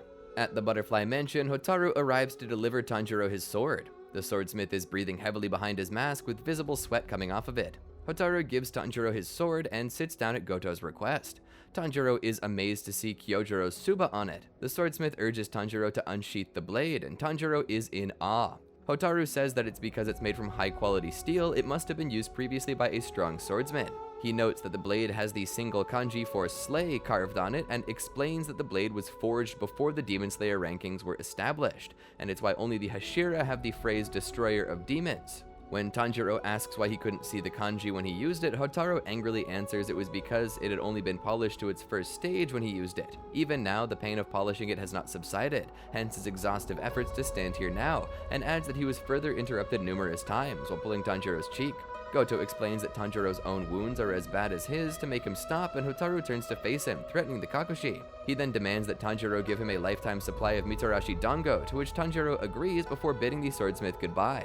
Goto asks about the rumors of his temper, and the Demon Slayer notes that with his pain, Hotaru was actually calm today. Lying in the bed beside him, an annoyed Genya asks Tanjiro why he's being noisy. Tanjiro attempts to apologize but is interrupted when Inosuke crashes through the window. Goto and Tanjiro reprimand him as Genya wishes that he was placed elsewhere, while Inosuke only tells him that training to get stronger has begun. When Tanjiro asks for details, Inosuke replies he does not know. Special organized preparation known as Hashira training commences, and all those ranked below Hashira will be trained by them. While the Hashira usually do not train anyone but their Sugokos due to their many responsibilities, ever since Nezuko Kamado has been revealed to be resistant to sunlight, demon attacks have halted completely. Knowing the worst was to come, the Hashira have instead devoted themselves to performing their roles as security in the night and training during the day. Tanjiro and Zenitsu discuss the latter's time in Hashira training, which he calls an awful experience, mentioning how he was forced to spar with someone stronger than himself. On the other hand, Tanjiro is excited at the prospect of becoming even stronger, causing Zenitsu to angrily gnaw on his forehead while screaming that they are not friends at this current moment. He bemoans that the only reason Tanjiro can imagine it as a helpful tool is because he's lying in a comfortable bed healing, whilst he must train now. Before leaving, Zenitsu hears Tanjiro thank him, recalling his battle with Upper 4 and how a technique he taught him had helped him defeat the demon. Tanjiro uses this to motivate him into seeing Hashira training as beneficial, but Zenitsu instead uses his words to make himself feel good about being skilled. A Kasugai crow then pecks Tanjiro on the head and gives him a letter. At Hashira training, Tengen yells at the trainees on the ground to keep running, despite them all being exhausted. Training begins with Tengen's basic stamina training, which is then followed by Mitsuri's lessons in enhanced flexibility, and then accompanied by Muichiro's teaching in high-speed movement. After this comes swordsmanship training with Obanai, lessons with Sanemi to survive an onslaught of attacks, and completed with strength training with Gyome. Furthermore, sparring against the trainees for hours on end gives the Hashira the chance to improve their own strength, and it can also be beneficial when training is able to raise both the heart rate and body temperature and unlock the mark. Those who have manifested it must also train to maintain it, and amongst the core, sharing the knowledge helps boost everyone's abilities overall. However, one person is not training. Alone in his mansion, Giyu suddenly hears Tanjiro's voice from outside. He lets himself in and explains what Hashira training entails, to which Giyu mentions he's aware of it. Mentioning he can resume active duty in a week, he asks Giyu for lessons but is denied. Tanjiro notes that he smells angry, to which Giyu answers that he is angry at him for not mastering water breathing, believing he was supposed to be the next water Hashira. Tanjiro notes that Sakonji had told him it wasn't unusual to switch one's style into something new since water breathing is a rather basic style, but Giyu denies this and says that someone must take up the mantle, flatly denying he is the water Hashira. He orders him to leave and walks away, leaving Tanjiro dismayed. In a previous meeting with Kaguya, Tanjiro is told by Oyakata to convince Giyu to join them all in training, asking that he talk to him. Giyu had always been the one to turn his back and act solitary, asking he be persistent in his efforts. Tanjiro, taking this at face value, accompanies this by speaking to Giyu endlessly throughout the day, even waiting outside the bathroom to speak with him. After 4 days, Giyu gives in and tells Tanjiro he did not finish final selection. Tanjiro asks if he means the selection at Mount Fujikasane, and he confirms. During his selection, there was a boy who lost his family to demons, like himself. Giyu tells him his name was Sabito, which shocks Tanjiro. They were both 13 when they met and they bonded quickly. During final selection, Sabito was the only one to die, despite the fact that he killed all the mountain's demons almost single-handedly. Giyu adds that he was injured by the first demon he fought, and Sabito ordered him to go to safety as he continued fighting. A week later, the selection had concluded. He questions if he can really be considered someone who passed the selection if he was saved, and says he wasn't worthy to be Hashira. He believes that he cannot stand beside them, and that he doesn't deserve a place in the Corps, bringing Tanjiro to tears. Giyu tells him to have a lesson with a true Hashira, believing that unlike himself, Sabito could have manifested the mark, and asked Tanjiro not to waste time with him. Tanjiro sympathizes with Giyu, knowing the pain of losing someone and the wish to die instead of them, a feeling worsened when that person had saved them. He recalls his time with Sabito and Mokomo. Despite knowing they were dead when they helped him, he's amazed that Sabito would have Giyu's age now had he lived, and marvels at his feat of saving everyone in the final selection. Had he survived, Sabito would have undoubtedly been an incredible swordsman, adding that it must also weigh on Giyu's frustration that he survived. He reminisces on Kyojuro, someone who sacrificed his life to save others. Though he once thought he himself should have died, he remembers Inosuke's words telling him the Hashira believed in them. Knowing this, he wonders what he must say to Giyu, someone who doesn't call himself a Hashira despite his accomplishments. He calls out to Giyu and asks if he would want to make use of Sabito's gift to him, a question that stops the swordsman in his tracks. He thinks back to a time when he and Sabito had training. Sabito had slapped Giyu in the face for wishing that he was dead, threatening to end their friendship. He tells Giyu that his older sister had protected him from a demon, demanding that he does not disrespect her death again. She sacrificed her life to give him a future. This familiar sting sits with Giyu as Tanjiro becomes worried he had gone too far. He vividly remembers the pain of Sabito's reprimand, recalling the reason he forgot such a vital moment was because he previously didn't want to remember the pain of their loss. Remembering his sister Sutako and his friend Sabito once again, Giyu apologizes to them for his immaturity. Tanjiro grows concerned at Giyu's absent reaction, believing he only worsened the pain. Thinking quickly, he believes that they can have an eating contest since he cannot spar yet, and Giyu at an eating contest means he doesn't have to talk much. Suddenly, Giyu turns to him and says he's late to his lessons. Tanjiro asks if he could participate in a soba eating contest with him, to which Giyu obliges. With his participation, Hashira training is now in full swing. After making a full recovery, Tanjiro partakes in Hashira training, happier than the others to be able to participate. Tengen greets his former companion and is impressed to learn he has killed another upper rank, before ordering him to run, which Tanjiro gleefully does. Hinatsuru, Makio, and Suma also extend their greetings to the Demon Slayer as they give out food. After 10 days, Tanjiro passes the stamina training and has permission to move on to the next stage. In Muichiro's mansion, he and Tanjiro spar at incredible speeds as Muichiro gives his lessons to attack quickly while sustaining strength. The other trainees are amazed to see someone match the Hashira. After 5 days of training, the impressed Muichiro gives Tanjiro permission to proceed, his demeanor with him bright and cheery as Tanjiro is amazed at his own progress. However, when the other trainees ask for Muichiro's permission to proceed after 2 weeks, his previously aloof and unemotional face emerges, sternly criticizing them for their lack of progression. At Mitsuri's mansion, Tanjiro reunites with the love Hashira, who is similarly ecstatic to see him. From the smell of her home, Tanjiro learns that she keeps bees to harvest honey, using it to top her pancakes. For her stage, participants must don skimpy attire and dance to the music as part of her training, which is followed by flexibility exercises involving Mitsuri using her potent strength to stretch the participants in painful positions. After completing flexibility training, Tanjiro arrives at Obanai's mansion, who has been ominously waiting for him. Tanjiro tries to proclaim his excitement, but the serpent Hashira silences him, angry at the happiness Mitsuri experienced during training with him, leaving the Demon Slayer anxious. Inside his mansion, Obanai has numerous trainees tied to posts strewn in the training room.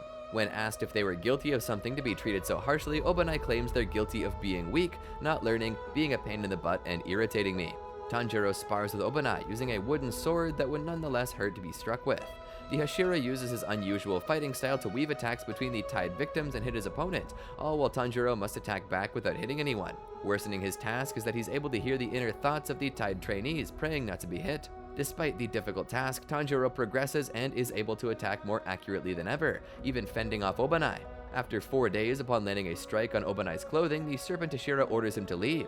On his way to Sanami's mansion, Tanjiro is startled by Zenitsu suddenly grabbing at him, begging him to help his escape from the brutal stage. Sanami himself then appears and grabs Zenitsu, angrily yelling at the trainee to choose between training or dying, before ordering Tanjiro to carry him and follow his lead. As he remarks of his excitement to train, Sanami tells him not to be carried away as he dislikes him. Tanjiro retorts that he doesn't like him either, earning the Hashira's ire. Sanami's training involves participants sparring against him, a straightforward task that becomes immensely difficult due to Sanami's brutality and refusal to relent, only stopping when they vomit blood or lose consciousness. Tanjiro remarks that even Obanai gave him more breaks. Sanami is especially hard on Tanjiro, using any brief lapse in concentration to attack, leaving his face covered in large bloody bruises. Following his first day, Tanjiro slinks to his room, dismayed by his dismal training session when he hears Genya's voice. Genya attempts to speak with his older brother, but Sanami claims he has no brother, threatening to kill him if he speaks again as Tanjiro watches the commotion. Sanami dismisses Genya's attempt to speak with him, using his lack of talent as an insult and claiming he can quit the Demon Slayer Corps. Watching his brother walking away, Genya attempts to apologize to him, saying he wanted to for a long time, but Sanami again refuses to listen and continues to ignore him. Genya refuses his dismissal, stating he fought hard to get to where he is now and even eaten a demon while doing so. Sanami suddenly stops and glares menacingly at Genya, asking for confirmation that he heard him right. The Hashira then vanishes from view in an instant, confusing Genya. Tanjiro bursts forth and attempts to pull his friend away as Sanami tries to gouge his eyes out. The two crash through the wall, the sudden loud noise causing the frightful trainees to believe Sanami had returned. Zenitsu asks Tanjiro on why he broke through the wall just as he hears an ominous and torturous sound. As Sanami walks outside, which then causes Zenitsu to scream in fright, Tanjiro asks how he can possibly want to kill Genya. Sanami dismisses his concern, knowing he cannot kill with the Corps' rules. He will instead brutalize him beyond healing, willing to forgive him if he quits the Corps. Tanjiro is angered by Sanami's actions, claiming he cannot make him quit and reiterating that he previously said he doesn't have a brother, and therefore cannot choose Genya's decisions for himself. He refuses to let Sanami interfere with Genya as he proved vital in the defeat of the upper rank 4. Sanami decides he will attack Tanjiro instead and lunges forth so quickly he can barely react, but the Hashira is surprised to see that Tanjiro has blocked his hand from hitting his chest. Tanjiro then twists himself to kick Sanami in the head, shocking Zenitsu and causing Sanami to drop him. Genya warns Tanjiro as Sanami has his turn to retaliate, kicking at him so quickly his foot grazes Tanjiro's ear and cuts him. The Wind Hashira is impressed at his opponent's nerve and decides he will kill him. Genya pleads with him to leave Tanjiro alone, but Zenitsu attempts to pull Genya away from the fight. Confused, Genya hears as Zenitsu states it's better to leave a quarrel, before saying that he pities him for having an older brother like Sanami. However, he takes this as an insult and punches Zenitsu in the nose. The brawl between Tanjiro and Sanami soon involves other trainees as they try to pull them apart. Tanjiro is scolded for his actions, and training with the Wind Hashira is suspended, though Tanjiro is saddened he seemingly worsened Genya and Sanami's relationship. As Zenitsu and Tanjiro walk to Gyomei's stage, Tanjiro apologizes for ruining training, but Zenitsu is instead impressed that he stood up to Sanami before ranting about the mountainous location of Gyomei's training. They reach a waterfall where trainees, including Inosuke chanting the Nembutsu, are being pushed down by the torrent of water. Zenitsu and Tanjiro are frightened by the scene when Gyomei speaks up from behind. They turn to see the stone Hashira, bearing giant logs on his back, weighted down by clusters of rocks, standing barefoot atop fiery grounds, who tells them that extinguishing the heart and mind can make even fires cold. He welcomes them to his training ground as the two stand dumbfounded and shocked. Gyomei teaches the trainees that the legs and hips are the most vital part of the body. By stabilizing the body with a firm base, it will lead to accurate attacks and strong defense. Their 3 tasks are to stand beneath the waterfall and withstand the pressure, carry 3 large logs, and finally move a giant boulder 1 cho, or 358 feet. He believes his tasks are easy and straightforward. When Zenitsu passes out after hearing what he must do, Gyomei instructs Tanjiro to toss him into the cold river. Zenitsu struggles to move in the water without shivering, and even Tanjiro remarks the water is colder than the middle of winter. As Zenitsu leaves the water and realizes he's still cold, he notices several trainees hugging a rock. One of them, Murata, tells him the rock is warm. He immediately hugs it and is reminded of his mother's hug. Tanjiro notices Inosuke beneath the water, believing he's making good headway, but soon notices that he is silent and resuscitates his unconscious friend. Tanjiro then takes his turn under the waterfall, reciting the Nenbutsu chant to concentrate. At the warm rocks, he chats with Murata, who comments on his amazement seeing him and Inosuke, since it took him to the evening to even tolerate the cold. While he's now able to stand beneath the falls for 1 koku, about 30 minutes, because he'd been training for 10 days, his new task is to move the logs. At a gathering where Tanjiro cooks fish for the trainees, Inosuke remarks about Gyomei, believing the stone Hashira is the strongest member of the Demon Slayer Corps. Tanjiro adds that even Gyomei's scent is different than the other Hashira, thinking he might manifest the mark soon. Zenitsu interjects and doesn't believe Gyomei moved the giant boulder 1 cho, and that he is only pretending just to torment them, only to see the stone Hashira behind him pushing an even bigger boulder. When Tanjiro asks Zenitsu if he could one day be like Gyomei, Zenitsu attacks him for his high hopes in himself, which is worsened when Inosuke confidently claims he can finish Gyomei's training. After completing the waterfall and log training, Tanjiro makes his first attempt to push the boulder, but even after breaking his slippers, he fails to move it. Because Gyomei's training isn't necessary, several trainees leave the mountain, to Tanjiro's dismay. During a break, Murata believes he knows why the Hashira don't have many Tsukugo. Other trainees agree with their training being too harsh, with one commenting that some know they are too different from the Hashira and give up like that blonde guy. Murata remarks that the Hashira are amazing to do their training with ease, as Tanjiro is complimented for his food. After 6 days, Tanjiro is still unable to move his boulder. Lying on the ground and panting heavily, he wonders what he is lacking and knows that demon attacks will continue soon, so he must hurry. Dismayed his training still hasn't helped him maintain his mark, he is startled when Genya appears, asking if his mark is getting darker. Unable to contact him since his fight with Sanemi and scolded by Gyomei, he explains that he was not allowed to contact Sanemi but ignored the rule anyway. Genya thanks Tanjiro for protecting him before asking about his mark again, which he confirms is darker than when he last saw him.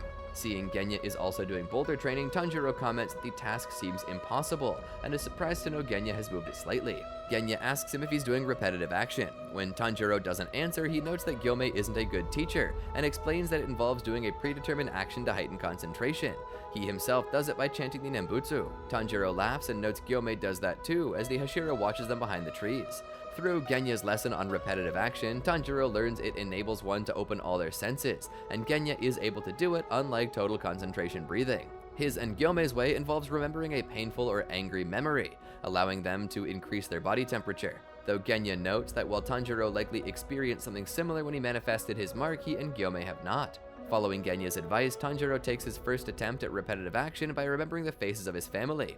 He then remembers Kyojuro's words, "Keep your heart burning," as he'd always used his advice to concentrate himself. Initially, the boulder does not move, but by repeating the process to exert his full strength, Tanjiro's body feels the familiarity of gaining his mark, causing the boulder to move slowly. An amazed Zenitsu and Inosuke watch. Tanjiro concentrates on not stopping, using Gyomei's emphasis on his legs and hips to push. Following Tanjiro's lead, Inosuke motivates himself by thinking about tempura, giving him the drive to push his boulder. Zenitsu is angered that he's the last one to move it, but he's surprised to suddenly see Chuntaro crying while holding a letter. Finally, Tanjiro moves his boulder 1 cho, completing Gyomei's training.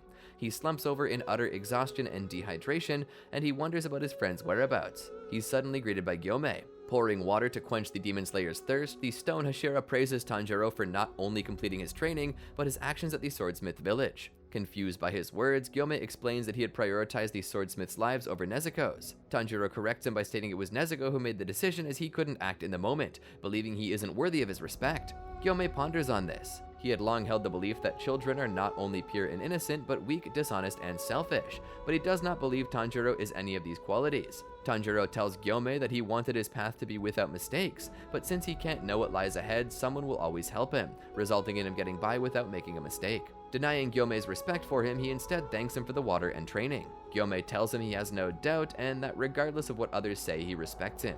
Unsure of what he means, Tanjiro listens to Gyomei's story. He once raised 9 orphans at a temple. Despite having no parents, they all lived harmoniously and cared for one another. One night, a child disobeyed the rules, left the temple at night, and encountered a demon. He offered the lives of Gyomei and the other children to save himself and extinguish the temple's wisteria incense. Upon entering the temple, it immediately killed 4 of the children. Gyomei attempted to protect the others, but they ran and ignored him, as his weak voice and skinny appearance didn't give them hope he could save them. The only child who listened was the youngest, a girl named Sayo. The demon killed the children who ran away before attacking Gyomei, who had no choice but to fight back. Despite his immense disgust at his own violence, Gyomei punched the demon's head with all his might, crushing it and beating the creature into submission. He remarks that he could have never known his strength had he not fought back. He continued fighting till dawn arose, risking his life to save Sayo but at the loss of the others. When people came to the scene, the traumatized Sayo said, "That man is a monster. Everyone. He killed everyone."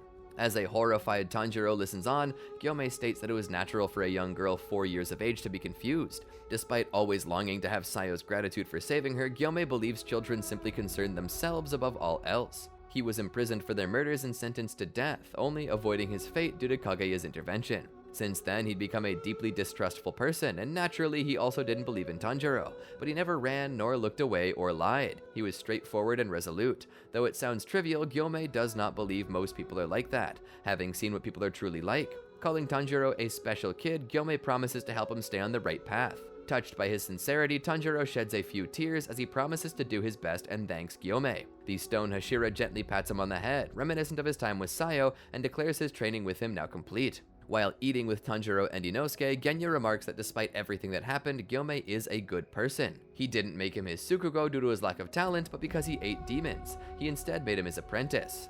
Gyomei had him examined by Shinobu, who was understandably displeased and lectured him on eating demons anytime they met. Genya comments that with Tanjiro's similarly stubborn demeanor, Shinobu would have lectured him too, though she doesn't show it. Tanjiro assures him that she is simply worried about his health, before telling him he will train with Giyu now, asking if he could come along. Genya tells him he still hasn't moved his boulder one cho, leading Inosuke to taunt him about his lack of breathing and causing the two to fight. Before leaving, Tanjiro had wanted to tell Genya something about Sanemi. On his way to Giyu's place, Tanjiro notices Zenitsu atop his boulder and asks if he moved it, to which he answered he has not. Tanjiro explains he is moving to his next training, but is concerned about him, noticing he hasn't been speaking much. Zenitsu bids him good luck and states he has simply achieved clarity. Worried for his friend, he asks Zenitsu if he can do anything to help, but Zenitsu tells him he should do what he must. He eases his concern and thanks him for his kindness, but what he's facing now is something he must do. Making his way through a bamboo forest, Tanjiro ponders on Zenitsu and Nezuko, who he had left alone at the start of Hashira training, believing she is lonely and misses him. He soon arrives at a building that indicates Giyu's place is nearby. Outside in the yard, Sanemi and Giyu spar. Sanemi uses wind-breathing first form, Whirlwind Dust Cutter, and attacks Giyu, who blocks the blow but sustains a crack in his wooden sword. Tanjiro is stunned to see the Wind Hashira attacking so quickly, but realizes he's able to see the two fight. As they trade blows, Sanemi taunts Giyu for his statement that he's different to them, dismaying Tanjiro since he knows why Giyu has said that statement. The Water Hashira uses water-breathing, fourth form Striking Tide, but narrowly misses his opponent's leg. Sanemi retaliates with 5th form Cold Mountain Wind, and Giyu defends himself with 7th form Drop Ripple Thrust, causing their wooden blades to shatter. Without weapons, Sanemi proposes fighting barehanded, but Tanjiro runs in and stands before him. Still angry at Tanjiro, he reminds the Demon Slayer he is supposed to keep away from him, but is probably now following him. Tanjiro asks if they're fighting over Ohagi and claims that he can use them some. Sanemi angrily asks if he's joking, but Tanjiro answers earnestly since he knows he likes Ohagi. Giyu is surprised to know this, as Tanjiro explains he had caught the scent of it at Sanemi's place, and when he came back, he smelled green tea and Ohagi. Giyu asks Sanemi if he likes Ohagi, to which Sanemi responds that he does, asking if he likes it coarse or fine, and stating his grandmother's is his favorite, before punching Tanjiro in the face. Tanjiro awakens to see Giyu beside him, asking for Sanemi's whereabouts. The Water Hashira answers he had angrily stormed off. When Tanjiro asks why they were fighting, Giyu notes that they were just sparring, as are the other Hashira, hence the wooden swords. Tanjiro apologizes for interrupting their training, but Giyu does not mind, since Sanemi was angry at him the entire time and he couldn't express himself. Now knowing his favorite food, Giyu reasons he can keep Ohagi in his pocket and befriend Sanemi, which Tanjiro thinks is a pleasant idea and perhaps they can all get along now. Walking alone, Sanemi questions Tanjiro's antics, believing he is acting foolishly. He suddenly hears something rustling in the bushes nearby and lunges forward to grab it. In his hand is a demon's crushed eye, bearing a kanji on it, which confuses him. Outside Kaguya's mansion, someone steps inside to meet him. Kaguya, despite his bandages covering his eyes, turns to his visitor and states that it's the first time they've met. He calls out his visitor's name, Muzan Kibutsuji, who in turn addresses Kaguya and remarks he is in an unsightly condition. A Kasugai crow announces an emergency summons for the Ubayashiki mansion. Sanemi, Obarai, Mitsuri, Muichiro, Shinobu, Giyu, and Tanjiro become horrified at the news and race to reach Kaguya.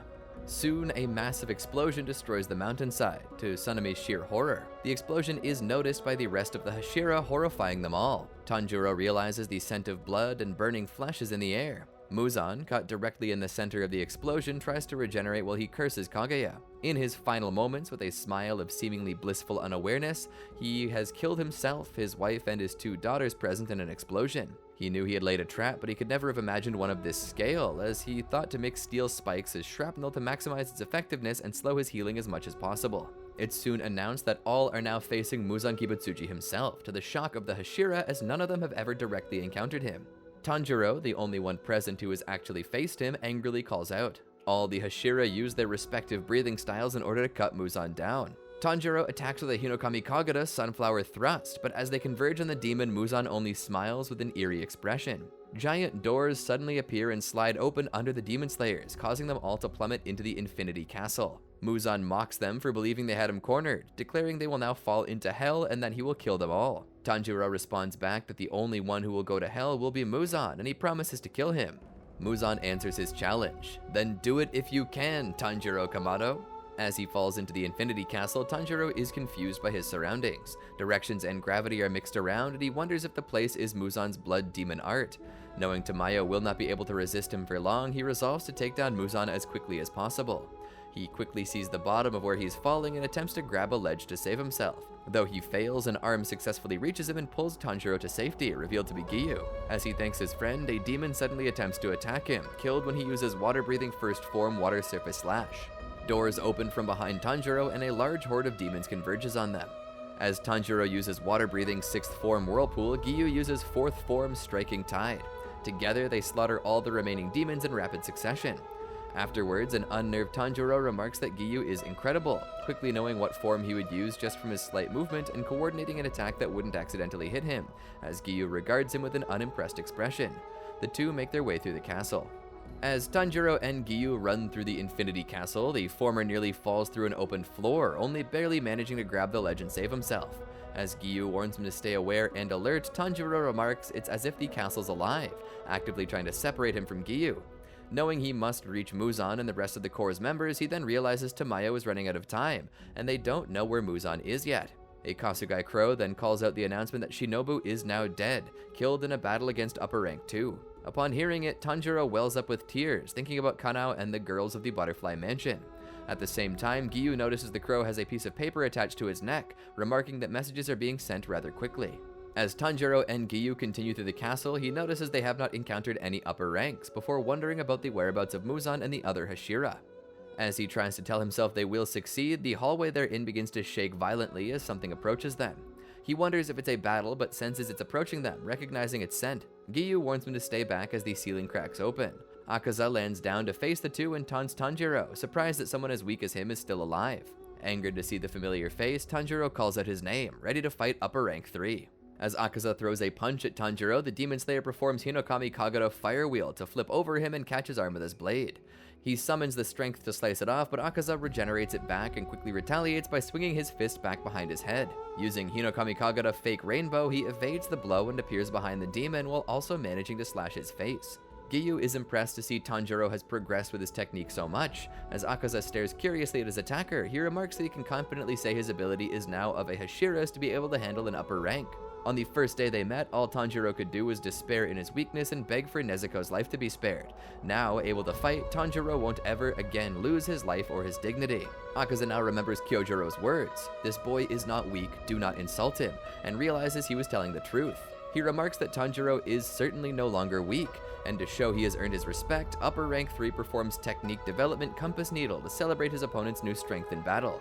Using water-breathing third form flowing dance, Giyu maneuvers around Akaza and evades his numerous attacks. He remarks that it's been 50 years since he fought a water Hashira. The demon uses Destructive Death Disorder to force him to retaliate, with Giyu using water-breathing 11th form Dead Calm to dispel the shockwaves. Akaza becomes impressed, having never seen the technique as the last water Hashira he had killed did not use it. Tanjiro attacks him from behind, using Hinokami Kagura Raging Sun to go for his neck. Akaza evades the slashes and appears behind him, attempting to chop his head off. He fails to perform Fake Rainbow in time, but is saved when Giyu slashes off the upper rank's arm with water-breathing second form Water Wheel, though he regenerates the limb instantly. The two clash head-on, attacking again from behind him. Tanjiro uses Hinokami Kagura Flame Dance to cut down the demon, but Akaza uses Destructive Death Leg type Crown Splitter to fend him off. He blocks the attack with his sword, but the demon's leg grazes him, causing his nose to bleed from the sheer force.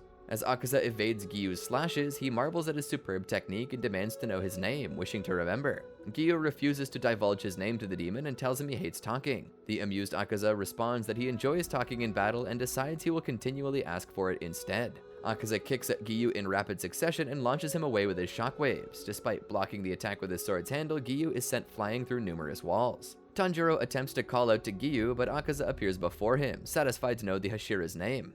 The Demon Slayer and Upper 3 clash, with Tanjiro performing Hinokami Kagura, Burning Bones, Summer Sun, and Akaza retaliating with Destructive Death 8-layered Demon Core.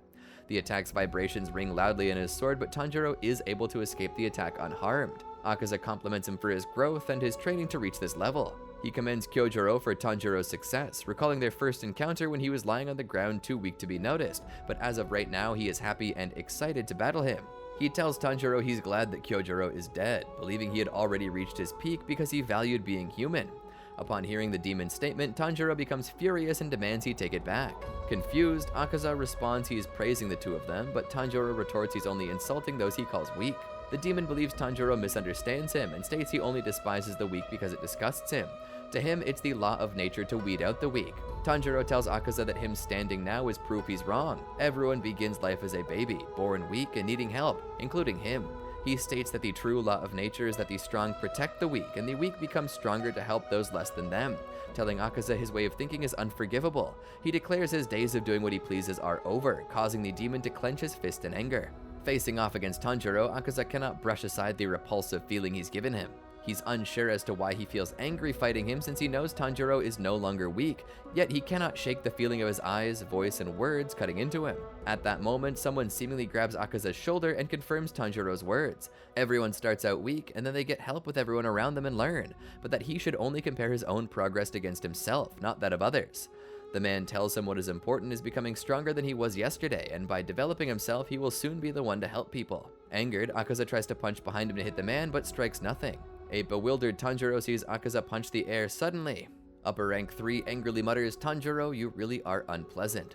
Akaza suddenly lunges at Tanjiro and uses Destructive Death Crushing type 10,000 Leaves Flashing Willow, rupturing the ground around him with Tanjiro just barely dodging the attack. As he becomes stunned to see Akaza's new speed and precision, the demon quickly engages the Demon Slayer again from below and uses his Destructive Death Leg type Flying Planet 1000 Wheels, with Tanjiro enduring the blow and vomiting blood as a result. Akaza swings at him, but Tanjiro barely ducks down to avoid it, all while he tries to rationalize how the upper ranks attacks are so potent. With his techniques possessing unparalleled precision, as if his own fists are magnetized to his vital areas, he tries to understand what he is gauging his attacks on, thinking back to his battle with Kyojuro to find the answer. Using Hinokami Kagura Solar Heat Haze, Tanjiro slashes at Akaza's neck.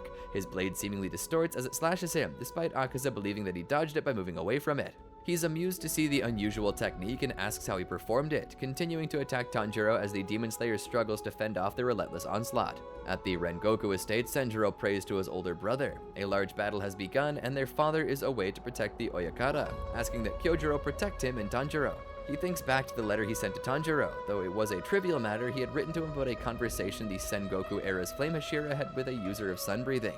The swordsman had explained his experience of fighting Muzan, but upon hearing his story, the Hashira lost his confidence.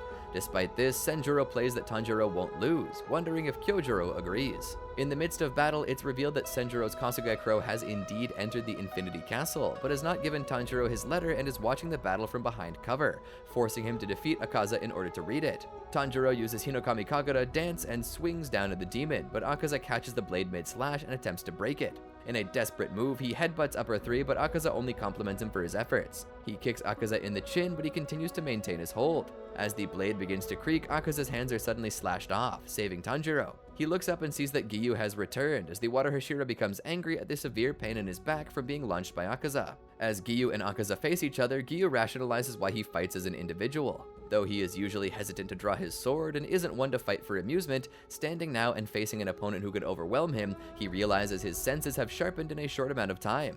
Senses that once lay dormant in him are now brought out into the battlefield he stands on. He finally understands the intense struggle to increase one's own skills. As Tanjiro looks on, the water Hashira manifests a splash-like mark on his cheek. Giyu makes a powerful swing at Akaza, just barely missing his mark. The demon responds with a punch straight to his head, but Giyu ducks down and slashes his neck, forcing the demon to back away. Tanjiro notes that with his mark manifested, Giyu's speed has increased greatly. The Hashira uses water-breathing fourth form Striking Tide and attacks upper 3 head-on, splitting the demon's arm but sustaining a gash to his head. Watching from a distance, Tanjiro notes that despite both fighters moving at tremendous speeds, Akaza was able to quickly adapt to Giyu's enhanced abilities. Realizing that a lengthy battle will be decided by a demon's endless strength and that their true goal is defeating Muzan, he scrambles to find a way to beat Akaza. He tries to understand how the demon attacks so precisely and is able to react to attacks he cannot immediately see.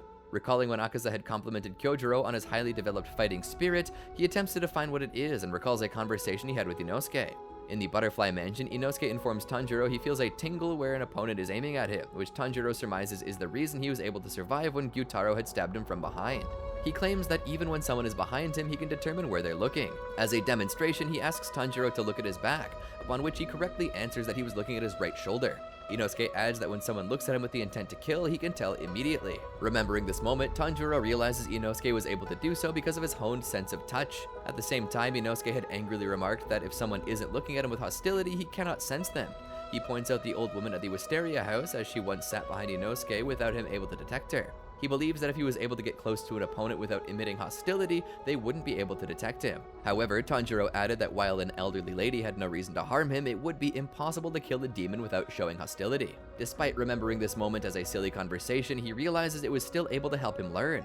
What Akaza senses is fighting spirit, but he remains unsure of what it is exactly and whether he can use it to disrupt his compass needle. As the two continue to clash, Akaza parries Giyu's blade, throwing him off balance and attempting to throw a punch. Tanjiro goes for his exposed neck and uses Hinokami Kagura dance, but the upper rank grabs his sword from behind him and throws a punch with his other hand, mocking Tanjiro for leaving himself open. He's barely able to dodge the blow and sustains a cut across his stomach.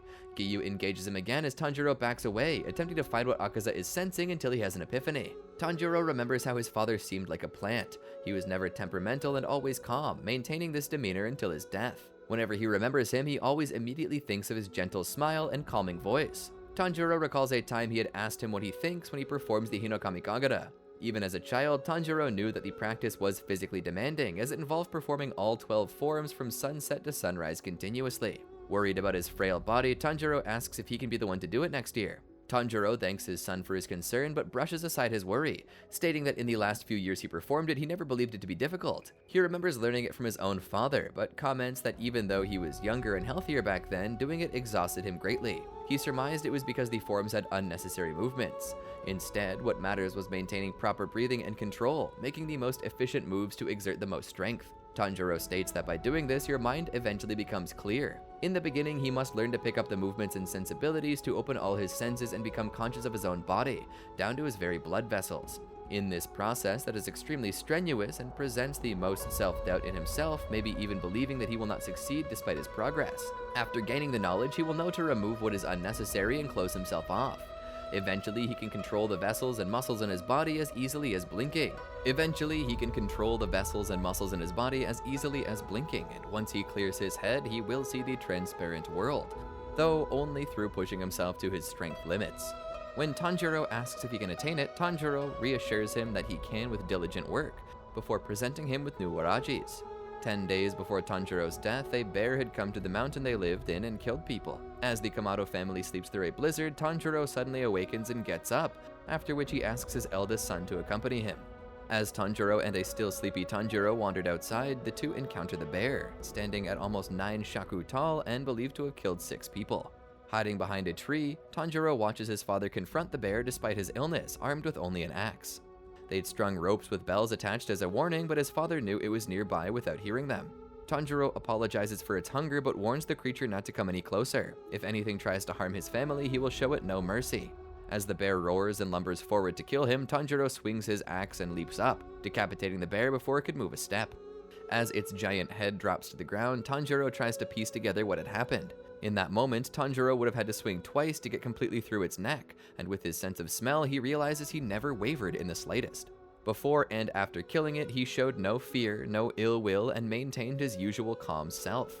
As he turns to ask if his son had observed him, Tanjiro answers that he did and hugs him. Tanjiro tells him to remember the events of today. Looking back at that night, he realizes his father had given him a lesson to see the transparent world, much like his descendants before him had to learn.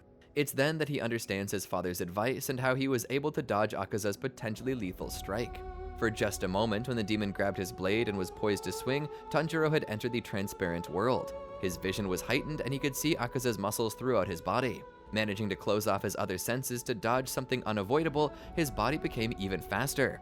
Realizing he should have never doubted Inosuke for his advice, he resolves to take down Akaza while he battles Giyu.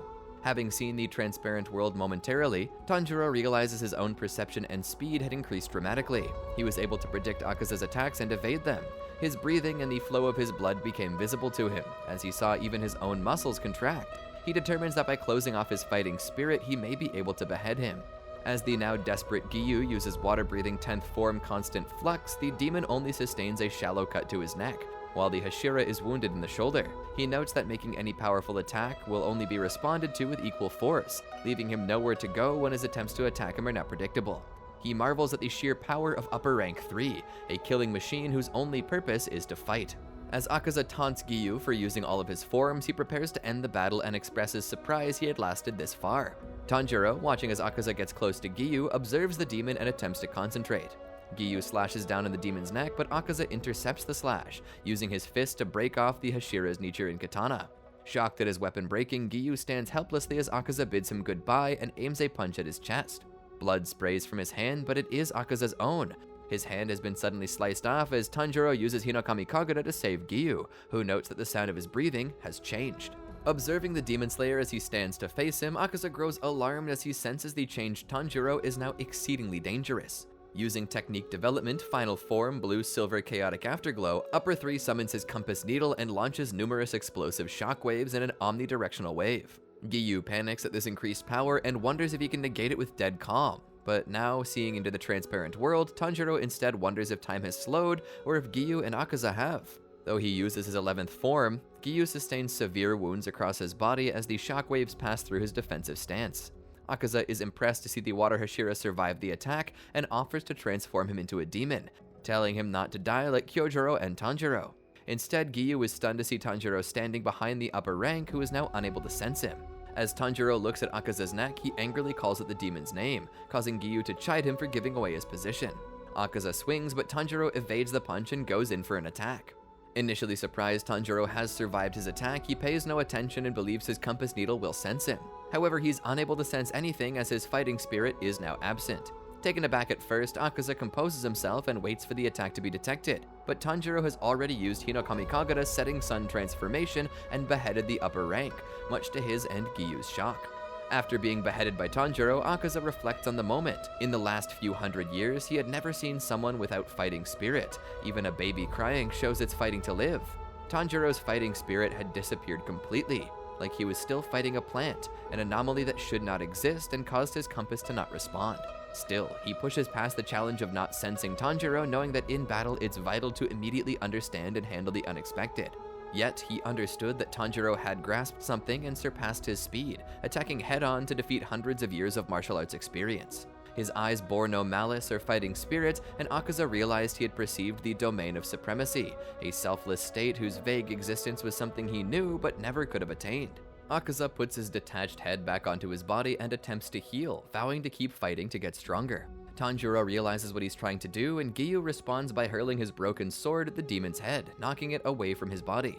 Despite his head now being separated, Akaza still attempts to will himself to continue getting stronger, but the head begins to disintegrate to ash, eventually leaving Gyu's sword where it lands.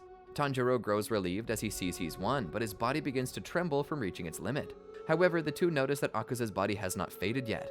As they look on in anxious anticipation, the body performs technique development compass needle and takes a fighting stance, the neck staunching its wound to stop the bleeding. The headless body attacks Tanjiro and attempts to chop off his neck, only barely missing when he dodges the blow. As it attempts to grow a new head, it kicks Tanjiro to the side and sends him crashing into a wall. In pain and shock, Tanjiro questions how he could behead Akaza but still fail to kill him. He initially believes he has a special condition, as with Gyutaro and Daki, but remembers that he saw the severed head burn to ash. Instead, Akaza is attempting to evolve even further, and like Muzan, he is trying to extend his weakness beyond his head.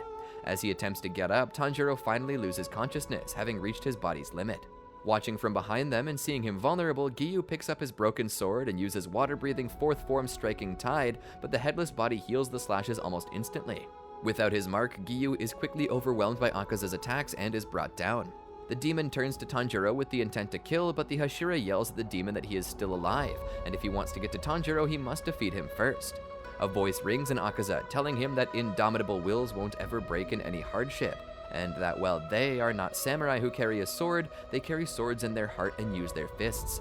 Akaza disregards the voice as a nuisance and attempts to confront Gyu, but he's held back by a young woman who tearfully tells him, "Hakuji, that's enough."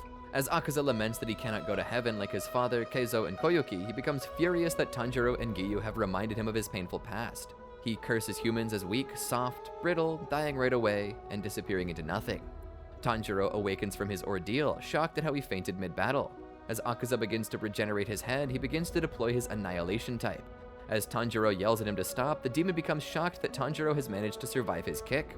Declaring he will behead Akaza again, Tanjiro's sword ignites with the fires of Hinokami Kagura. However, his sword slips out of his grasp, forcing Tanjiro to punch Akaza's face instead. The punch reminds him of when he first met Kaizo, making him remember why he hates weak people. Weak people never fight face to face, they poison wells, they're impatient. He killed these weak people with his fists. He suddenly realizes throughout his life as a demon, he turned his master's fighting style into a bloody weapon and never respected his father's last words, finally realizing who he must truly kill. As Tanjiro panics about his lost sword and seeing Akaza about to use the same technique that killed Rengoku, he suddenly notices Gyu in the attack's range. Though Gyu tells him not to worry about it, Tanjiro grabs him and throws both of themselves out of the technique's path. Suddenly, he sees Akaza smiling slightly, followed by an immense explosion. The attack leaves their surroundings devastated, as well as Akaza's body, now a broken, bloody mess. Wondering why Akaza would attack himself, Tanjiro smells a scent of gratitude from the corpse, as well as asking himself why he had smiled before hitting him. The body begins to regenerate, but Akaza stops the process, telling himself the fight is over. He'd lost fair and square. He comments that Tanjiro had magnificent technique, anticipating and slashing before he could react. The broken body begins to walk away, while Akaza's spirit comments that he would go to hell as a man. When he stops, to Tanjiro's confusion, his spirit meets with his father's. Tanjiro watches as the body finally fades to ash. As Hakuji calls out to his father, Keizo, and Koyuki that he's back home, his spirit becomes engulfed in the fires of hell, joined by Koyuki. Tanjiro watches as Akaza's body finally fades to nothing, declaring the battle over. Realizing he must reach Tamayo to help her, his body can no longer handle the fatigue and he falls on his face unconscious. Surprised that Tanjiro suddenly fainted, Gyu tries to call out to him but faints from exhaustion as well, resting his body on his sword. A Kasugai crow calls out the aftermath of the battle. Tanjiro and Gyu have managed to defeat Upper Moon 3 but are now unconscious. As Inosuke stomps on the place where Doma's disintegrated head once was, yelling insults, he grows dizzy and falls to the ground. He then recalls a conversation he had with Tanjiro and Zenitsu. Inosuke had been yelling that he didn't have a mother. Tanjiro tells him that everyone has to have had a mother, to which Inosuke responds that he had been abandoned, which meant that his mother did not want him. Zenitsu replies that if Inosuke had truly been abandoned, his mother wouldn't have bothered to name him. Inosuke retorts back that he doesn't have memories of his mother, which was the same as not having one at all. Tanjiro gently reminds him not to speak of his mother that way, stating that his mother must have loved him a lot. Inosuke begins to cry as he remembers his mother. As Tanjiro sleeps, he smells something burning. He tries to sleep further but realizes there's a fire, quickly jolting awake. He sees Gyu prodding his sword through a small fire he built. When asked by Tanjiro, Gyu states his wounds haven't stopped bleeding despite pressure on them, resulting in him burning them, to Tanjiro's disgust. Gyu extends the offer to Tanjiro, noting that if the bleeding in his arm doesn't halt, he can burn them as well, to which Tanjiro worriedly agrees. Tanjiro stands upright and holds his sword out to be on guard. Giyu states that this fight is only the beginning. The final goal is Muzan, but he's worried that they may face Upper Moon 2 soon, or even number 1. At that moment, a Kasugai Crow announces that Shinobu, Kanao, and Inosuke have defeated Upper Moon 2, to the shock of the two water breathers. Tanjiro realizes they're getting closer to Muzan. Genya remembers that Tanjiro told him he could not smell a tinge of hatred in Sanemi towards Genya, and Tanjiro told him that he did not need to be afraid of his brother because Sanemi had loved him all the time. A crow flies overhead, and Kuina Ubayashiki asks Kiryu Ubayashiki if they should send over either of Giyu Tomioka or Tanjiro Kamado to assist the Demon Slayers in defeating Upper Rank 1. However, Kiryu is firm in his belief that Gyome, Sanemi, Muichiro, and Genya could defeat the demon and orders for Giyu and Tanjiro to continue on to Muzan. As word spreads of the deaths of Muichiro Tokito and Genya Shinazugawa, Tanjiro Kamado begins to cry. Quickly attempting to compose himself, he thinks of how everyone else had also kept their feelings in check and fought until the end. He thought back to the letter he received from Senjuro, which revealed to him that there were in fact 13 forms to the Hinokami Kagura, one more than the 12 he already knew. Resolving to do his best to defeat Muzan Kibutsuji regardless, Tanjiro continues to run forward with Giyu Tomioka. Muzan, who was standing amidst the corpses of all the demon slayers he had killed, is suddenly teleported into a large room with Tanjiro Kamado and Giyu Tomioka. Tanjiro is shocked to see the demon, and his mind floods with memories of his family's murder, Nezuko Kamado as a demon, and all of his fallen comrades. Enraged, he grips his sword tightly and looks fiercely at Muzan, but Giyu tells him to calm himself down. Muzan begins to speak to them, saying they are all persistent, and that sickened him to the bottom of his heart. Continuing on, the demon says that the demon slayers always talked about avenging their families or friends, believing that they should just be thankful that they themselves had not died and should simply go back on the way they used to live. Tanjiro is shocked at these words and asks Muzan what he's saying, as the demon compares himself to a natural disaster, saying that no one swore vengeance on earthquakes or storms when they killed people, saying that the dead could not be brought back to life and that they should all just go back to earning their daily wages. He says that most humans do that, and the only reason the Demon Slayers did not do the same was because they were a bunch of deviants, and that he was sick of dealing with deviants. Muzan says that he is the only one who truly wanted this state of affairs to come to an end, as Tanjiro gets to a boiling point and says with a calm, seething rage that Muzan was a being that should not be allowed to exist. As Tanjiro stares down Muzan, the young Demon Slayer notes to himself how this is the first time he has ever felt such sheer rage at any being, knowing that the Demon Lord will not be defeated simply by cutting his head off, and that they will have to drag him out into the sun to truly be rid of him for good. Aiming to stall Muzan and buy enough time for the other Demon Slayers to join them, Tanjiro resolves to get any information that could prove useful out of his skirmish to tell the others and make the task easier for all. Muzan suddenly swings his tubes at both Tanjiro and Giyu Tomioka, and the Demon Slayers are able to dodge the attack. Muzan gazes at a tube, taking in his new form's prowess, and then unleashes an even more ferocious attack. Giyu just barely dodges the attack with water-bending 11th form Dead Calm, and the Water Hashira notes the speed of the attacks and also that the tubes are as sharp as swords. Tanjiro is entirely unable to keep up with the attacks and dodges them on pure instinct, but still attempts to get in through the tubes, closer to Muzan. He manages to do so, but before he's able to attack, the demon slices at him and manages to cut into his eye. Giyu comes in close to scoop Tanjiro up and away from Muzan, warning the boy not to get close, saying that Muzan is far stronger than an upper rank and that it's best to keep their distance, as beheading Muzan will have no effect. Ruling the lack of cover and that the door to the room is covered by Muzan, Giyu attempts to keep Tanjiro safe as the demon realizes the Hashira's strategy. Saying that the sun does not penetrate the Infinity Castle, Muzan asks if 3 Hashira are really enough to accomplish his task. The Count takes Giyu and Tanjiro by surprise as Muzan continues on and says that Obanai Iguro and Mitsuri Kanroji had already been killed by his subordinate Nakime, as he had seen this through her eyes. The Demon Slayers dodge another wave of attacks from Muzan, and Tanjiro urges himself not to become a burden now that he's lost an eye. Attempting to use his smell to keep up, Tanjiro is shocked as he finds that Muzan's attacks are so fast he's unable to even smell them. Finding himself unable to keep up his breaths, Tanjiro's new blind spot gives him a harsh reminder of its existence as he smacks into a wall on his right side. Giyu calls out to the boy as Muzan launches an attack his way.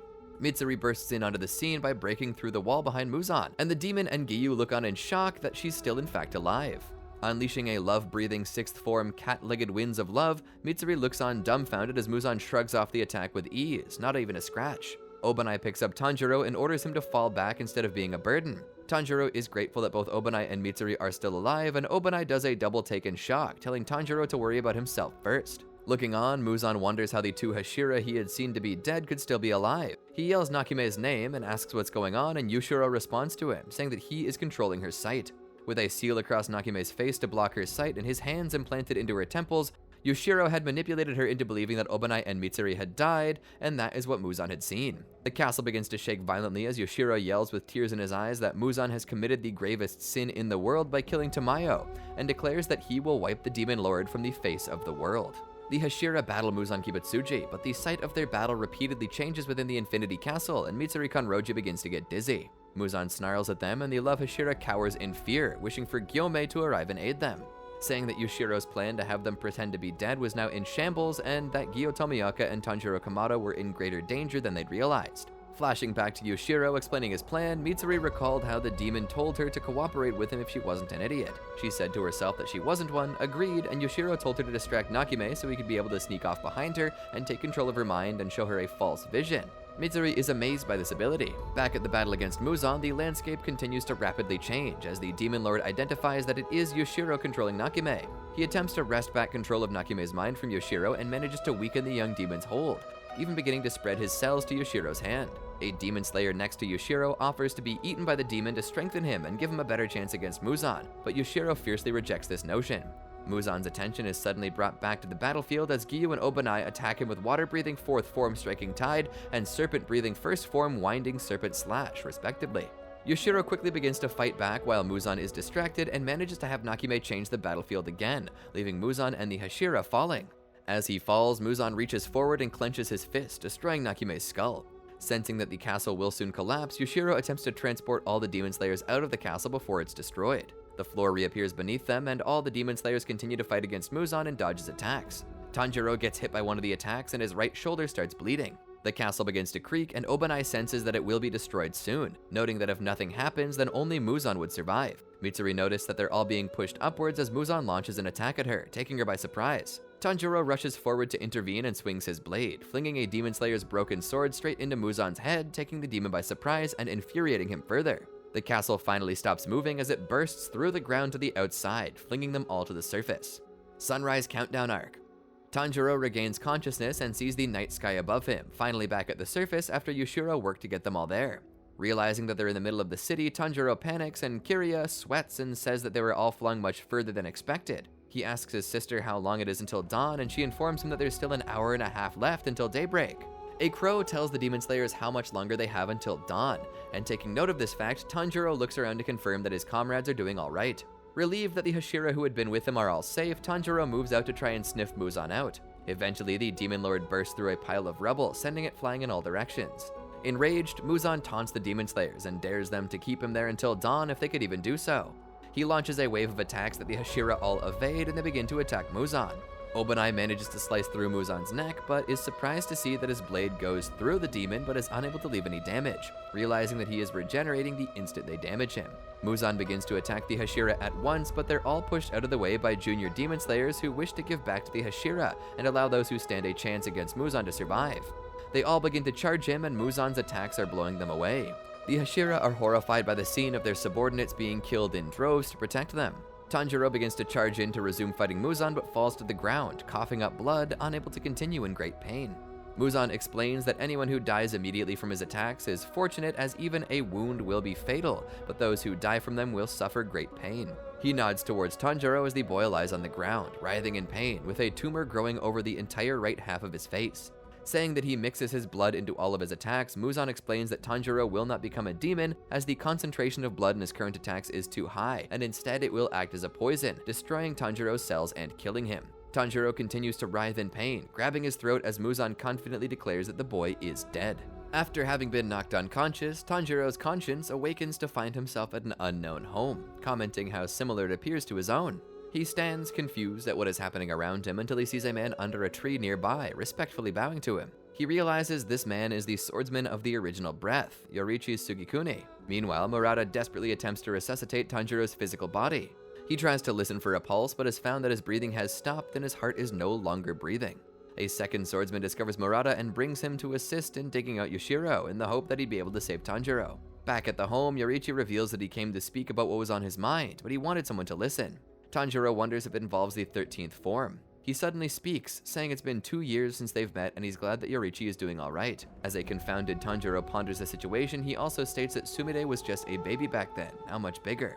He realizes his actions and words are those of his ancestors, Sumiyoshi Kamado, and he cannot interact with them. Yoriichi states he is happy to see him happy. He is happy when he sees other people happy, and believes it to be a blessing to be born to this world. His mother was a religious woman who prayed for conflict to be removed from the world, and she prayed to the sun god to shine on his ears, back when he was considered deaf. It worried her when he was unable to speak at the time, something Yoriichi was regretful for on his part. His brother Michikatsu was a kind boy who always worried for him despite garnering abuse from his father for it, even gifting him with a handmade flute. The day his mother died, Yoriichi ran from the house, knowing he was unwanted and he was to become a priest of the temple, as well ensuring Michikatsu would be the rightful heir. He ran as far as he could, seeing the beautiful night sky, but despite running for most of an entire day, his feet never became tired. Soon after, Yoriichi came across a young girl roughly his age standing alone in a paddy. When asked about what she was doing, she sadly states her entire family had died of a plague, leaving her the only survivor. She wanted to take some tadpoles home for company, but she remained unmoving for the rest of the day, and as the sun began to set, she decides to release them, unwilling to separate the tadpoles from their families. Yoriichi offered her to come home with him. She looked at his face, and he saw her eyes were dark like obsidian. The girl's name was Uta, and she began to live with Yoriichi. She was talkative, capable of speaking for most of an entire day, contrasting his quiet nature. But Uta taught him how different he was from normal people. She stated she had never met another person who could see inside a living creature like Yoriichi. This epiphany led to his reasoning as to why he always felt alienated from others. But Uta cared for Yoriichi greatly. He considered himself like a kite with a cut string. She grabbed it and held on tightly. 10 years later, Yoriichi and Uta have married, and Uta is in her last month of pregnancy. Yoriichi left to take a midwife to prepare for the birth, hoping to return before the sun set. He encounters an old man attempting to cross the mountain despite being in poor shape. The man's son was wounded in battle, and Yoriichi took the man to see him for his final moments, deciding to fetch the midwife the next day. He ran home as quickly as he could, but the sun had already set. Yoriichi found Uta had been killed by a demon along with the child inside of her.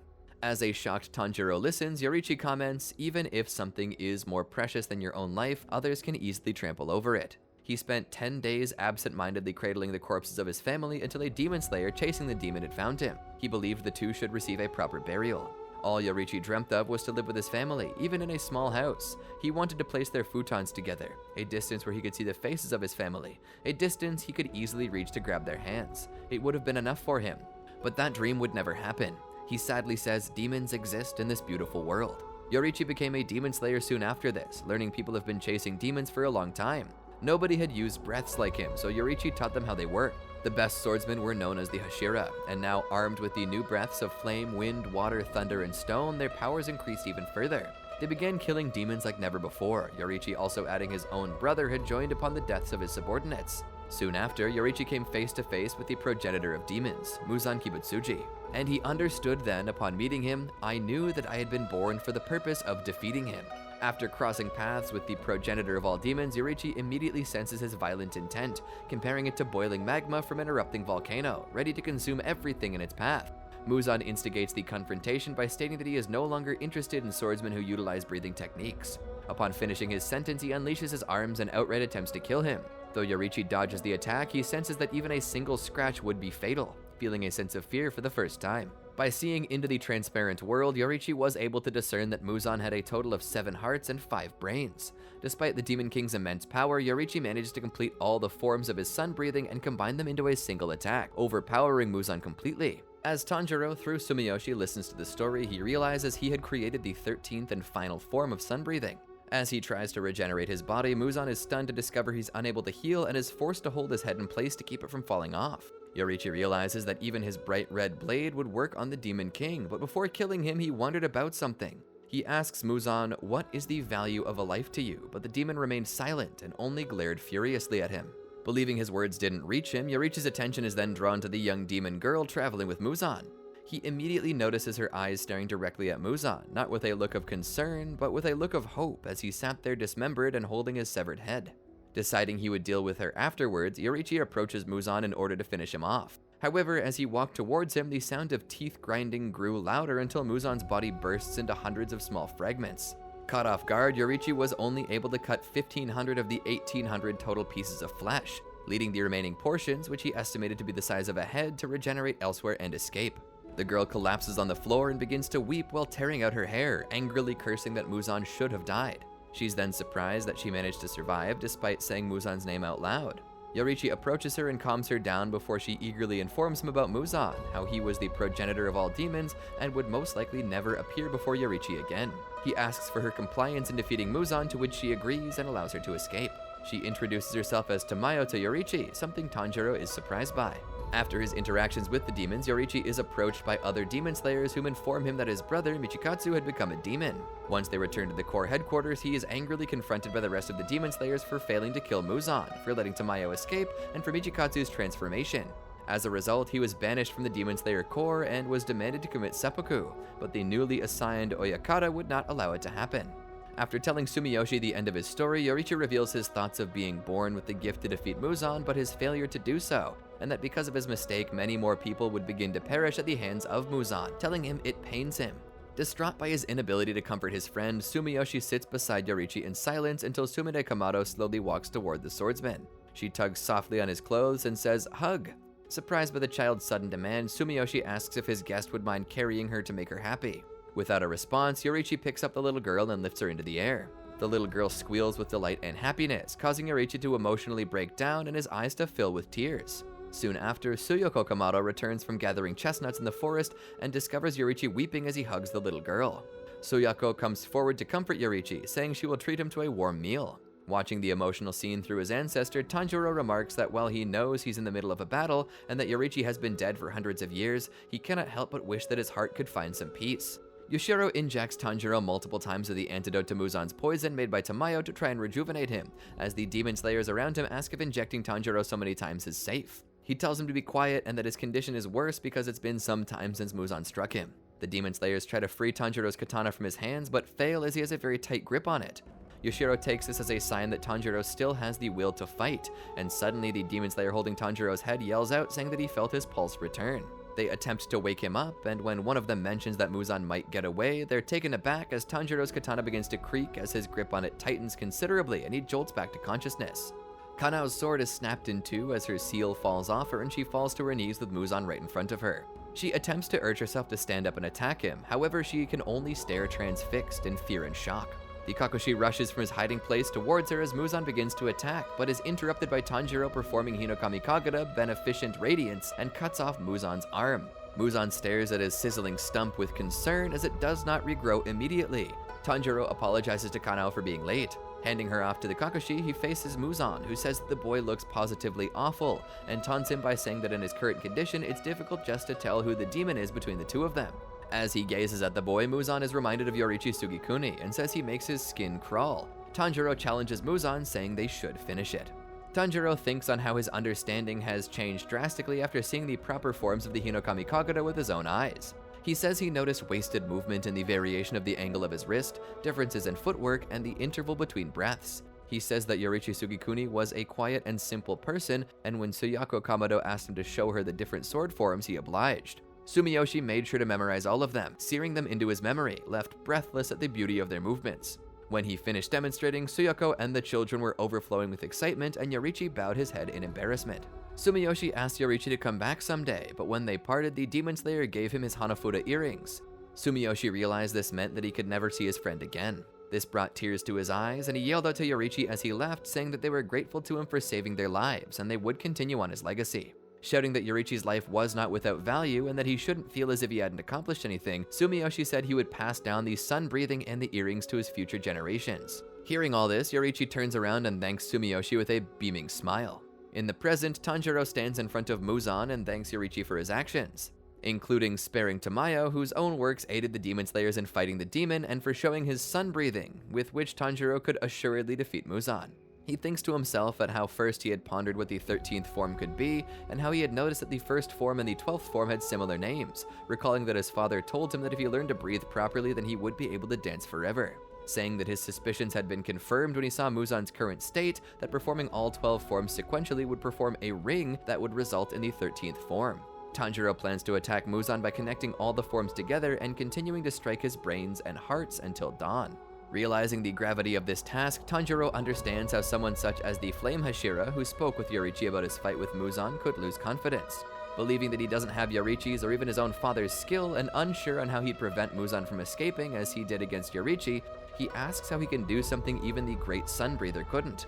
Steeling himself, Tanjiro resolves to try his best. Rallying himself to keep his heart burning, he charges at Muzan, who begins to rapidly attack him as he uses sun breathing. Seeing Tanjiro's attacks reminds Muzan of Yoriichi, and he cries out that he's a ghost. He slashes around so violently that the ground around them cracks into pieces, and he lands a hit on Tanjiro, who's pushed back. Meanwhile, Tanjiro notices how Muzan has been able to defeat everyone else. He has 9 whips growing up from his back in addition to his 2 arms, and he also had 8 even faster whips that grew out of his thighs. Realizing that since the demon could change shape, he needs to stop thinking of Muzan as having a fixed form to avoid being taken by surprise. Tanjiro attempts to combine all the forms to perform the 13th form by using the sun-breathing Dance and Raging Sun, but is thwarted midway during Fire Wheel and is pushed back yet again.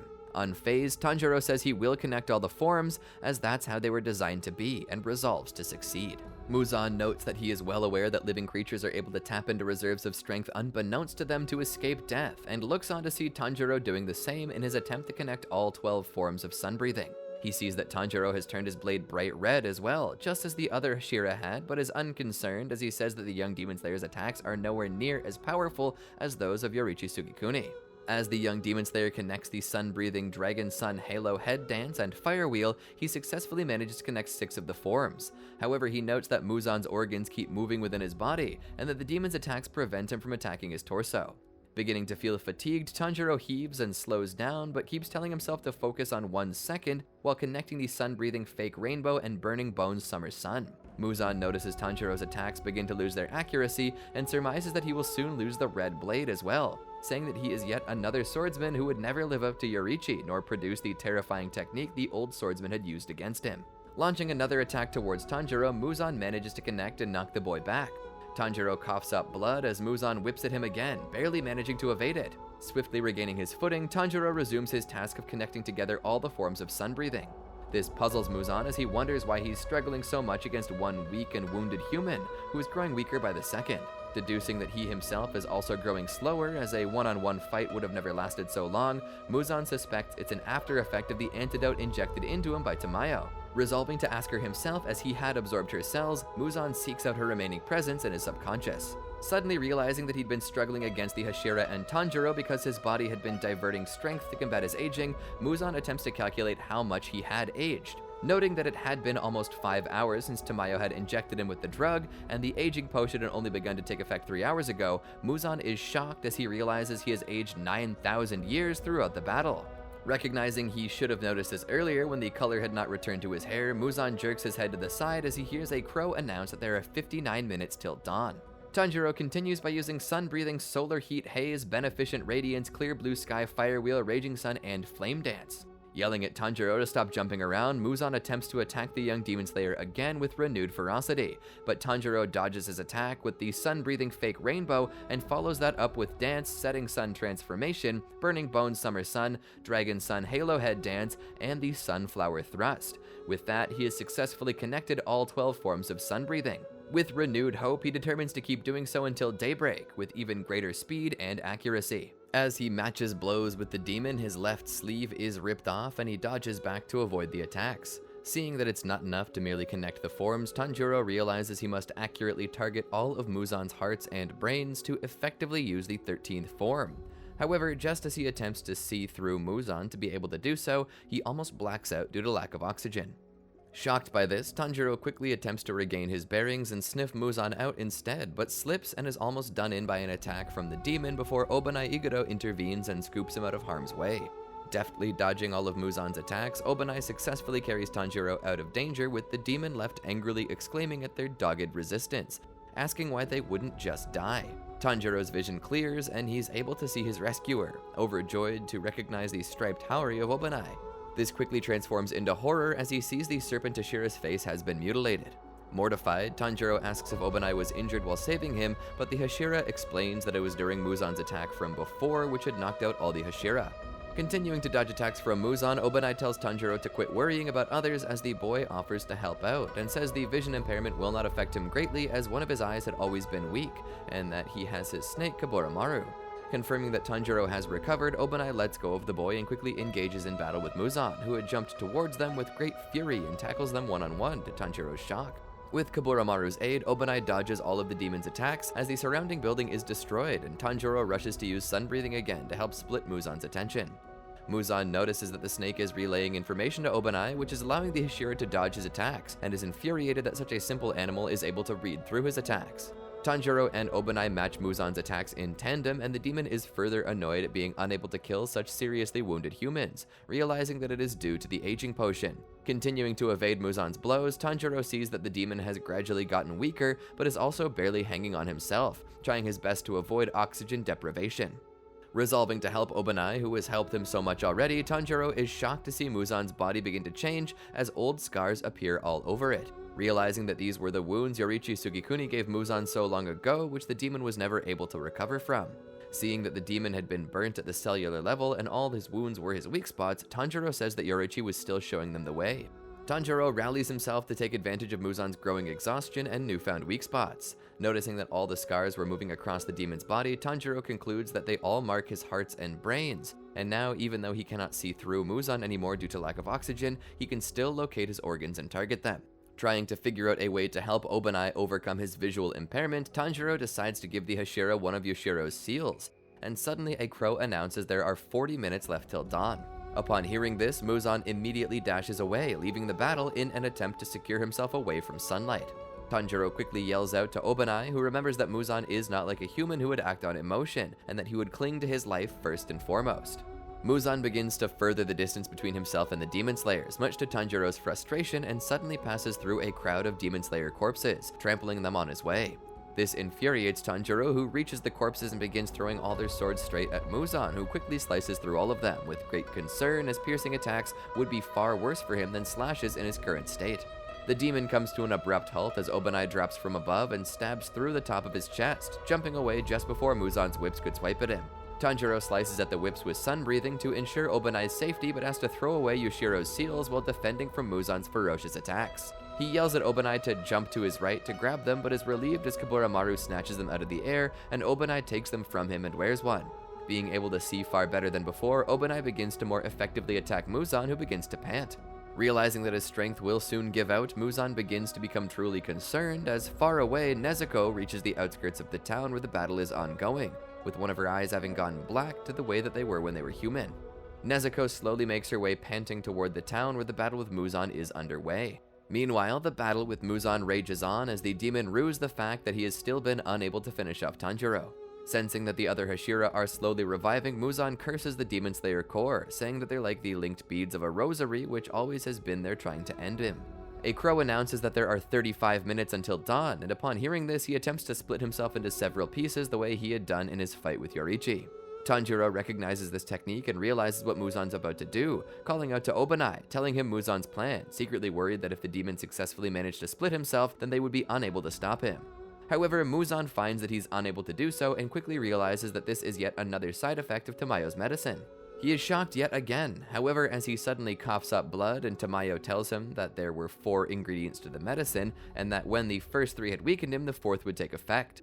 The 4th effect being the destruction of Muzan's cells, with Tamayo saying in Muzan's head with an eerily menacing grin that the death he had hated so much throughout his life was now terrifyingly near. The apparition of Tamayo inside Muzan's head tells him that there's no need for them to be stronger than him to kill him.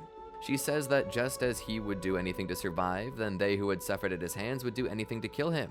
Muzan notes that under regular circumstances he would not be concerned with the bright red blades of demon slayers as they were all weaker than the bright red blade of Yoriichi, and that regeneration would not be so exhausting for him.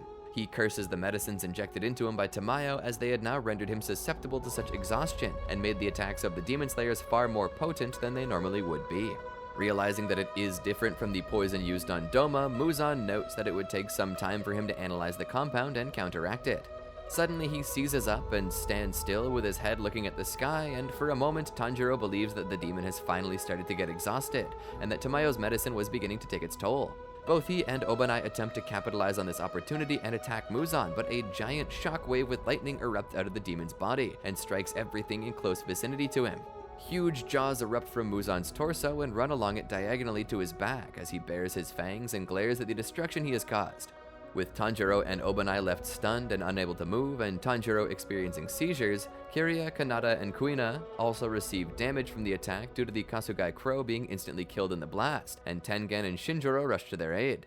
Bleeding from his nose, Kiryu hastily says that he is fine and asks if Tanjiro and Obanai are doing alright, as Shinjiro wonders if Muzan somehow sensed their location to be able to cause damage. Kuina announces that there are 25 minutes left until dawn, and Kiryu asks for the Demon Slayers to hang in there, and that a final victory over Muzan was within their grasp. Tanjiro is still unable to get up and wonders if his lungs were damaged in the attack, seeing Muzan walk away in anguish. However, the demon stops in his tracks as Inosuke jumps in front of him with his beast-breathing fourth fang slice and dice, saying that Muzan had really done it now and that he wouldn't stand it for any longer.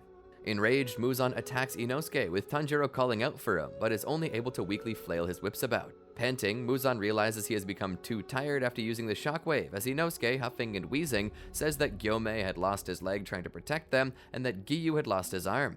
Continuing, he tells the demon that he had taken the lives of the other demon slayers he had shared meals with, and Inosuke demands that he give all of their lives back, and tearfully says that if he couldn't, then he would pay for it with 1,000,000 deaths. Muzan launches an attack at Inosuke, who manages to jump out of the way, but just as he lands, Muzan sends his right arm whips into the ground to catch Inosuke from below, managing to ensnare the young demon slayer. Tanjiro attempts to get up and help his friend, but is unable to and says that he will die first. Suddenly, Inosuke is saved by Zenitsu, who slices through Muzan's arm whip and says that Tanjiro is still alive as he can still hear his heartbeat. Yelling at Tanjiro to continue fighting and to stay alive, Zenitsu tries to bolster his spirits and tell him not to die so that Nezuko could become human again, and they could go back to the house they used to live in. Muzan smacks Zenitsu into a building, but Inosuke quickly slices at his whip to prevent further damage. The demon is infuriated and attacks Inosuke as well, with Tanjiro desperate to help his friends through this fight. Positing that it could be a blood demon art affecting his nervous system, Tanjiro attempts to undo it by stabbing himself in a non-vital area with his Nichirin sword. The blade sizzles as it enters his body, and Tanjiro prays that it will stop the shaking enough for him to help out in the fight. A disheveled-looking Muzan looks on as Zenitsu and Inosuke recover and notes that he is unable to raise his arms anymore, as both Giyu and Gyomei make their way to the battlefield to resume their fight. Everyone prays for the success of those fighting Muzan as Inosuke and Zenitsu continue to attempt to hold the demon back. Inosuke performs his beast-breathing fourth fang slice and dice to chop off some of Muzan's whips, as Zenitsu follows up with a thunder-breathing first form thunderclap and flash Godspeed. Zenitsu notes that he's losing his strength, and he'd only be able to muster one more attack with his full strength, and unleashes a thunder-breathing seventh form, Honoikazuchi no Kame. This only produces a shallow cut in Muzan. Seeing that only a bright red blade could deal sufficient damage, Zenitsu falls to the ground and Muzan slashes at him.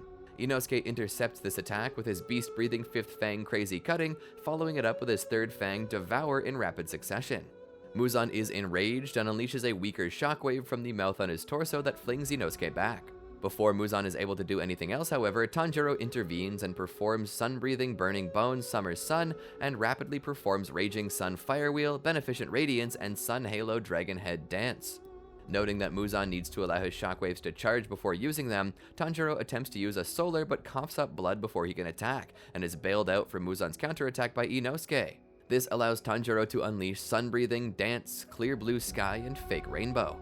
Zenitsu remembers his mentor and asks him to give him the kick he needs. Performing another thunder-breathing first form Thunderclap and Flash, Zenitsu attacks Muzan but is aggravated by the fact that he's too slow as Inosuke and Tanjiro continue their combined onslaught. Inosuke gets knocked back, but Tanjiro is able to continue attacking Muzan with Sun-breathing Setting Sun Transformation and Sun Halo Dragon Head Dance, with some help from Zenitsu, who takes a blow intended for Tanjiro to allow his friend to continue attacking.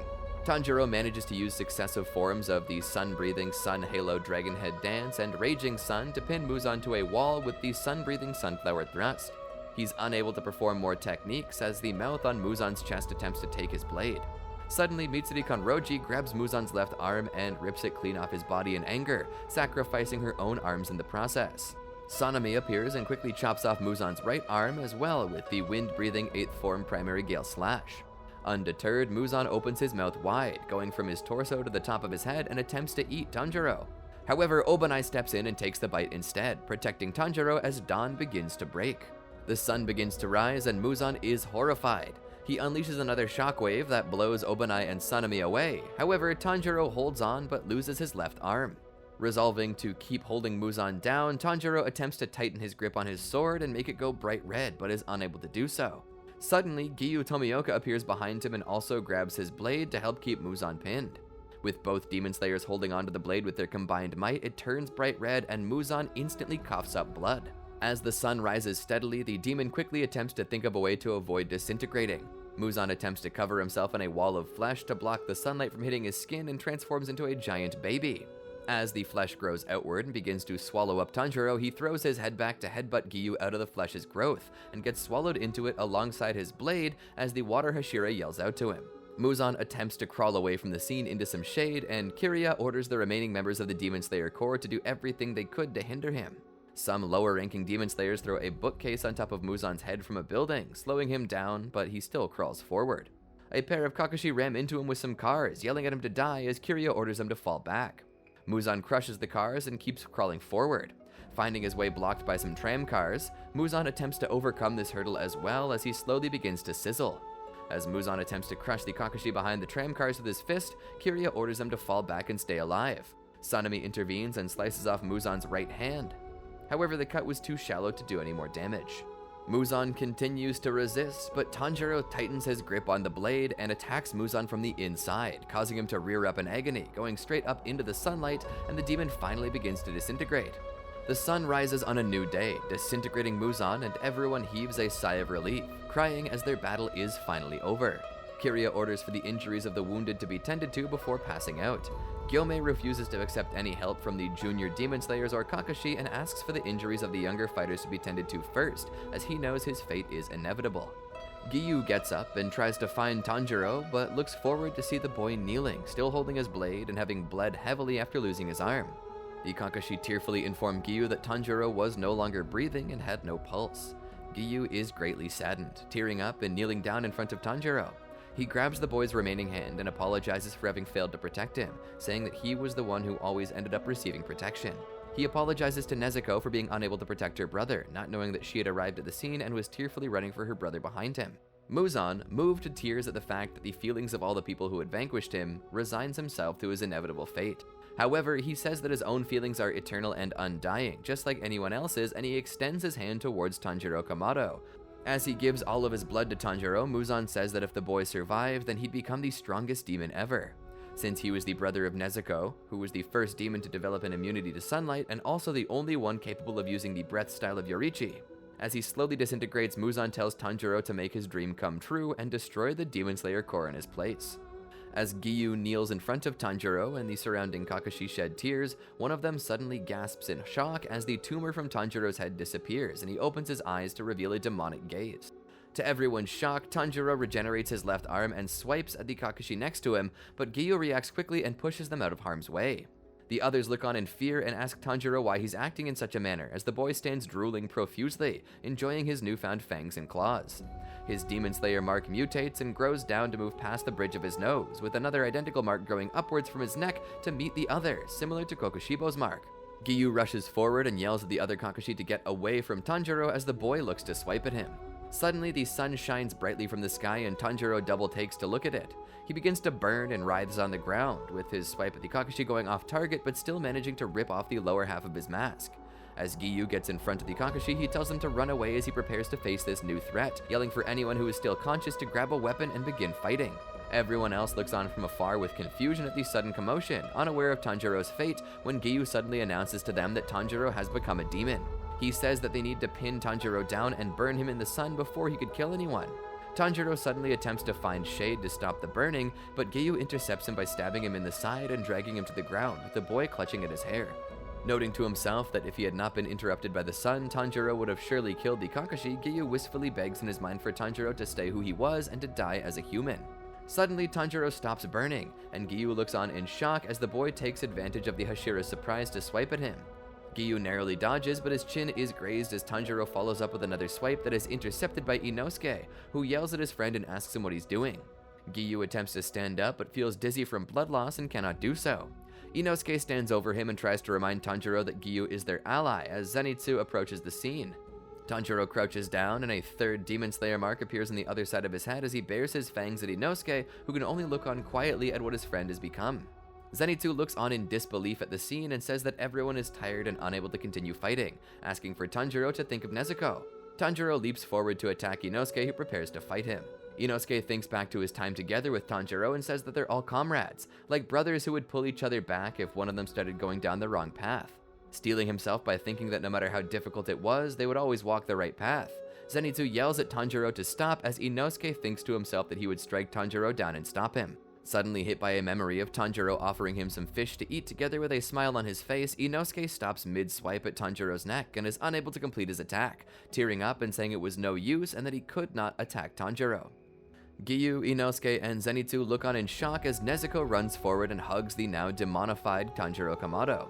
As he sinks his claws and fangs into his sister, she begins to bleed, but Tanjiro does not drink her blood. Crying, Nezuko hugs Tanjiro and apologizes him for all the hardships he had to endure to make her human again.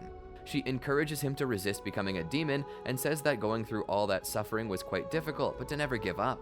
As Nezuko tells him to come home with her, Tanjiro starts sinking his claws in deeper and lets out a wild howl. Inosuke and Zenitsu rush forward to help Nezuko to try and bring their friend back.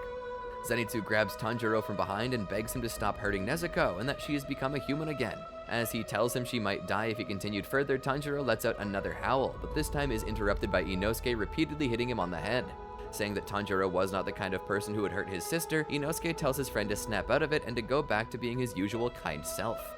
Angered, Tanjiro lets out another feral howl and sends out a shockwave that flings Inosuke, Zenitsu, and Giyu back as Nezuko desperately clings onto her brother. She falls to the ground as Tanjiro gets on all fours and releases bone whips, similar to those of Muzan, from his back.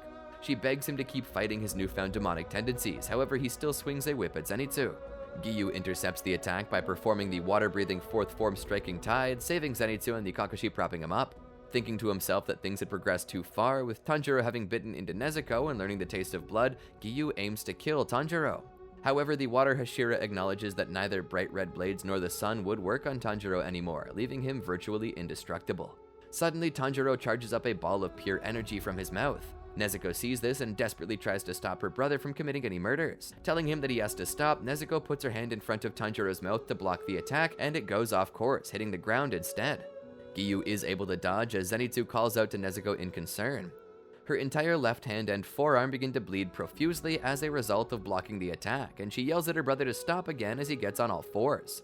Attempting to stop him from using the whips, Nezuko puts her hand on her brother's back, and Tanjiro is only able to strike the ground.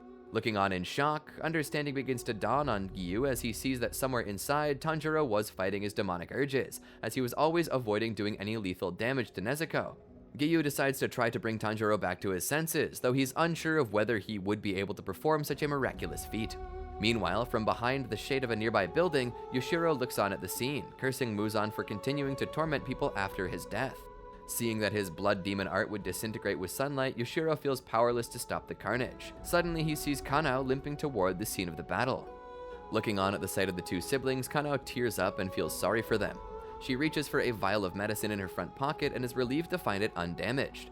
Thinking back to when she received it from Shinobu, Kanao remembers the former insect Hashira telling her that she had made an extra vial of Tamayo's medicine in fear that there might not be enough left for Nezuko once things had settled. She had told her that it was not necessary for her to make it, as Tamayo had made 3 bottles of medicine to restore demons back to humans, and the insect Hashira admitted with a wry smile that she respected the demon. She tells Shinobu this must be the reason why she still has one eye. Quickly analyzing Tanjiro, Kanao assesses that since he still only has just become a demon, she would be able to dodge his attacks even with just one eye. Kanao activates flower-breathing final form, Equinoctial Vermilion Eye, and charges towards Tanjiro, with Giyu doing a double take and recognizing the move as Kanai's. Tanjiro swipes at Kanao, but she evades it by backflipping over the boy and injects the medicine into him, just as he redirects his arm and then slashes at her torso. As she begins to bleed, Kanao tells Tanjiro that it is enough and it's time for him to come back to them. Saying that he must not make Nezuko cry, Kanao falls to the ground with a thud as something begins to stir inside Tanjiro's consciousness upon hearing Nezuko's name, and the medicine begins to take effect. Nezuko tearfully calls out for her brother to return, so they may finally return home. Tanjiro stirs in his subconscious and responds that he's very tired and wishes to return home as well. Tanjiro prays to God to return home, saying he only wants to go home with his little sister. As he raises his arm to reach forward, eyes grow on the flesh growths that cover his body and begin to speak. The voice of Muzan Kibutsuji attempts to dissuade Tanjiro from returning to his loved one, asking what would happen after he returned home to them. Muzan tells him that his entire family is dead and there's no point in him returning home, but Tanjiro responds that he still has memories of happy days there. He tells the Demon Lord that his memories will never disappear as long as he and Nezuko are alive, and that is why he has to go back. Tanjiro continues to slowly reach forward. Muzan tries harder to dissuade Tanjiro. He lies to him and says that the boy has killed Nezuko. Unpersuaded, Tanjiro calls Muzan's bluff and says that Nezuko is alive, telling him his lies. His deceased friends then all give him a push in the back to raise him up. Muzan tells them not to interfere and continues to try and mislead Tanjiro. Saying that they all now hate him and don't want him to return for what he has done after becoming a demon, Muzan continues to discourage the young demon slayer. Tanjiro responds that he wants to apologize to everyone for hurting them, and Muzan retorts that they would not forgive him. Then, telling the demon that it was not for him to decide, Tanjiro perseveres and continues to move forward, saying that he could smell all of his friends being concerned for him. Growing more frustrated, Muzan tells Tanjiro to be silent and says that he is the inheritor of his will, so he should not look forward or try to find hope, but instead embrace life as a demon. Telling the boy that he would die in a few short years as he had manifested the demon slayer mark, Muzan urges him to think only of himself and live forever. However, the boy refuses and said that he never wanted to live forever and that he only wanted to return to his friends and live as a human. Adamantly refusing to give up on trying to mislead Tanjiro, Muzan tries to manipulate him further and asks if the boy really wishes to return to life after everyone else had died. Grabbing his head in his hands, he asks Tanjiro if he wants to live on without losing anything. More hands push Tanjiro forward as he smells the scent of wisteria flowers, at first believing it's Shinobu, and he tears up as he sees Nezuko's arms reaching out for him. Tanjiro grabs Nezuko's hand and she attempts to pull him forward, but Muzan grabs his arm and tries to force him away, saying that they had finally conquered the sun and that Tanjiro would go with him. Saying that he was a rare being, Muzan tells him to hear the cries of the dead, and that they all resented him for being the only one who could move on and keep his life. Rebuffing this, Tanjiro says that they were not such people, and that instead they had been willing to sacrifice their lives for others, saying that while they were sad and suffered, they did not wish that on others. As Tanjiro begins to be taken away, Muzan grabs at his torso and tries to pull him back in vain, as the hands of Giyu Tomioka, Zenitsu Agatsuma, and Inosuke Hashibira join Nezuko's to pull him out. As even more hands reach out to pull Tanjiro up, Muzan finally loses his grip, and Tanjiro regains consciousness to find Nezuko looking down on him with tears in her eyes, with his friends and the Kakashi surrounding him. Nezuko calls out Tanjiro's name and he apologizes to everyone for having brought them harm. Everyone begins to cheer upon hearing his voice, and Inosuke tells Tanjiro that he hasn't caused him any significant harm at all. Zenitsu begins sobbing and says that he would make Tanjiro pay for his entire life for what he has done to him, and calls Nezuko his wife, much to her shock and consternation. Giyu heaves a sigh of relief, and a Kakashi holds him to keep him stable. As Nezuko hugs her brother, they both smile through their tears, and a Kakashi wakes Kanao up to hear the good news. Kanao regains consciousness and smiles as she looks on at Tanjiro, with Tanjiro thinking to himself that he was glad she was still alive. Inosuke grabs Tanjiro's head and begins to sob as Yushiro pulls Tamayo's hairpin and begins to weep, saying that it was finally over. 3 months after the battle against Muzan, the world is now free of demons, and the survivors of the battle resolve to continue living despite what they lost. Tanjiro recovers at the Butterfly Mansion and sees the cherry blossoms in bloom alongside Nezuko.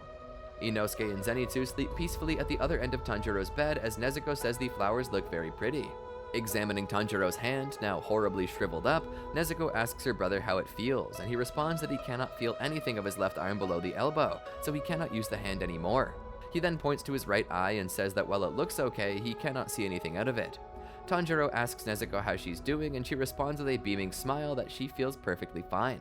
Still feeling guilty over having attacked her while he was a demon, Tanjiro apologizes to Nezuko again. Nezuko pouts and says no one cares if he turned into a demon and attacked everyone, saying that she was just glad he was human again, and tells him that if he apologizes for it again, she would flick his forehead. He tells her that Giyu told him he feared that all was lost when Tanjiro bit Nezuko, and she laughs, saying she had felt the same. He then tells her that Yushiro had told him it was quite lucky that they had Shinobu's medicine with them, and because Nezuko had already been a demon before, she had developed an immunity to Muzan's cells.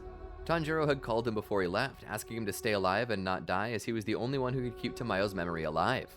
Tanjiro had not heard from the demon since then and was getting slightly worried about him. Suddenly remembering Giyu, he asks Nezuko where he is, and she responds that he's alright and was with Kirya. Meanwhile, Kirya began the final Hashira meeting, the 2 remaining Hashira, Giyu, and Sanemi both in attendance. Kirya announces that the Demon Slayer Corps was disbanding from that moment on. The Ubayashikis express their gratitude to the Hashira and the other Demon Slayers for their centuries of service and bow before them, with both Hashira protesting this. Telling the Ubayashikis that they were the ones who kept the Corps together and that they did not want any thanks, the Hashira express their gratitude to the Ubayashikis. Tengen and his wives visit Tanjiro, being glad to meet them again. Suma rushes forward to greet Nezuko and starts loudly doting over the girl, so much that Makio hits her for being too loud, much to her frustration. She asks Tengen if he saw Makio hit her, but he responds that he missed it. Tengen tells Tanjiro to visit them when he got better, giving him their address, and Hinatsuru handed him a snack. At that moment, Senjuro and Shinjuro arrive as well. Tengen beckons them to come in and begins playing with Senjuro and Nezuko. Shinjuro speaks with Tanjiro and thanks him for using Kyojiro's handguard on his blade during the battle, saying that it would have made his son quite happy. Tanjiro humbly replies that Kyojiro's words had been quite inspiring for him and had helped him throughout his journey.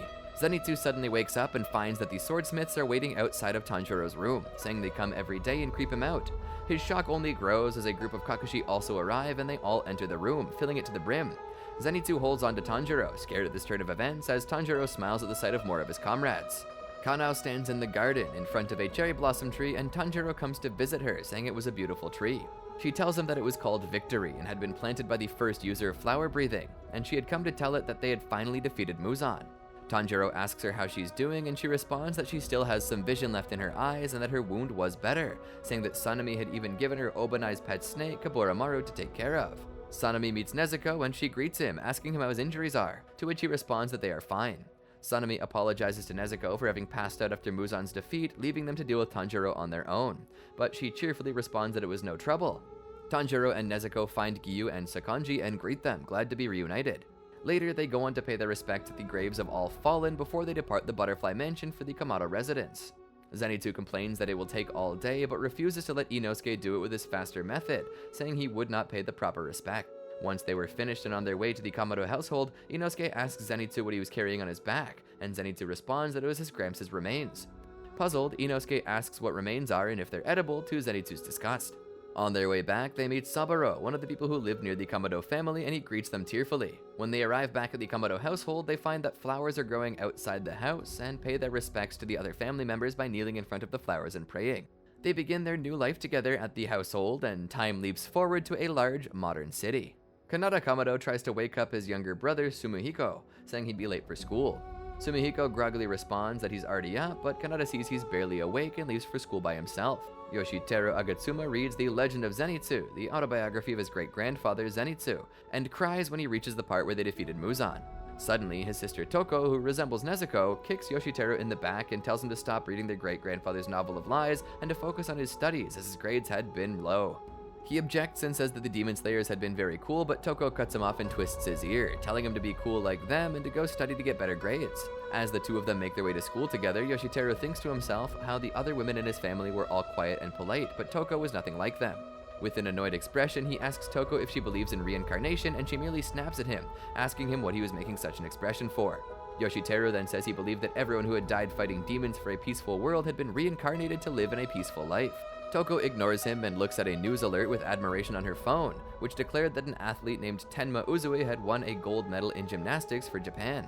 Yoshiteru says that Tenma was rude and nasty, but Toko defends him and says that it truly was possible to get away with anything if one was good looking. Another news story catches Yoshiteru's eye as he snatches Toko's phone. He opens a story about a fair-looking botanist called Alba Hashibira, who had discovered a rare flower called the blue spider lily, which only bloomed during the daytime for 2 to 3 days every year. Alba had come under intense criticism following a mistake in her handling of the lilies, which caused them all to wither, and was forced to apologize at a press conference.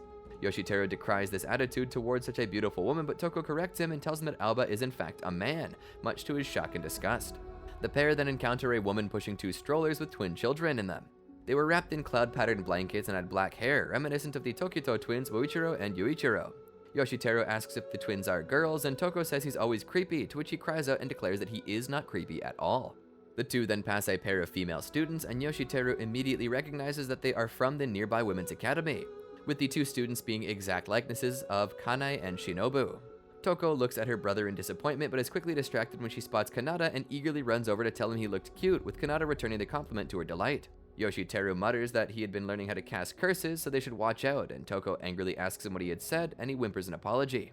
They then cross next to the kindergarten, and Yoshiteru stares at the teacher, who looked exactly like Gyome, but also notes that he looked funny in his pink apron. Toko asks Kanata if he wants to go with her to a certain diner on their way home. Kanata asks if she meant the one with the snake decor and the giant serving sizes, and Toko confirms, who resembles Mitsuri, and her husband who worked in the kitchen threw a knife at them. Her husband resembles Obanai. Toko turns around to Yoshiteru in disgust and rage as the boy stammers that this was a false accusation.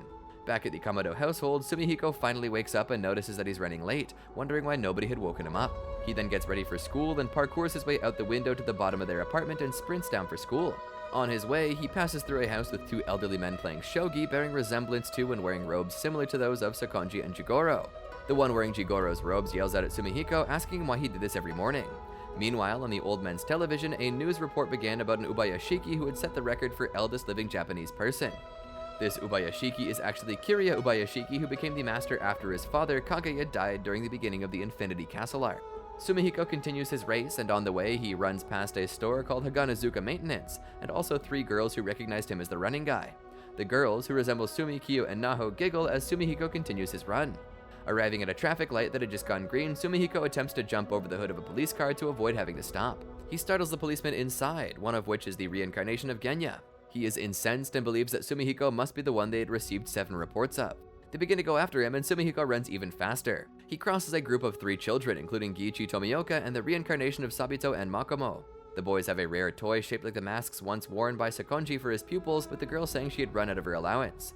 The boys offer her their own, so she may be able to get one of her own, and she is overjoyed and embarrassed at their generosity.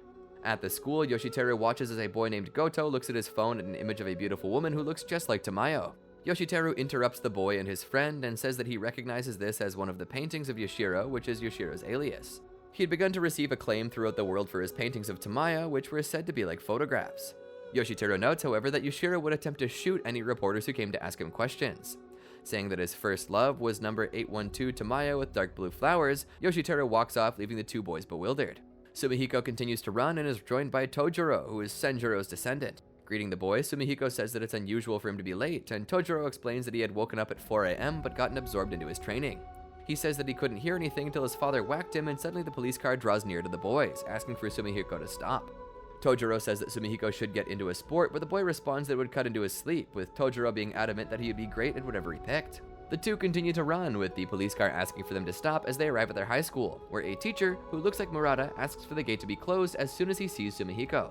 The person at the gate says that there are still 3 minutes until it should close, but the teacher insists, saying that Sumihiko was a habitual offender. As the gate begins to shut, Sumihiko says he believes they will make it, and Tojiro agrees. Both of them somersault over the gate and land inside the school, running for their classes. The police car comes to a halt, and Sanehiro walks over to the gate and tells the teacher that they need to talk. Alba sits on a bench in the park, noting how it's a quiet day, but the lab might fire him, and wishes he could live a quiet life alone in the mountains. Back at the Kamado residence, Sumihiko's mother receives a phone call and is told of his doings, being highly surprised and apologizing for the trouble her son caused. On the wall next to her hung many photos and a katana that is actually Tanjiro's Nichirin blade with Kyojiro's flame hilt. Just above the blade hangs an old yellowing picture of those who had survived the battle against Muzan, and 2 Hanafuda earrings of Yorichi Sugikuni as the series ends. Did you enjoy our video? Be sure to check out these other great videos from the Amagi, and make sure to subscribe and ring the bell to be notified about our latest videos. Thanks for watching, and we'll see you next time.